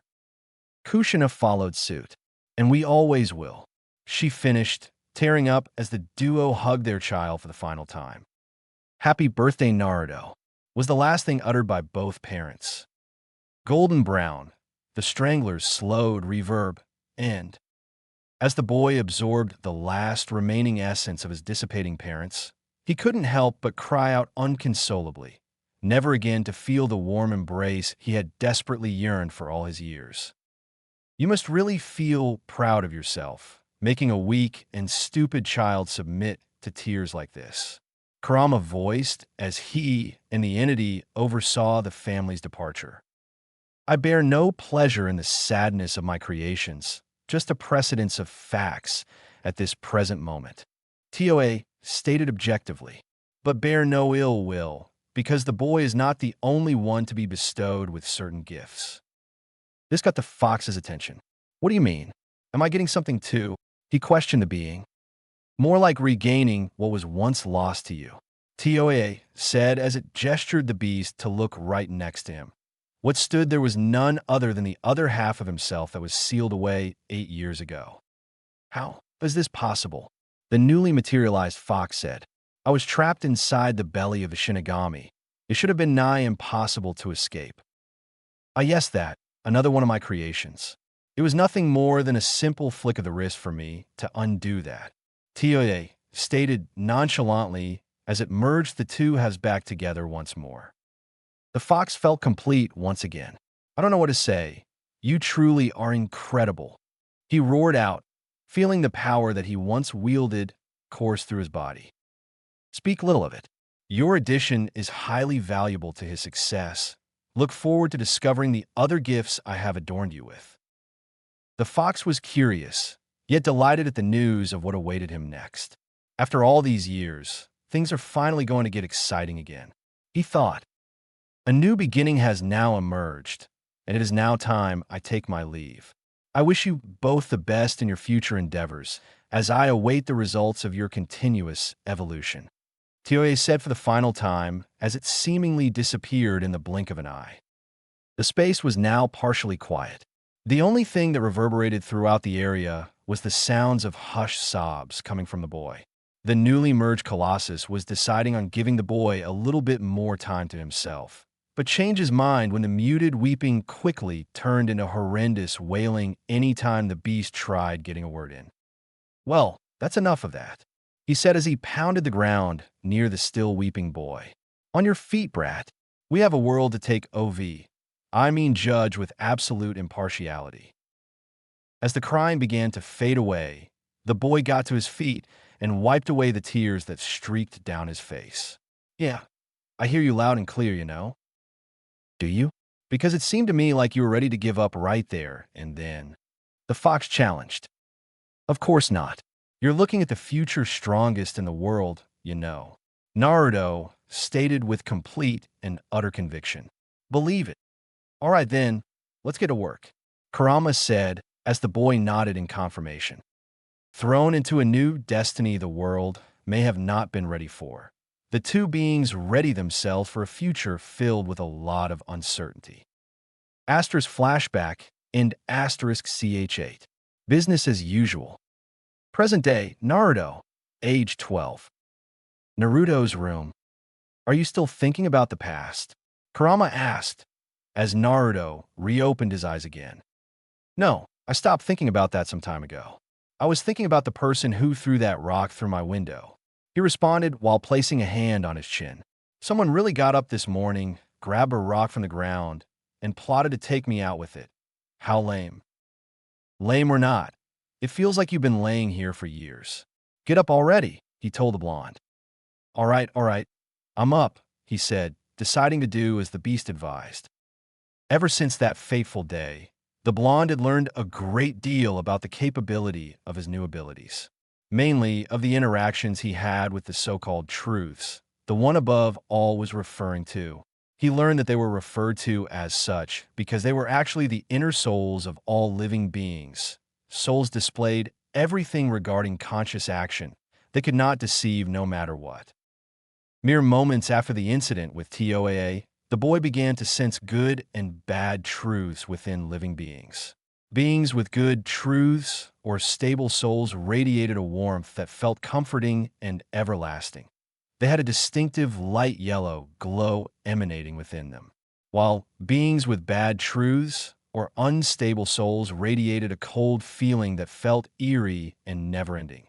They had a noticeable saffron red glow emanating within them. They also needed more attention out of the two because they could potentially affect the natural balance of the world, as he once did, if left unattended to for a long period of time. At first, the adjustment period was somewhat challenging.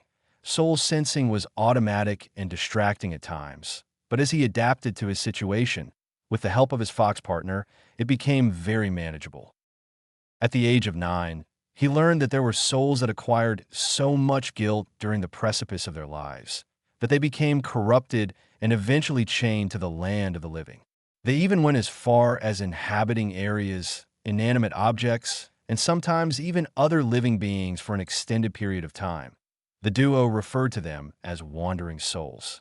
The duo also came to the realization that stable souls in living beings could become corrupted and turned into unstable souls, and vice versa, with unstable souls being able to stabilize under the right conditions.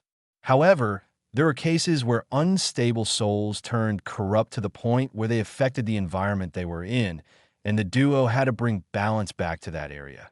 This took longer since there were multiple areas that needed to be purified or turned into purified points instead of the original being. At the age of 10, the duo were presented with the opportunity to combat an unstable wanderer and gained insight on a few things. They were able to discover the significance of the markings when the blonde was irritated to the point of wanting to hit the wanderer with something, after their perpetual refusal for any kind of help. At the height of his frustration, a well-proportioned bodkin that had a saffron-colored glow slid out of his wrist, allowing him to cleanse away the negative afflictions, destabilizing the wanderer, ultimately being able to purify them effortlessly. Kurama deduced that Toye must have turned Naruto into some kind of catalyst or pathway for all types of souls to either stabilize or move on from the world of the living, akin to a safety net of sorts. It was a big responsibility, but the payoffs were too nice to pass over. Such being, anytime he would successfully purify a soul, he would gain a boost in body and mind. He would gain enhanced strength and durability, the motives of the beings purified, the knowledge of any skills the beings had, and other adaptable abilities. The past 7 years had not only ingrained a warrior's mentality in the boy, but given him a new perspective into how the world wasn't as black and white as he had originally thought. Helping a few wandering souls with complicated matters that dealt with their time amongst the living had shown him that actions could have major ramifications for future events of a person. Furthermore, he'd have to be more perceptive of how he went about the decisions he'd make. The journey from where he started until this point was quite arduous, but now it was officially time to start his shinobi journey. As he made the final preparations for himself, Kurama reminded him that he had to go meet his new sensei at a specific location instead of the academy building everyone was supposed to go to. This made the blonde recall the day he got debriefed for his ninja registration card. On his way there, he bumped into some kid. He had short, spiky, dark brown hair that went through a gray helmet with a hole at the top, black eyes, and a small chip in his tooth. He had on gray shorts and a yellow shirt with a red Konoha symbol printed on it, and finished the ensemble with a long blue scarf wrapped around his neck. The child looked quite goofy in his opinion, and when he made eye contact with him, the kid had the audacity to demand an apology, like he owned the earth or something. Naruto, for his part, could not let this action slide, so he did what any reasonable person would have done in his position. He beamed the brat on his head and threw him in some bushes nearby. When he finally got to the registration area, the Hokage was less than pleased with the photo he took and stressed the importance of standard professional photo, but the blonde didn't care. Standard was just not his style. As the debriefing went on, the elderly leader casually voiced that he would be instructed under a sensei that he would have to meet at one of the training grounds nearby. When the blonde was about to inquire for more details, the same kid he threw in the bushes came storming in and tried attacking the old man. In the end, it turned out the kid was none other than the old man's grandson, named Kinomaru, who wanted people to stop looking at him as just a grandson and wanted to make a name for himself. The kid ultimately begged him for a jutsu, so he ended up teaching him one he created himself to escape various situations, the sexy jutsu. It was a very eventful day, but the fox had him refocus on the actions of the old man, because he knew what they were meant to do. He and his council probably wanted to monitor the boy while taking precautions against him if anything ever arose. It was a dangerous game to play, but not an unwelcome one. A challenge of this magnitude was always something to get excited about. And now that he was ready, it was time to finally depart. Meanwhile, at the academy was bustling with the excitement only newly graduated students could emit. Various students waited patiently to be placed on squads that would prepare them for their transitions from being just students to being functional parts of the village's military force. It was a goal many had tried, and many had failed to achieve, but only the cream of the crop were able to make it this far. While waiting, some had noticed that there was a lack of a loud, hyperactive blonde missing from the sea of students. Many thought he had been dropped due to his irregular attendance, while others thought it was a miracle he had even lasted as long as he did. There was only a small minority of students that had a feeling that he'd pass, but they too were a mixed bag that ranged from utter doubt to total belief. Such as in the cases of Hinata Hyuga, the heiress who genuinely believed that the blonde would find some way to pass, because he always found a way to push through adversity, something she admired about him. Shikamaru Nara deduced that the blonde would pass based on the actions he observed from him throughout the academy years, while Choji Akamichi just went with what Shikamaru thought because he was always right on things like these. Plus, he thought the idea of Naruto passing seemed great. He was a fun guy to be around when he was present. On the other hand, Shino Aburame thought pragmatically about how it would be statistically slim that the blonde would pass with his low attendance record.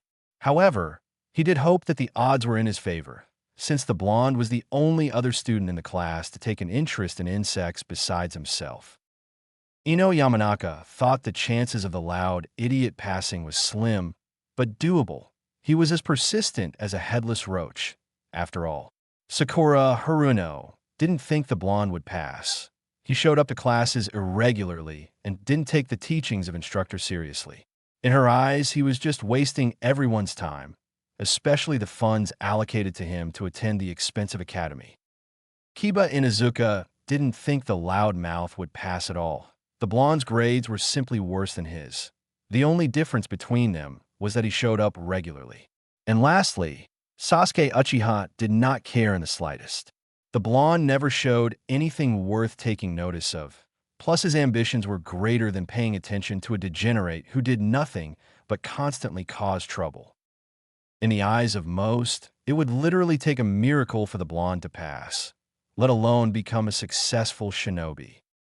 In an observation room, "It is time," Hiruzen Tsurutobi announced with a measured puff of his pipe, gesturing toward the polished, spherical crystal ball placed in the center of the observation room.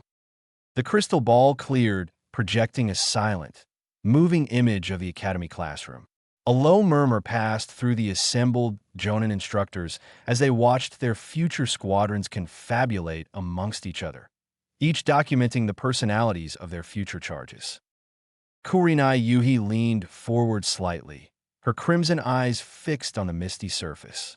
"That's him, right? The sole survivor of the Uchiha clan massacre?" Kurinai asked softly. "Yes, that's him. Sasuke Uchiha," Hiruzen confirmed. "He's supposed to be the most promising new student," Kakashi stated simply. "I guess I'll be the one to determine that for myself during the practical portion of the second test." The third Hokage nodded and wisely observed the potential dynamics that would soon shape the future of Konoha. The instructors continued their assessments, making mental notes of strengths, weaknesses, and potential team compositions, all while the fates of the academy's students hung silently in the balance. "Hold on, there seems to be one missing," Asuma stated, peering deeper into the ball. "Where's the Uzumaki kid?" he asked as the aged leader gained a faraway expression. Asterisk flashback start asterisk. The doors to the Hokage's office burst open without invitation. Mito Kato Hamura and Yuditane Koharu, two members of the Konoha Council and Hiruzen's former teammates, advanced with expressions of severe disapproval. "Hiruzen, we have reviewed the report regarding the Forbidden Scroll and how the boy stole it and learned the Shadow Clone Jutsu," said the voice of Hamura Mito Kato, an aged man with gray hair, a beard, glasses, as well as a constant frown that adorned his face. Hiruzen took a slow, deep drag from his pipe, the smoke curling around his weary face.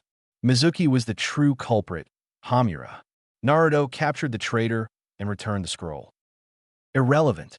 Koharu Yuditane, an aged woman with hair pulled into two buns and a squinting gaze, interjected sharply, slapping a written report onto the Hokage's desk. "He broke a fundamental law of the village. The scroll is our most dangerous artifact. Intent does not mitigate the danger of the act, nor the precedent it sets. A punishment must be severe, public, and immediate. Hiruzen set his pipe down, and his eyes hardened as he met the gaze of his former teammates. Naruto acted with the heart of a loyal Konoha shinobi. He protected the village's treasure from a traitor. He earned his graduation in the process. A technicality, Koharu sputtered. Think of the message this sends to the other students working their way up.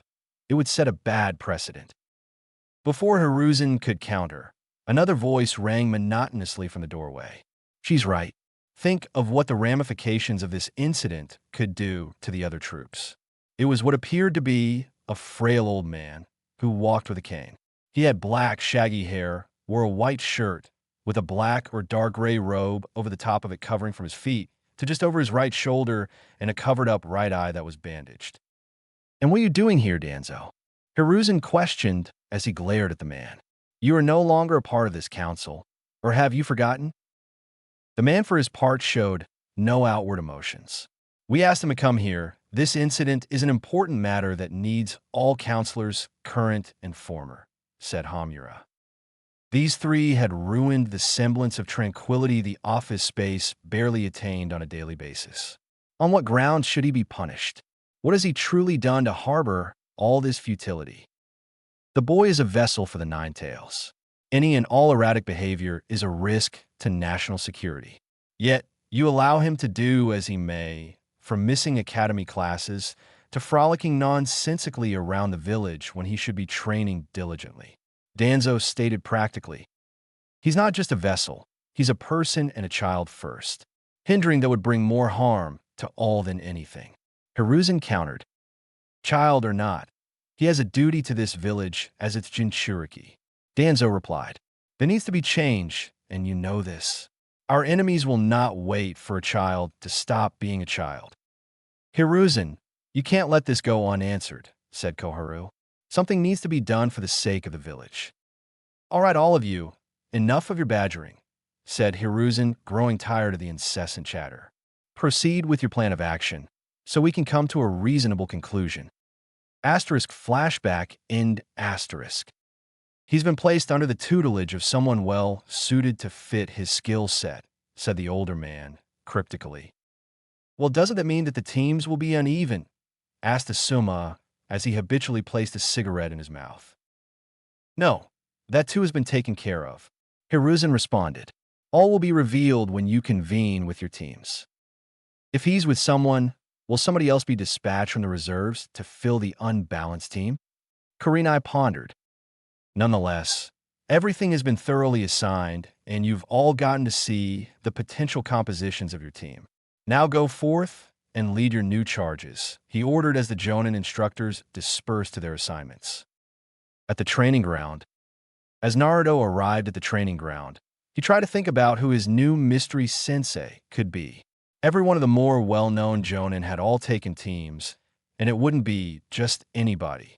Going by the Hokage's words, it had to be someone strong enough or capable enough to handle him at all times. So the question became, who was it, and what could they do? "Who do you think it is then?"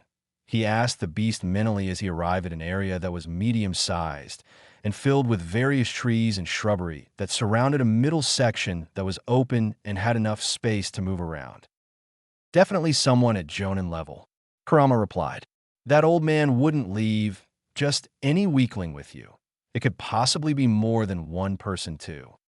"You really think it might be more than one?" he asked as he searched all over the grounds. "It's a possibility.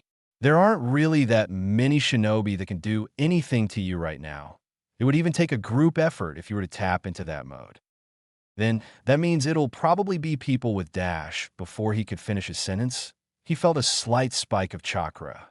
Then, a kunai whizzed past him with decent speed. As he tried moving to an area with coverage, a giant wooden cage spouted from one of the trees nearby, entrapping him. "Hey, let me out of here," the blonde screamed. "Lesson 1. Always be prepared," said an unknown figure whose body molded out from a tree. "Who the heck are you?" the blonde probed, as a man he had never seen before made his appearance known. He had short brown hair and black, almond-shaped eyes, and wore the standard attire of a Konoha shinobi with a flak jacket. Additionally, he wore a distinctive Hapuri-style forehead protector that framed his face. "I'm the one who was assigned to watch over you going forward," the man said monotonously. "It seems you might need some more polishing if you're ever going to be a capable enough shinobi." "So that's how it is," Kurama voiced, eyes narrowing. "A wood-style user. How unexpected, but not impossible." "Oomph, shows what you know," Naruto said as his figure poofed into smoke. The shinobi's eyes slightly widened. "A shadow clone, huh? It seems you may be more interesting than I've given you credit for."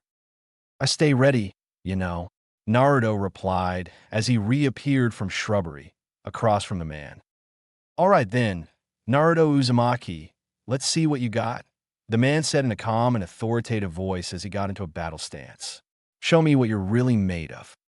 Fight hard. This won't be an opponent to take lightly," Kurama communicated. "This will be a perfect opportunity to display the results of your training. All right, but try not to cry afterwards. I'm not going to take it easy on you, you know," Naruto said as he got out a kunai and prepared to engage the M&CH9. Lessons in Dendrology. Konoha Training Ground. For a moment, everything was hushed. The air became thick with the scent of damp earth and rustling leaves, as the only thing heard was the sounds of birds fluttering away from the training grounds. When Naruto, with kunai in hand, focused in on the shinobi, he was able to see the results of his soul being reformed from corruption he'd endured at a point in his life, having a light yellow core surrounded by bits and pieces of saffron surrounding it. The man, for his part, didn't move an inch. He simply watched as the whiskered blonde peered at him like he was looking into something. "Have you perhaps gotten cold feet?" he asked. "You haven't moved from that spot after declaring that you'd beat me handedly." Naruto was knocked out of his introspection of the man. "Just thinking about how badly I'm going to beat you down is all," he responded back. Then, without further delay, he threw his kunai in a linear line, attempting to gauge the man's reactions. Decent throwing speed, the man thought as he easily sidestepped the object. Then, the blonde threw more and more, each one faster than the last. "If that's all you're going to do, then this won't be much of a match," the man said with disappointment in his tone. The blonde said nothing. He just threw another kunai. As it sailed halfway towards the man, he made a one-handed seal, and the kunai turned into a dozen more, causing the shinobi's focus to broaden and prompting him to quickly pull out a kunai to counteract the new incoming projectiles. Without missing a beat, Naruto proceeded to summon 24 shadow clones, all tasked with descending upon the man from all directions.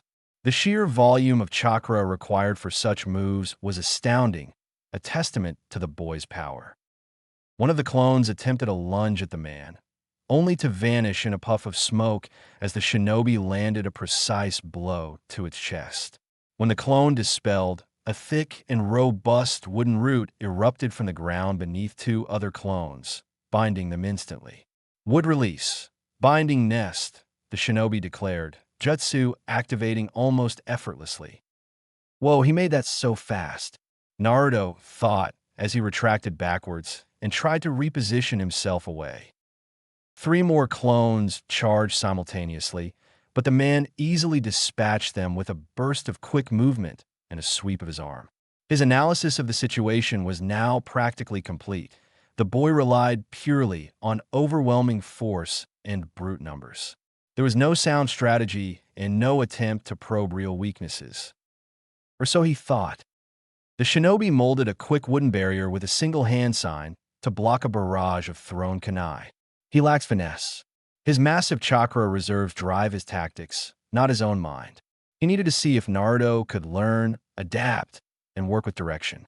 This wasn't just a test to measure power. It was an assessment of his readiness to be tempered and shaped into a functional centerpiece for the village. The boy seemed to have raw potential and a fiery spirit, but the shinobi knew the training under him would need to be much firmer than anticipated if Konoha wanted this volatile force to become a reliable centerpiece. The shinobi began to isolate the remaining clones from who he thought was the original jutsu caster. He sidestepped waves of duplicates that pursued him continuously. Reaching the version of Naruto who was farthest away from everyone else, he instantly rushed at him and swept the blonde's legs, pinning him to the ground. Well, that should do it, he thought. You did all you could, but in the end, you're still a bit too green to think that you could dash. The man's renderings was cut short when he physically felt a large amount of concentrated chakra being built up in the apprehended blonde. When the buildup finally released, it resulted in the area ending up in a large cloud of smoke, dust, and debris. The shinobi, having barely substituted himself a distance away with a log, hid himself among trees with a wood-style concealment jutsu. That's not a jutsu a fresh academy graduate should know, he thought as attempted to pinpoint the blonde's movements. When did he even make the switch with his clone? He wondered as everything seemed to be oddly quiet, until he heard the roar of Shadow Clone Jutsu exclaim from behind his place of concealment. Multiple duplicates of the blonde approached different trees and proceeded to analyze them. There's no way, the shinobi thought as several clones approached near the area he was concealed at. The blonde's clones almost passed him when one suddenly stopped in its tracks and turned to look directly at him. Found ya, the clone said as it immediately began to release another concentrated amount of chakra, like the other did previously. The shinobi took no chances and launched himself upwards, escaping the blast radius once again. When he did this, he noticed two things. The area underneath him was nearly demolished, and something was propelling towards him at great speed. It turned out that Naruto had used his clones as a projectile-like slingshot to catch the man off guard. As the blonde came flying in, the wood-style user immediately used one hand to construct a barrier to stop the impact, all while using his other hand to form a wood pillar that connected to the nearest tree, allowing him free access to guide himself out of harm's way. When his feet touched the ground, the shinobi found himself having to dodge another clone that was launched at him. It never ends, he thought. You're doing a lot of running and hiding for someone who's supposed to be an elite ninja. Naruto voiced, kunai in hand, ready to spring at the shinobi again. Not all battles are won through physical confrontation alone, the man stated as he got into another stance. But if you insist, then I'll see you head on. Finally, Naruto exclaimed as he launched himself forward with a flurry of punches and kicks, only to get dodged by the shinobi at each attempt. After not being able to break through the shinobi's upper guard, he attempted a sweeping kick, but the shinobi easily evaded with fluid grace. Good effort, but keep your center of gravity lower, the man advised, his expression calm even as he blocked subsequent punches. As the exchange went on between the two, the blonde began to get frustrated by the lack of successful hits he was getting in against the man. Every time he began to exert more force than he needed to towards the man, Kurama would quickly chastise him to reduce it in order to not draw out more suspicion. It was truly a test in mental resilience from the aspiring youngling. The shinobi, on the other hand, had quickly taken notice of the blonde's sharper combinations and bursts of raw physical strength. At times, it felt like the blonde was striving to exert the most appropriate amount of force possible, when it felt like he was putting out way more power than he should have. What's his angle? The wood user wondered as the blonde chained together a combination of a straight into a backhanded fist, into a tight hook that almost clipped the senior shinobi at a speed faster than what he was previously showing throughout the day. The shinobi quickly created distance with high Chunin level speed, but to his surprise, the blonde managed to close the gap instantly and was able to take a hold of him. Oh no, you don't. You're not getting away this time. Naruto bellowed as he pulled the shinobi's arm towards himself and launched a punch at his body. When the punch connected, the force was so great, it pierced through the shinobi's body, shocking the boy. Oh man, the blonde exclaimed as he looked on in horror at the results of his actions. Before he could take any further action, the man's body quickly turned into a wooden clone and ensnared him, constraining his movements. What the hell? The blonde questioned. I think that's where we'll end things off, the shinobi stated, reforming from the ground. I've learned just enough of what I needed to know. The shinobi released Naruto from his confinement and beckoned him to an area that wasn't set in ruins from the skirmish. The air was still thick with dust and debris as the new sensei and students sat across from one another on chairs that the man produced. That was a very insightful session. The shinobi spoke after a brief moment of pause. The blonde quirked a brow. Insightful how? I was able to gather a few things about how you operate, the shinobi responded. Such as, your application of close-quarter combat is quite impressive. You have a good balance of speed and power to counteract your lack of physical reach. I did say I wasn't going to take it easy on you, didn't I? The blonde grinned. However, when fights drag on you, tend to get impatient and reckless in your employments of combat, the shinobi explained, causing his young charge to scowl. But your unpredictability also seems to be your biggest strength. Like I didn't already know that. You're looking at a future great, you know? Naruto beamed enthusiastically. That confidence might also be your biggest undoing if not mediated properly, the man replied. Whatever. Outside noise doesn't mean anything to me, the boy waved the man off, especially coming from a person whose name I still don't know. Oh, that's right. I guess proper introductions are in order, the man stated, then cleared his throat. You can call me Yamato. I'll be your new sensei going forward. The boy nodded. Have you done this before? Something like that. I have captained several missions, and the same will happen with the two of us going forward. Yamato explained to the blonde. So, it's not Yamato sensei, but Captain Yamato, the blonde mocked aloud. Sure, if that's what makes you feel the most comfortable, Yamato replied. So, what will we be doing then? This doesn't seem like a standard 3 or 4 person squad, Naruto questioned. The shinobi's posture and tone got straighter. You're right, we aren't going to be operating as a typical unit. We might be undertaking specialized missions that are complementary to our strengths. Meaning, Naruto probed, the better we perform as a duo, the better the types of missions we can go on.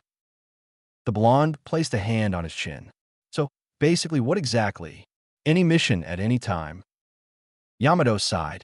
That depends on how you do in the coming days ahead, which will determine what type of missions we can take. And how will that be determined? Naruto inquired. That also depends on some things, but if all things go smoothly, then we'll be taking on various missions from possible intelligence gathering, to escorting, to backing up other teams on their missions. Yamato explained as the blonde nodded in understanding. Seems like a lot for just 2 people. Why wouldn't a larger squad be able to do this too? Well, since it will only be the 2 of us, we can move faster and blend in easier than a traditional 3 or 4-man squad. Yamato expounded. I thought you'd be more thrilled at the news of this. The stakes are higher with a 2-man unit. Or was I mistaken, and the challenge may seem to be too much for you to handle? What? No way. Naruto huffed. It just seems like this type of thing just doesn't happen often, so I wanted more information, you know? That's good to know because we'll be starting early tomorrow. Really? What are we going to be doing? Other than sparing and getting things in order, we might go around the village and educate ourselves a couple of things. Yamato explained, causing the blonde to raise a brow. Like various historical sites of the village, the shinobi responded.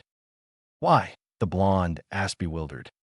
Because understanding the affairs of the places you are charged with protecting is pivotal to understanding and development. Yamato responded. I guess, but this still seems kind of lame. Naruto responded, hands behind his head. There will be missions that may not be as exciting as you'd wish they'd be. Consider this a way to train your resiliency. Yamato expressed. Plus, it could help me gauge your intelligence gathering skills. All right, but I don't think there's anything worth looking into, the blonde said. Of course there are things worth looking into. There are various things to be curious about. Oh yeah, like what? Naruto questioned. The formation of clans, the construction of the village, the philosophy of the village, and how it started. Yamato said, then casually continued with, and even things like the ramifications of the 9-tailed fox's attack on the village. Nothing was said for what felt like hours to the shinobi as he discreetly peered at the boy to gauge his body language. He knew that the boy had known about his situation with the beast, but he wanted to know how he'd react if it was ever discussed openly.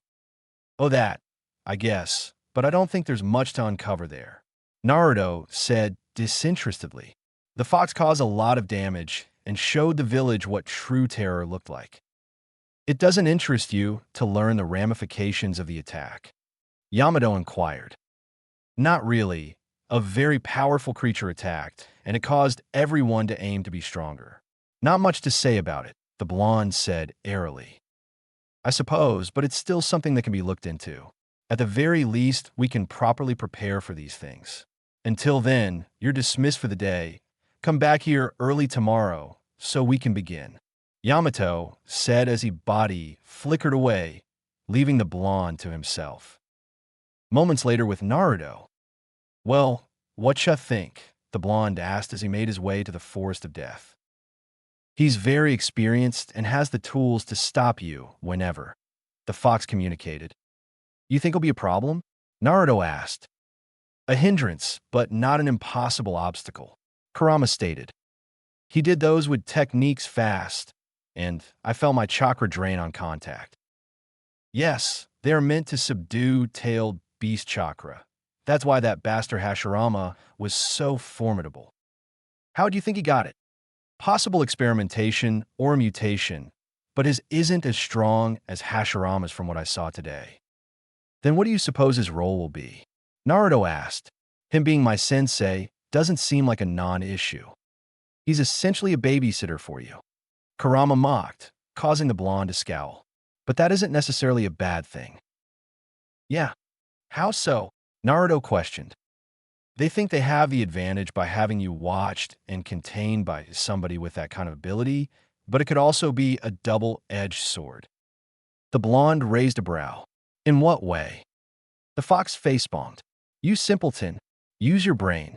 You also have the advantage of learning how his wood release works. It truly is a test of resiliency." "Whatever. I still think we could have taken him," Naruto declared with certainty. "There was one thing the wood user got right, though. That overconfident attitude you have might truly be the end of us." "Don't be like that. All I know is, when the two of us are working together, I can't even imagine us losing," the blonde said with conviction. That brought a smirk to the fox. Yeah.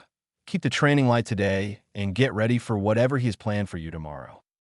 The blonde nodded in confirmation as he arrived at the forest, prepared for another opportunity to push past his limits.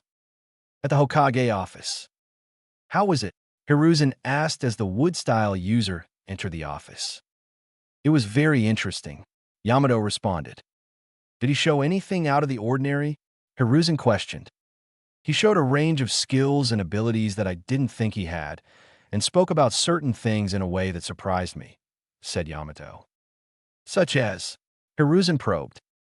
"After the battle, I asked him a slew of questions to get a read on his personality type, and when a question regarding the nine-tailed fox came up, he exhibited no negative emotions," Yamato stated.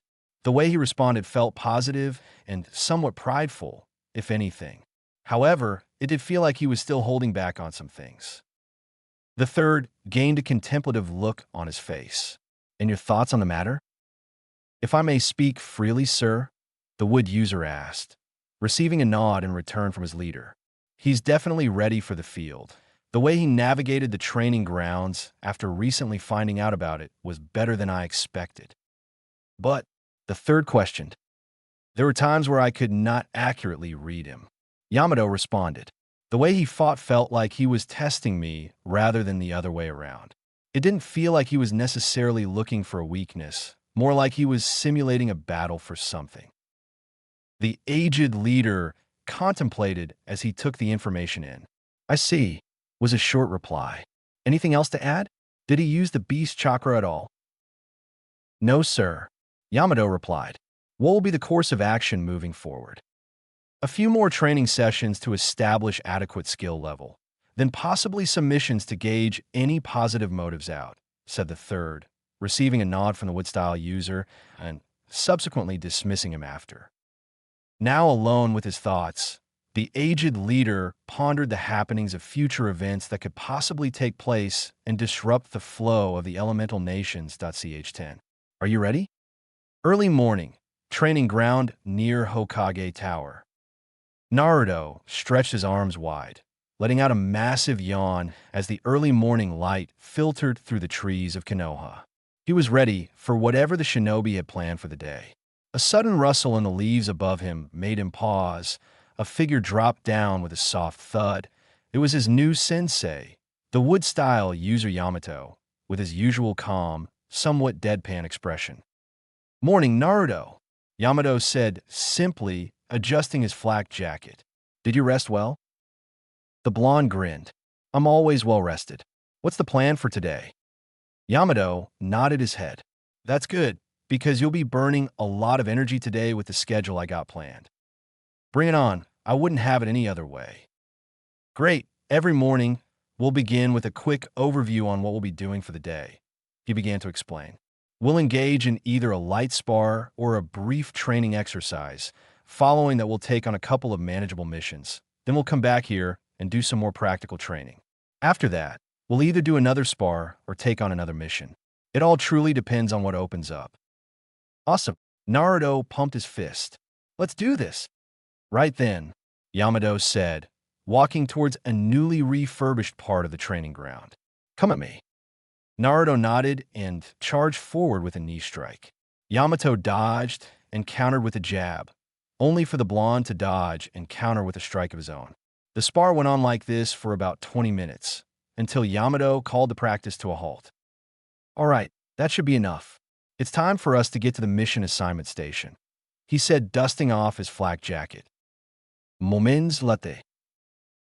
The journey to the assignment station was just a step away from their location. They entered the building to see a large desk area filled with numerous different colored scrolls.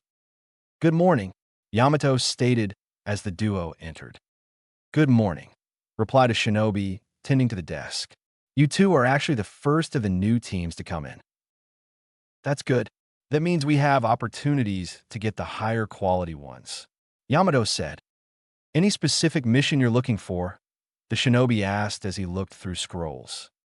"Yes, any D rank would suffice." "D ranks," Naruto cut in with a disgustful tone.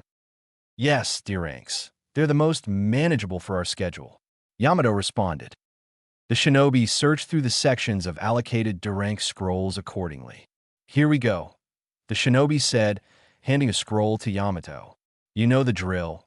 When you complete it, you must bring it back here to get it verified, so you can proceed with others." Yamato nodded and beckoned the blonde away with him. As the duo walked out to complete their first sanction mission, Kurama urged Naruto to think about how missions were balanced. Every day, the village received many requests, everything from babysitting to assassinations. The village took on a variety of requests and sorted them out in categories based on the degree of skill they required. Those same requests were then divided again into shinobi classes based on the skill level the village handed to its shinobi. Naruto ultimately came to the realization that he'd be stuck doing these D ranks for a while based on how the system was set in place. However, that was something to feel discouraged about at a later date, because it was now time for the first task to begin. The duo's first mission involved a standard task within the village, assisting with a structural repair in one of the eastern districts. Yamato, aligned with his wood-style jutsu, was a key component in the task and focused on efficiency, precision, and careful planning, using his abilities to create temporary structures or clear obstacles that would have taken hours to get through. Naruto, on the other hand, had a natural inclination towards more direct and boisterous methods, utilizing his natural vitality and penchant to perform multiple shadow clones. After that task was completed, the duo went back to the mission assignment station and picked out another mission that requested that they handle a special, sensitive delivery across the village. The two found themselves picking up the order from a well-known flower shop.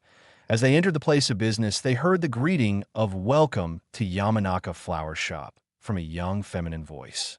When the person's eyes landed on the duo, she gained a particularly incredulous look at the blonde standing next to the seasoned Jonin. What? You never seen a shinobi before? The whiskered blonde smirked as he pointed a thumb to his headband. The girl was knocked out of her baffled gazing. How on earth did you pass? It's called greatness, you know? They witnessed me, and they just threw the headband at me. Naruto responded smugly. Greatness? She uttered disbelievingly. You never showed up to class. You were ranked dead last. There's no possible way you could have passed. You either got it or you don't. He shrugged. But we're not here to discuss my excellence. So how about you do your job and get our order ready and be quick about it? I got places to be in know, he said, causing her to grow very irritated. What is it then? She nearly growled. It's the tea shop in the West District's order. Yamato finally spoke. Oh, the special grade petunias. They're ready. I just need you to look over and sign this, she said, handing him a stamped sheet. Naruto whistled. Wow, so you can act pleasant when you want to, he said, causing her to glare at him. Hey, put me down for a separate order of herbs. While you're at it, he called out, while she moved to bring out the order from the back. I didn't know you had an interest in flowers, Yamato said, glancing from the document sheet. Got a few plants, but herbs are good for attracting other insects and stuff to make them grow stronger. At least, that's what Shino told me. Naruto responded as the wood user filed away the information. When Ino came back, the flowers were stored in a special case that was made for transport. Be careful with these. They don't bloom in this area and are hard to come by. Man, Captain, she's really going off on you, huh? I was talking to you, you jackass. Ino hissed at him. Naruto put his hands in mock surrender. Yeah, I got it. Just make sure you don't mess this up, she replied. Mess up? Me? Never in my life. I don't even know what that word means. Really. Naruto, you messed up on the earlier mission today. Yamato cut in. Whose side are you on? Captain Yamato, the blonde exclaimed, then turned to Ino and gave a thumbs up. Look, we'll deliver these in one piece. You can count on us. Believe it. As the duo left, Ino couldn't help but shake her head. She remembered her first meeting with the blonde. While other boys around their age were playing amongst themselves without a care in the world, he was by himself trying to tend to flowers for whatever reason. She met him again by chance at the academy, and he had the nerve to not remember her, even though she went as far as advising him in proper flower care to counteract his ill-advised harvesting. After that moment, she decided to hate him forever. However, that plan quickly went out the window when she found herself observing him every so often. Coming from a long line of people who dealt with the mind and training under her clan that specialized in understanding the thought processes of people, she found herself drawn to him. Not for his intelligence or strength, he was an idiot who never showed up to class. It wasn't his looks either. Other boys looked better, although he didn't look particularly bad either. It was, for a lack of a better word, the way he moved, the way he interacted with people, the way he'd always had her guessing what he was going to do next. He was truly an enigma that needed more attention. Who's the idiot who decided to let a guy like that become a shinobi anyways? I might have started to freeze over. For all we know, she had thought as she straightened herself out and went back to manning her station. Sometime later, after the completion of that mission, the duo returned to the assignment station and ended up completing 2 more missions before Yamato, feeling good about the pace at which they accomplished things, finally decided that it was a fine time to begin the practical portion of their schedule. All right, Naruto, Yamato said, his expression serious as he faced the young shinobi in the secluded training ground. The goal is simple: evade my attacks. I won't be using any lethal force, but I won't be pulling my punches either. Naruto grinned. I wouldn't want it any other way, Captain. Good, because I'll be attacking you as part of your training to handle unexpected, high-pressure situations. Yamato responded. Suddenly, the ground around them erupted. Without any hand seals, massive wooden spikes shot from the earth, forcing Naruto to leap backward. Then the training ground quickly transformed as Yamato wove complex seals. Giant, intertwined branches burst forth, forming a dense, almost impenetrable forest that boxed Naruto in. Would release. Nativity of a world of trees. Yamato called out as the environment transformed into his weapon. Naruto, still adapting to the sudden offensive attack, found himself being cornered by a medium-sized wall of dense hardwood. He quickly gathered chakra to his body and struck one of the incoming roots with a mighty strike, but the line of roots barely splintered before instantly repairing itself. My Mokuton can absorb and redistribute chakra. You'll need more than raw power, Naruto. Yamato's voice echoed from everywhere within the newly formed wood entrapment. Naruto frowned, realizing the nature of the challenge. This wasn't just about overpowering. It was about outsmarting the environment and the experienced shinobi. Well, what do you do now? Kurama communicated, voice seeming fainter away than usual. The roots are suppressing our connection. You have to think of something, or it'll get much harder going forward. You're the one who said it wasn't impossible to deal with this. You ain't got a plan? I might, but I want to see what you come up with first. Think of it as situational training. All right then, watch me work. Naruto replied as he created 4 clones, who scattered to different parts of the entrapment, looking for a weakness. The clones found crevices too small to get through, but with it struck opportunity. Naruto quickly ordered the clones to position themselves near them and wait for a signal. Now, what might he be planning to do? Yamato pondered as he observed their movements from a distance away. Yamato watched as the original Naruto began to build up chakra, and as he did the clones, threw down smoke bombs, covering Yamato's line of sight. Inside, Naruto began to pull out a large amount of tags and planted them all over his body. As he did this, chakra began to form around his body, but not the chakra of his beast partner, but his own.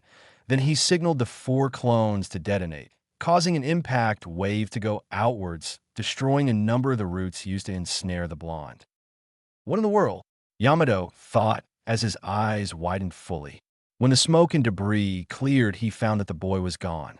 Out then, where did he go? He wondered, only to have to dodge an object that zipped past him, thrown by none other than the aforementioned blonde himself, standing a distance away unscathed. Yamato looked at the boy, then looked back at the previous area he was held in. What was that blast, and how did you escape? It should have been impossible. I told you before, didn't I? I'm the greatest, Naruto proclaimed as he awaited the wood user's next move. Not bad. You used the tags that you stored your chakra in to create a pseudo-chakra cloak as an extra layer of protection from the blast. Then you dug your way through the underbrush that wasn't covered in wood. Kurama smirked. It seems that you can use that brain after all. Yamato quickly regained his composure. It seems that I cannot continue to underestimate you. So, how about we step it up a notch? He said as he blazed through hand signs and wooden tendrils as thick as tree trunks, snaked rapidly towards Naruto. He dodged, weaving through the assault, narrowly avoiding being ensnared again. He realized Yamato wasn't just testing his evasion, but his ability to think quickly under sustained, overwhelming pressure. It was a relentless, one-sided assault designed to push Naruto to his absolute limits. However, in the end, it was actually Yamato who was the one exhausted from the training and decided to call it a day. As Yamato's figure vanished, Kurama had the blonde review the key moments of the fight, from being entrapped in the wood prism, to maneuvering the techniques, to the way the wood user countered and evaded his attacks. It was a debriefing on how to handle the abilities in the long term if the action called for it. Afterwards, Naruto felt that he still had energy to expend, so he decided to do a bit more physical training. A few moments later, Naruto dispelled his final shadow clone and wiped sweat from his face. The setting sun casted long orange shadows across the training ground. As he reached for his water bottle, a faint rustle from nearby caught his attention. He paused, his gaze narrowed on a large, leafy bush. He stretched his senses out to find that a nervous, subtle chakra signature he recognized was watching him. It's your other training partner, Kurama commented. Naruto immediately knew what he meant, and a smile adorned his face. A couple of years ago, During a training session in one of the empty training grounds, he had sensed someone watching him in a similar fashion. When he relayed the information to the fox, the beast told him that it was one of his classmates, the heiress from the Hyuga clan.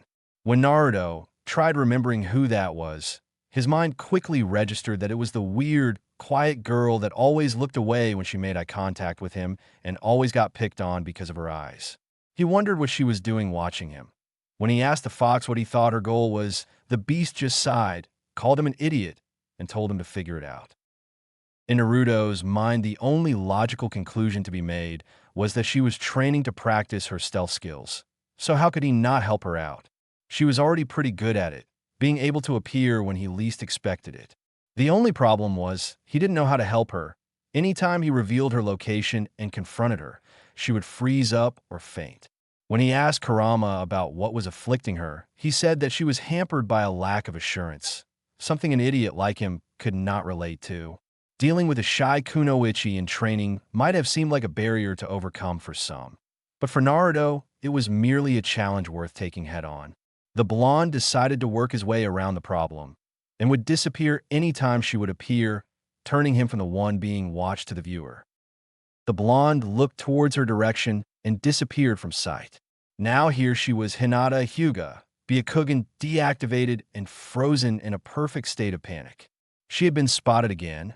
A deep scarlet flush spread across her face, contrasting sharply with her pale skin. She looked like a deer caught in a trap, utterly speechless. It was like this every so often. The blonde would discover her observations of him, disappear to a closer location, then disappear again altogether. It was like a game of cat and mouse. She couldn't tell you when her little habit started, but all she could say was it was because she was drawn to the blonde. She didn't observe him out of ill will or malicious intent. It was some time after he'd saved her from being bullied. She had been slowly losing confidence in herself after years of ill treatment from her father. The blonde had repeatedly helped her without being asked.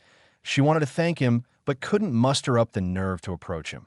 So she watched him to get an opportunity to show her appreciation, and each time her lack of confidence got the better of her. Through her many observations of the blonde, she got to experience the sight of someone who was also doubted and put down as much as her, persevere with a confidence so unshakable that it had begun to inspire her to be a better version of herself. At the moment, however, she had, yet again, failed at her core objective. Failure or not, she simply would not give up because the person she admired most wouldn't have either. A few weeks later, the daily tasks of their mundane-like routine lasted about 2 weeks before Yamato decided that it was time to take on a more difficult assignment. He took notice of every action and reaction the blonde had along the way, which included his demeanor towards villagers that would throw endless glares at him. What surprised him most was the way the blonde reacted, with the same unshakable confidence he exuded every time he saw him. At first, he believed the boy had crafted a front to deal with the great burden he was placed with, but the more time he spent observing him, the more he noticed that the blonde had a deep self-assurance of his own existence that could not be fazed. However, the biggest deciding factor in knowing that it was time to take the next steps in the blonde's advancement was his ever-adapting temperament. When situations he was placed in seemed bad, it felt like he was always ready, which was a very good sign in a developing shinobi.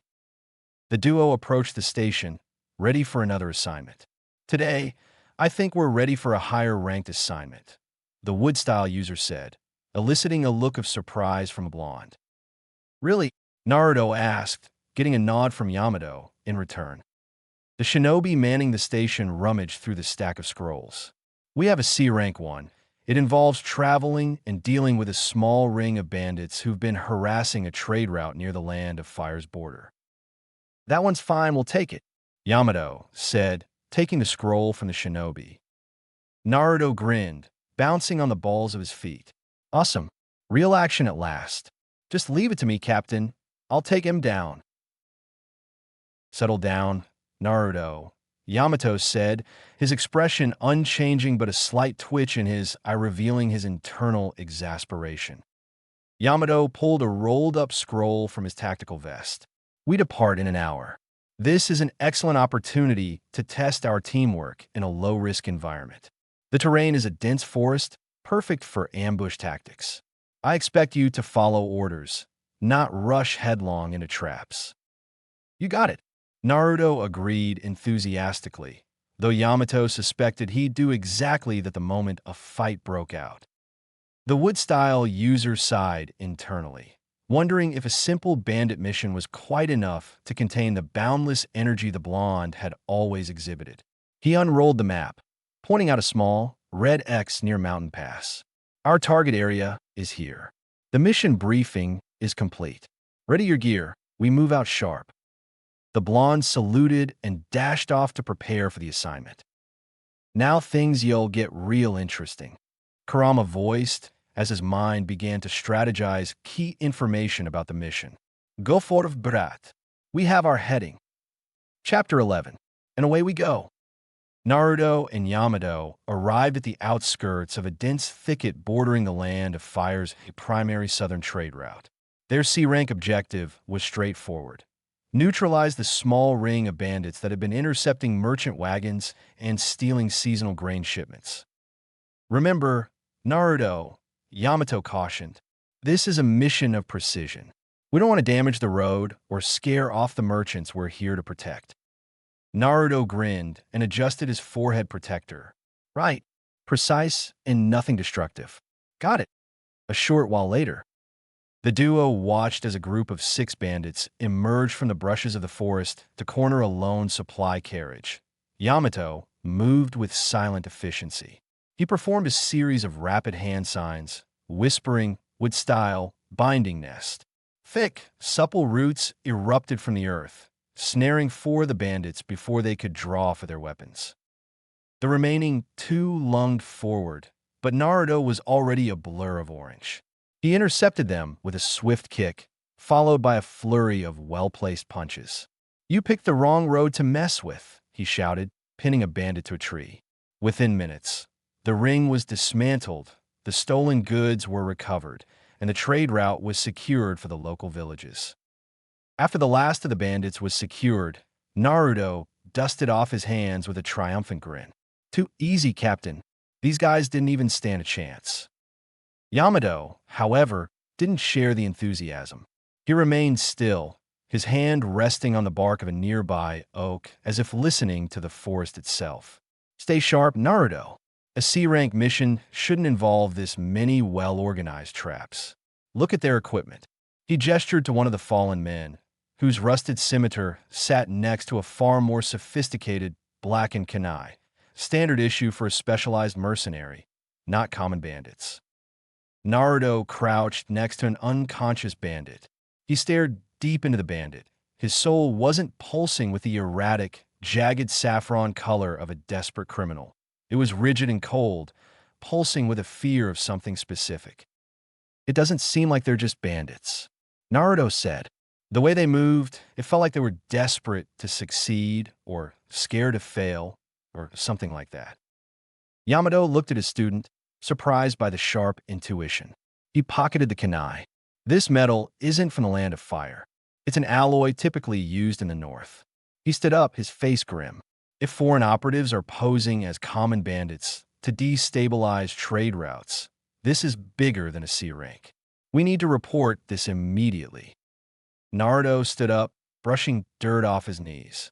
So, mission accomplished? Technically, yes. But the implications are far more dangerous, Yamato replied. Let's move. The Hokage needs to see this. Days later, Hokage Tower. The mood in the office was heavy. Hiruzen Sarutobi examined the blackened kunai, smoke curling from his pipe in slow, thoughtful rings. Your assessment was correct, Yamato, Hiruzen stated, setting the weapon down. This alloy is native to the land of rice paddies. We've had reports of certain influences growing in that region. If they're testing our trade routes, then they might be probing our response times. Yamato finished. Precisely. Hiruzen looked at the duo. You two handled the situation with discretion and speed. Because of that, I have another request. It seems the unrest on the roads has emboldened other groups. A wealthy merchant caravan was hit yesterday near the southeastern pass. Hostages were taken. Hostages? What kind? Naruto asked. Women and children, mostly. The local garrison is too slow. I need a precision strike team to extract them before the bandits realize no ransom is coming. Hiruzen responded. Yamato bowed. We'll handle it, Lord Hokage. And Naruto, Hiruzen added, this requires control. The safety of the hostages is paramount. Control? Naruto adjusted his headband. I'm a master of that. I'll get them out. Believe it. Sometime later, the southeastern pass encampment. The second camp was less of a campsite and more of a fortification. Tucked inside a limestone cavern a few miles off the main road, it was heavily guarded. You feel that, Naruto communicated to Kurama while crouching on a tree branch. Yes, there's quite a few of them in there, the fox replied. Naruto kept his eyes open, feigning a visual scan, though internally he was feeling the oppressive weight of the corrupted souls deep inside the cavern. You think I can take care of them with just my hands? Not at all. They have those hostages. You need to clear through them quickly before anything happens. Kurama responded. I'll bet the leader is tucked away in the back, Naruto thought, focusing on the dark crimson pulse deep in the cave. He feels heavy, he murmured aloud, the words slipping out before he could catch himself. Yamato turned his head to look at his student. He feels heavy? What do you mean? Idiot, Kurama deadpanned in Naruto's mind. Naruto stiffened, realizing his mistake. He waved his hand dismissively, trying to cover the blunder. They're the vibe. There's a bunch of guys in there, but one feels way stronger. Like heavy pressure. You don't feel it. Yamato narrowed his eyes, studying the boy. The excuse was flimsy, but the intel was specific. You're sensing their chakra signatures? I guess. Naruto shrugged, sweating slightly. I don't know the fancy terms, Captain. I just get a feeling, like a buzz in the back of my head. Yamato went silent. His mind went back to their first training session. The spar. I used a high-level concealment jutsu, and he found me instantly. I thought it was luck or sound, but... So that's how you tracked me during our first spar, Yamato stated, more to himself than Naruto. You aren't just guessing. You're a sensor. Is that a problem? Naruto asked, trying to sound innocent. No, Yamato said slowly, though he filed the information away to report to the Hokage later. In fact, for this mission, it's an asset. But you need to report these capabilities to your commanding officer before we enter the field next time. Right. Sorry, Captain, Naruto said, relieved that the impromptu interrogation was over. So what do we do now? Yamato refocused. Since you can sense their positions, the plan changes. I was going to scout, but you already know where they are. I'll secure the perimeter and prep the extraction route. You go in, create a distraction, and draw the heavy hitters away from the hostages. A distraction? Huh. Go turn that cavern into a graveyard for the wicked. Don't hold back. Naruto grinned, his hand drifting toward the seal on his wrist. Music to my ears. Before Yamato could offer a final word of caution, Naruto was gone, slipping into the shadows of the cave entrance with a speed that made the leaves settle undisturbed in his wake. Inside the cavern, the air was thick, choking with the smell of unwashed bodies, stale alcohol, and the sharp tang of fear. Torches flickered on the damp walls, casting long, dancing shadows over the bandits lounging about. To Naruto, the room looked different. It was a canvas of varying colors, except for the center. There, sitting on a crate and toying with a massive serrated claymore, sat the leader. To the regular occupants, he was just a large, scarred brute in heavy iron armor. But to Naruto, he was a sludge of violent maroon, feeding on the terror of the merchants huddled in the corner. Please, one of the merchants begged, clutching a bag of coins. This is all we have. Just let us go. Quiet, the leader growled, his voice rasping like stone on steel. He raised the claymore, letting the light catch the jagged edge. I'm not interested in your coins anymore. I'm interested in how much value your life holds. The corruption flared with a spike of malicious intent that made Naruto's senses heighten. Hey, Naruto's voice echoed off the cavern walls, cutting through the tension like a knife. Every head snapped toward the entrance. Naruto stood there, arms crossed. "You guys are really bad at hiding, you know?" Naruto quipped, flashing a grin that didn't reach his eyes. "This is pretty lame, don't you think? Don't you guys have anything better to do?" The leader stood up, towering over his men. "So backup has arrived, and in the form of a Konoha, shinobi no less," he sneered. "Kill him."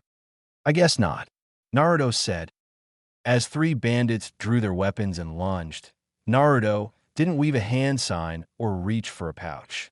He simply slapped his right hand over his left wrist, and out slid a wakizashi with a maroon-tinted blade. "Show them no mercy," Kurama voiced. Naruto didn't dodge.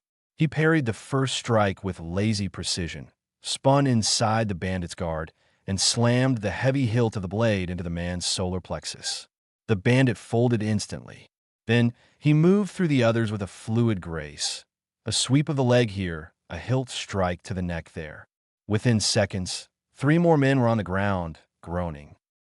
"These guys aren't all that," he muttered as he took down another 3 bandits.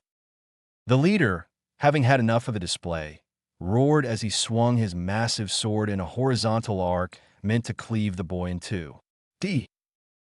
Naruto ducked under the swing, the wind of the blade ruffling his spiky hair.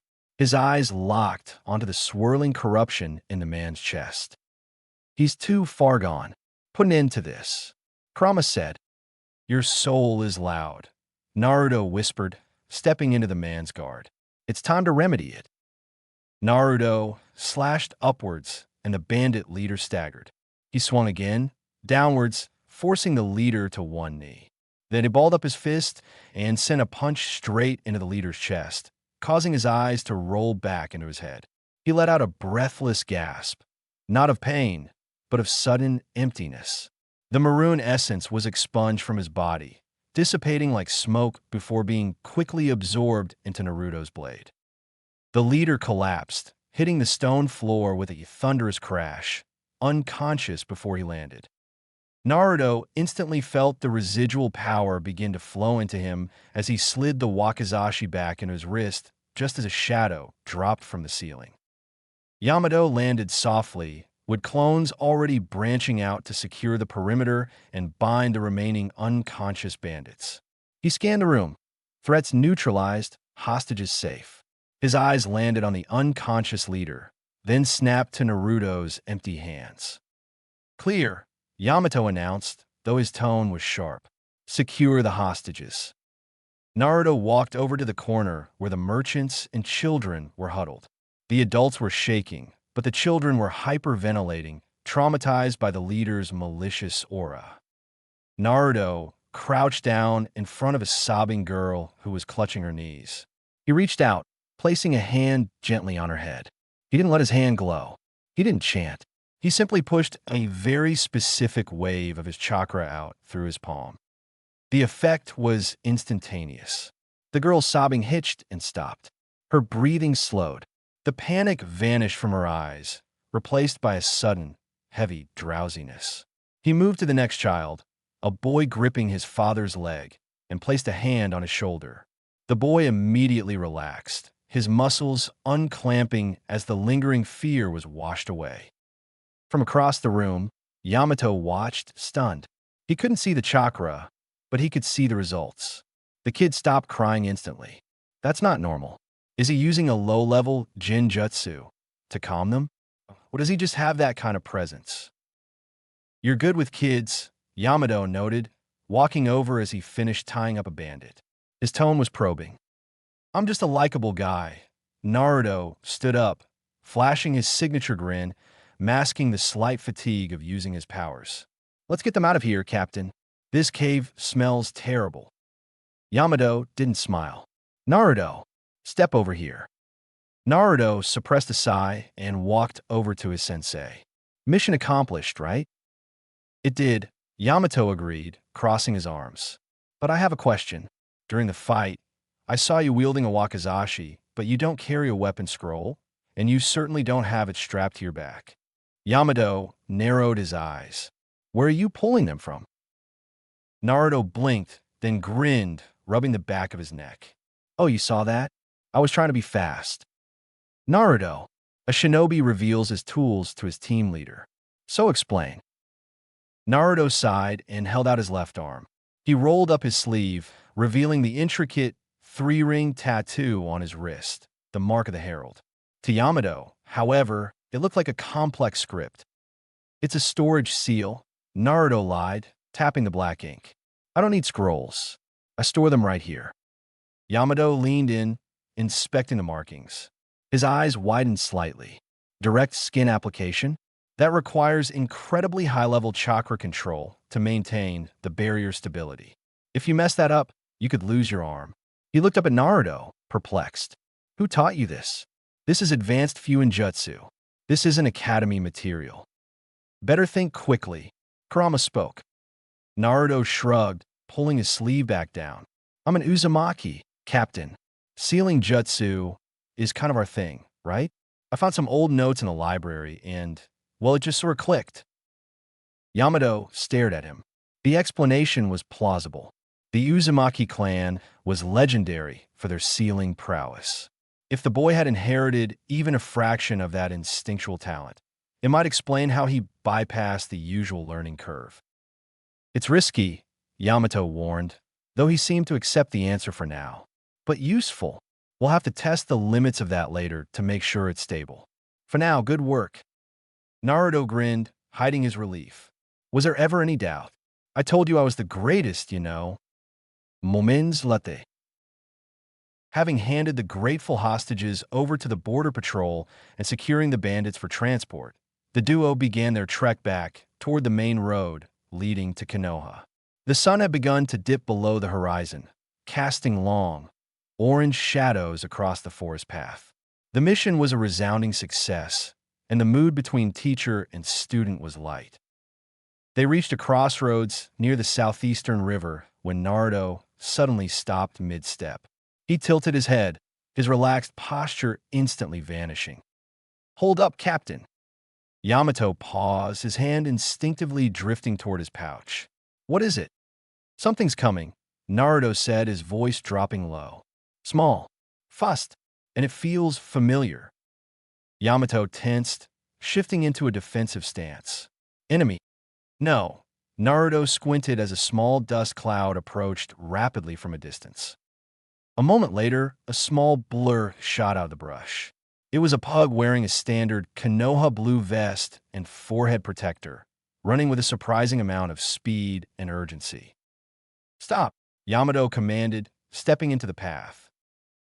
The pug skidded to a halt, kicking up dirt. He looked annoyed at the interruption until he recognized the wood-style user. Yamato, the pug blinked, his gruff voice sounding surprised.